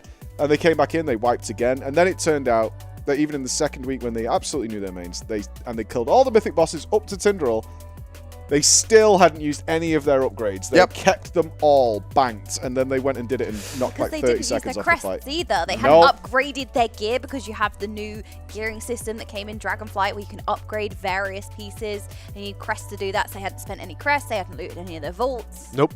It's something that... Why send it is the idea.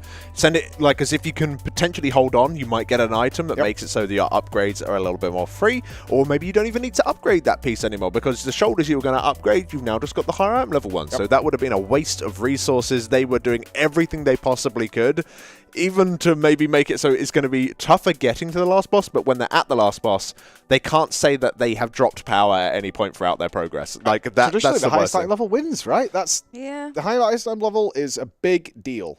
That's why they hold it. Incredibly powerful in this game. Having good gear is going to do a lot of work. But obviously gear only carries you so much. Mechanical play, especially on some of these upcoming bosses, I think is going to take even precedent over that, but we will see exactly how it plays out. It's vastly important for them. The Scribe will not push that big red button until he absolutely has to, and they will hold and hold and hold and hold. And they will wipe, like we saw with Laradar. They will wipe over and over again for an hour. For no reason. Even though just making life very difficult. Just making their lives really hard instead of just sending some upgrades and one-shotting it and moving on. If they think they can get away with it, they will absolutely do that to save everything for this final encounter when they get there. But of course, they've got to have a little bit of a think because, you know, the mythic bosses, they're out right now. There's nothing stopping them from going in, and every moment that they are not actively gaining power, such as during this conversation that they're having, deciding whose ults and mains is whose, then they're going to be, you know, potentially wasting a little bit of time and power gain. So hopefully they don't spend too long sitting and having a little chat without at least doing other bits and pieces, with Mythic Plus being available right now and all the rest of it. But I imagine it's because they are preparing themselves to be jumping into this Mythic difficulty. They would easily otherwise just be jumping into more the PvP here, but more of the last boss kills. You'd just be continuing to do the splits on that, but it seems that they've put a hold on that for now. Looking at everybody's point of view right now, what's happening is they're making sure they are as min-maxed as possible, and I've been told this is the gear you're getting. You're not getting any more until we get going. So min-max yourselves appropriately while still holding back on everything else. So this is like crests that are in abundance. They're doing that. They're double-checking loot tables. I can see a lot of people now browsing through loot tables of various dungeons. Where is your next upgrade? This is what we call the sim time. And they do this a lot. And actually what happens in Echo is everybody has to send their sim to Scribe. Like that's part of the information, because we do have these floating spots We've got the raid buffs that have to be taken care of, but then we have these floating spots where anybody can kind of slot into it. So it's a case of send your sim to Scripe and it'll get put in a spreadsheet and they'll have a chat. Bigger number, bigger. We're going to see how much of an upgrade each piece is for each player, right? Who has the most gain from this trinket, for example, and stuff like that. And so you avoid the situation, not that that would ever happen in Echo or any other guilds, the BIS for right now situation. Oh, BIS I for need right it. It's now. BIS for right now. Unbelievable. I had killed Izu. I'm never getting involved in loot distribution ever again. It's so BIS for right painful. now? It's best in slot. Yeah, but it's best in slot right now. It's like, well, it's not best in slot then, is it? Talking of loot distribution, though, I did want to have a quick shout-outs to our winner of our giveaway for the Stream Deck Plus. So a huge shout-outs to Cairo Serra, who is our winner. Do indeed check your Twitch DMs. And, of course, if you are entering, make sure your Twitch DMs are open so that we can get in contact with you if you do win. So, Cairo Serra, congratulations. You said no. Yeah, I know them. Oh. Well, they get a Stream Deck Plus. You can rub it in Mike's face as you have one and he doesn't. Thanks again to Elgato for that. Make sure you're sticking around for the stream. We'll be doing many, many giveaways through Roger's Treasure Trove. Lots of goodies to be giving away. More burst glow. Hold. One more heal. Oh, no. Jeez. Daryl, that was so much damage going out. What? Canic's crap. Well, that was elegant. You can't even heal one guy. Oh, man. He's trying. Oh, ditched. Here's the ditched. Oh, dear. That's okay. Oh, I do kind of get excited right now because this means we're on the cusp. We're cusping right now, squad.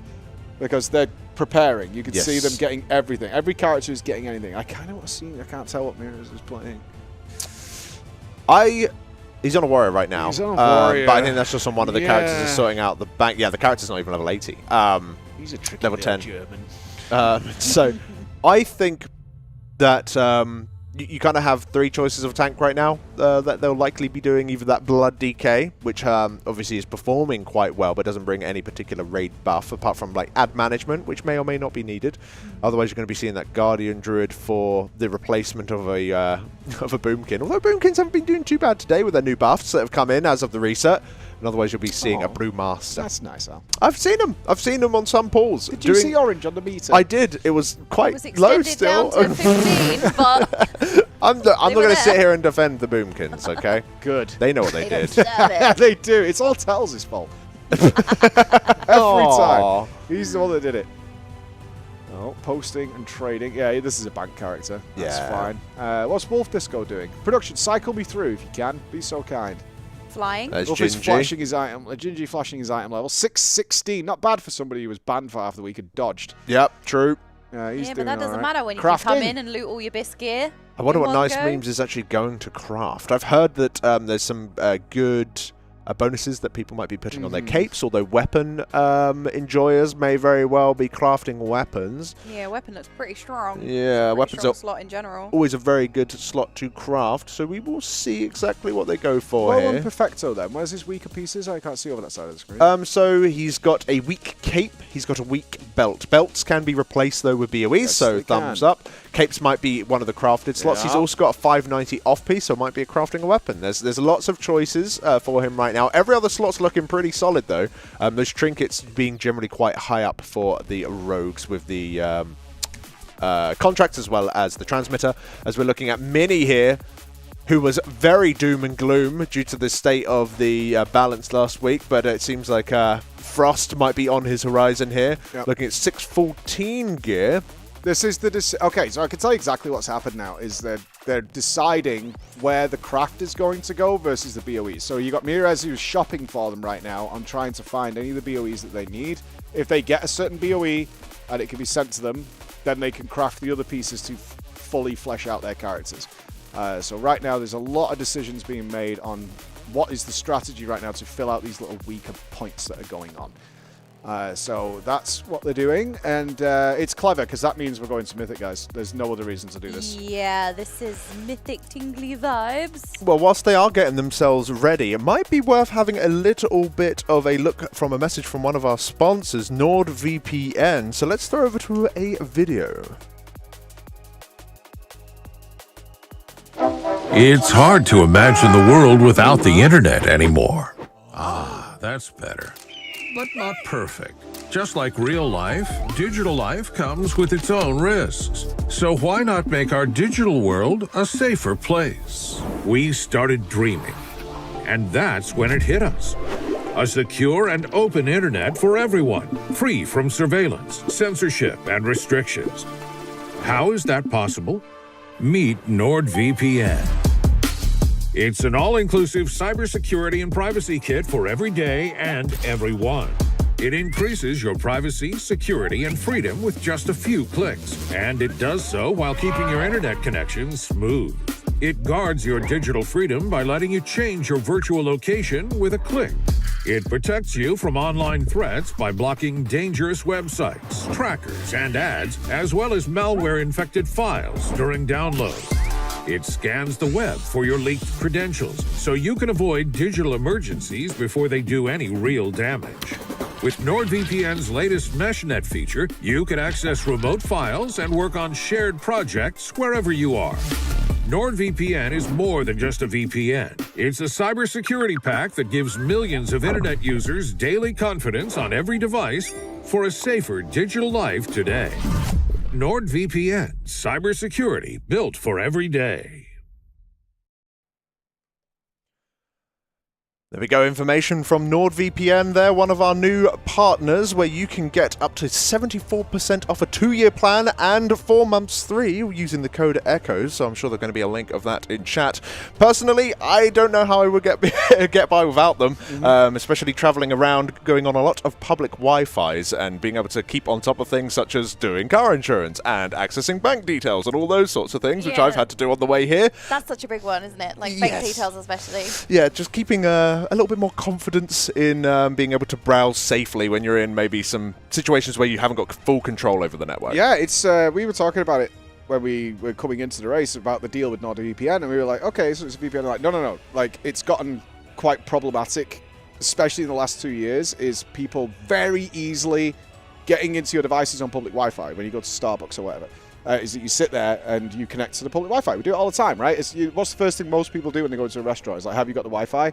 And now it is ridiculously easy if you connect to that same network for someone to get into your device and get you. And I don't know about you, but I've got like my banks are on there.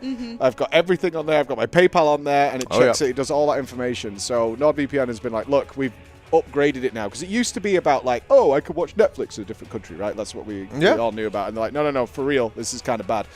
You can put this NordVPN on your mobile and protect you for stuff from all that. If you've been watching any YouTube like shorts and stuff recently, from some great content creators like Pirate Software, really laying out how dangerous it is right now to connect to public Wi-Fi, because you can download apps that literally break into your phone, and just if you're on the same network, it's that easy these days. So just putting like NordVPN on your phone, you're mustard. You're safe. It's going to send it over. You do get all the benefits like you used to, but it is more about protection now, because especially with facial ID, I do nearly everything from my phone. I don't even like really bring a laptop out with me anymore. I can do everything I need to do from my phone, and there's a lot of stuff on there I do not want to share. We don't need to know anymore, but actually maybe we do. Like bank details. Oh right. Oh yeah, no, of course. Same. Bank details. Not all the Zalitos pics that might be going on. But no, of course, yes, there are. What? How did you know? Oh, I did show you last time. You did show me. Yeah, no, it was going on all the time. But yes, no, very, very useful tool to have, especially, as you said, being able to browse websites from different locations as well. I'm always someone who's checking lots of different news sites, and when I check it from German Wi-Fi, it's very confusing.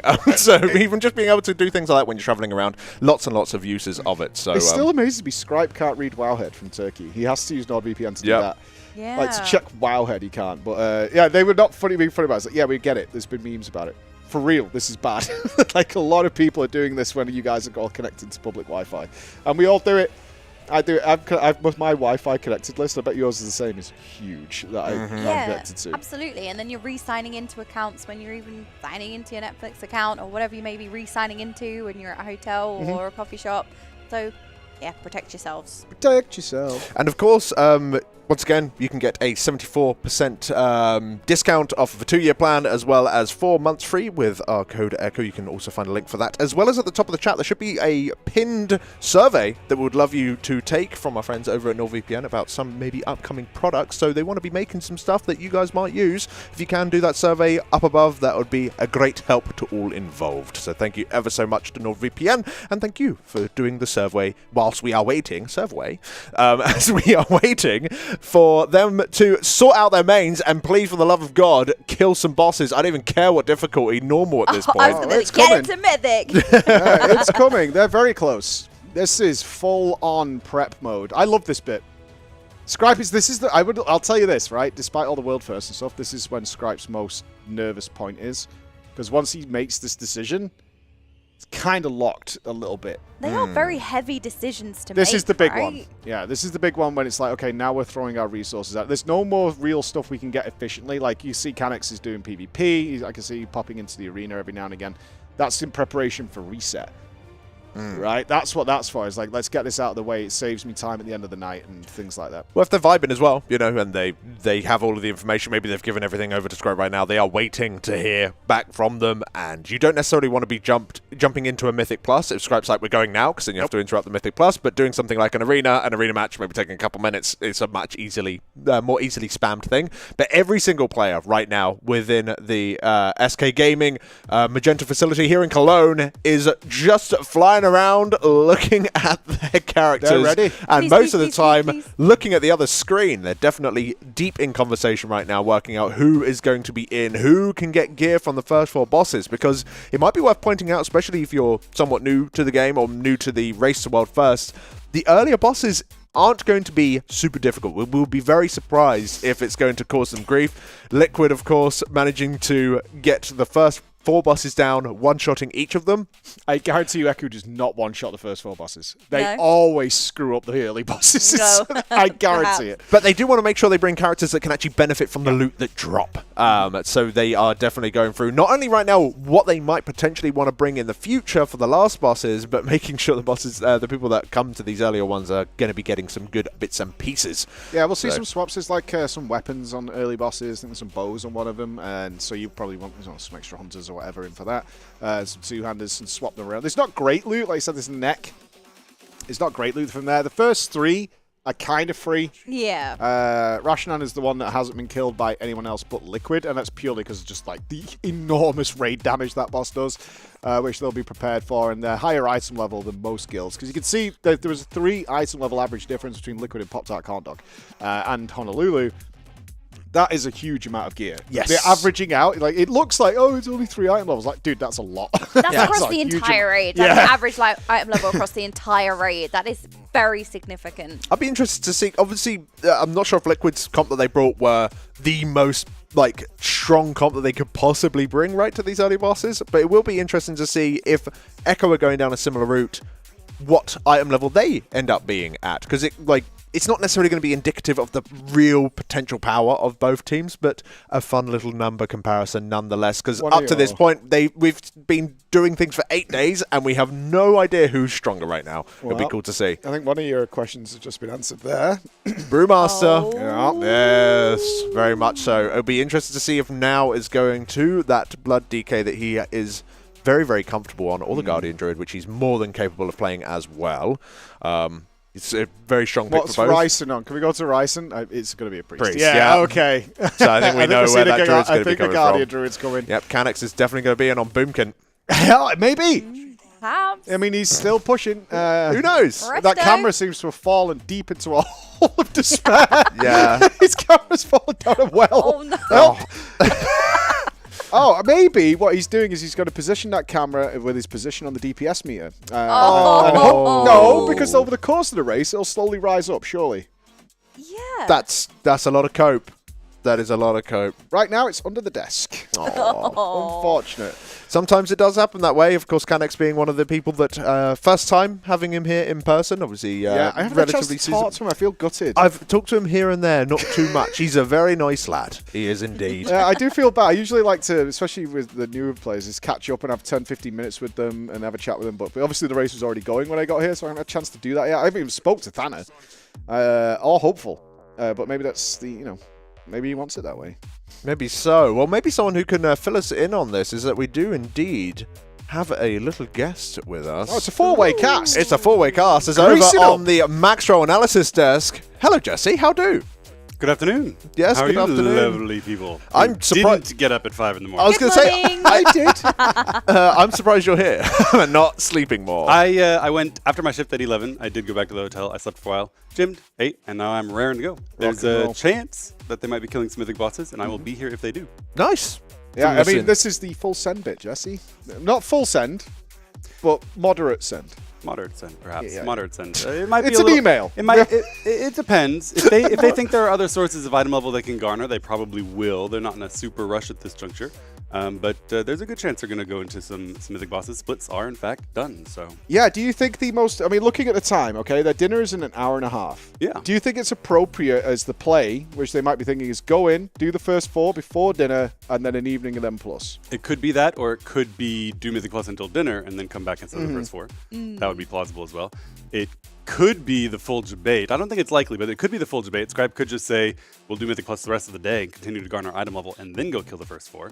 The first 4, as Liquid showed, can be one-shot with excellent gameplay on their part. Not a guarantee that Echo will. And that means that you can slide through them very, very quickly and immediately begin progression. And it's not necessarily the case that Echo wants to be the first to progress on those bosses. If they can continue, it's not a popular position, but if they can continue to garner item level while NA guilds who are looking down the barrel of an impending reset sooner than the EU guilds are, go through the trial and error of figuring out how Brew Twister works, then they can theoretically start to catch up through that by gaining item level while the puzzle is solved. I'm not saying that that's necessarily what's going to happen, but it could be part of the strategic thinking going on with the officers right now. Sure. There's that whole sort of meta aspect of it's not necessarily just thinking, how can we do the best? How can we, get as strong as we can? There's that ticking clock and the idea of who has information, who's going to be sharing information. Of course, Liquid going dark on their couple pulls. I'm not sure if they did pull Brew Twister. I think they did pull Kaveza, as far as we know. Yes, Liquid did 2 pulls on Kaveza under a shroud of darkness and 1 of Brew Twister. And totally rightly so. Obviously, we're seeing, only 87%. Nope, that's probably they went in and checked to see if the weaker worked, checked to see what the abilities did, and went, cool, okay. Yeah. Now we're doing heroic. I imagine they tried, and if the boss were going to fall over in a pull, they would have just, not wiped on purpose. But something happened, they wiped, and they said, okay, we've planned to go to splits, it's time to go to splits. Yep. Not a testimony that it's impossible or ridiculously hard. In fact, I think we were able to ascertain that the wipe on the princess was likely due to a red soul, not having been charged through the boss and blowing up. Oh, snap. So that means that they managed to get all the way to the intermission then, which is, quite plausibly. Yeah, sorry, the second phase, but whatever we want to call it. No, that's very exciting news. So we'll have to see how that all plays out, for sure. Yeah, the metagaming of this whole system is important. It needs to be done. Obviously, everybody would prefer it to just be even. That would be nice. We'll start from the same route, but if that's not going to happen, that's what they're going to do. And strategy has always been the play here for Echo in order to get the most out of the minimum they've got. But they are scrappier. Certainly in these early bosses, like I said earlier, I do not expect a clean for one-shot to happen for Echo. Because Gingy playing in a Mechanome at the scrappier. They're all going Mechanome, right? Just getting that extra main stat. Mechanome is good at the beginning of expansion because of the extra main stat that it gives you. It doesn't scale throughout the rest of the expansion, but early on, a lot of people are going Mechanome this time around. But talking of that, I think that we might very well pop over and, well, not necessarily have a listen in. If they do open up their comms, we will be having a little listen in with Wave. But let's have ourselves a little break in preparation because something big, I feel, is going to happen. But I'm not sure if you're going to be joining us, actually, Jordan. I will not. Therefore, you're going to get some mythic boss kills. You can come back. You can still join us if you want. I'll just run over like, hello. I don't want to delay. Faith, I'll be watching. I don't want to delay your break, but I did see that we hit the $4,000 donation goal for Yes. Games for Love. Thank you so much to everyone in chat for providing that amazing funding for an amazing charity. That means that you're going to try to make me look good. Yeah, I think we're going to go for Zally G. Zally G. Nice. Or Jeetha Yeah, I or wonder which one's Jeetha better. Either one. I'm excited. I'm looking forward to seeing you looking like some sort of purple goth. Is that tonight? It's at some point. It's at some point, ideally, when Mythic bosses aren't being pulled and everyone has time. And, of course, you've had your break because you have been working for a while now. Okay. Well, talking of that, we're going to go then throw over to comms or music, and we'll be back. You're not going to miss anything. We're going to be here for the Mythic. If it's starting, we'll find out soon. I think it's starting soon. Fingers crossed.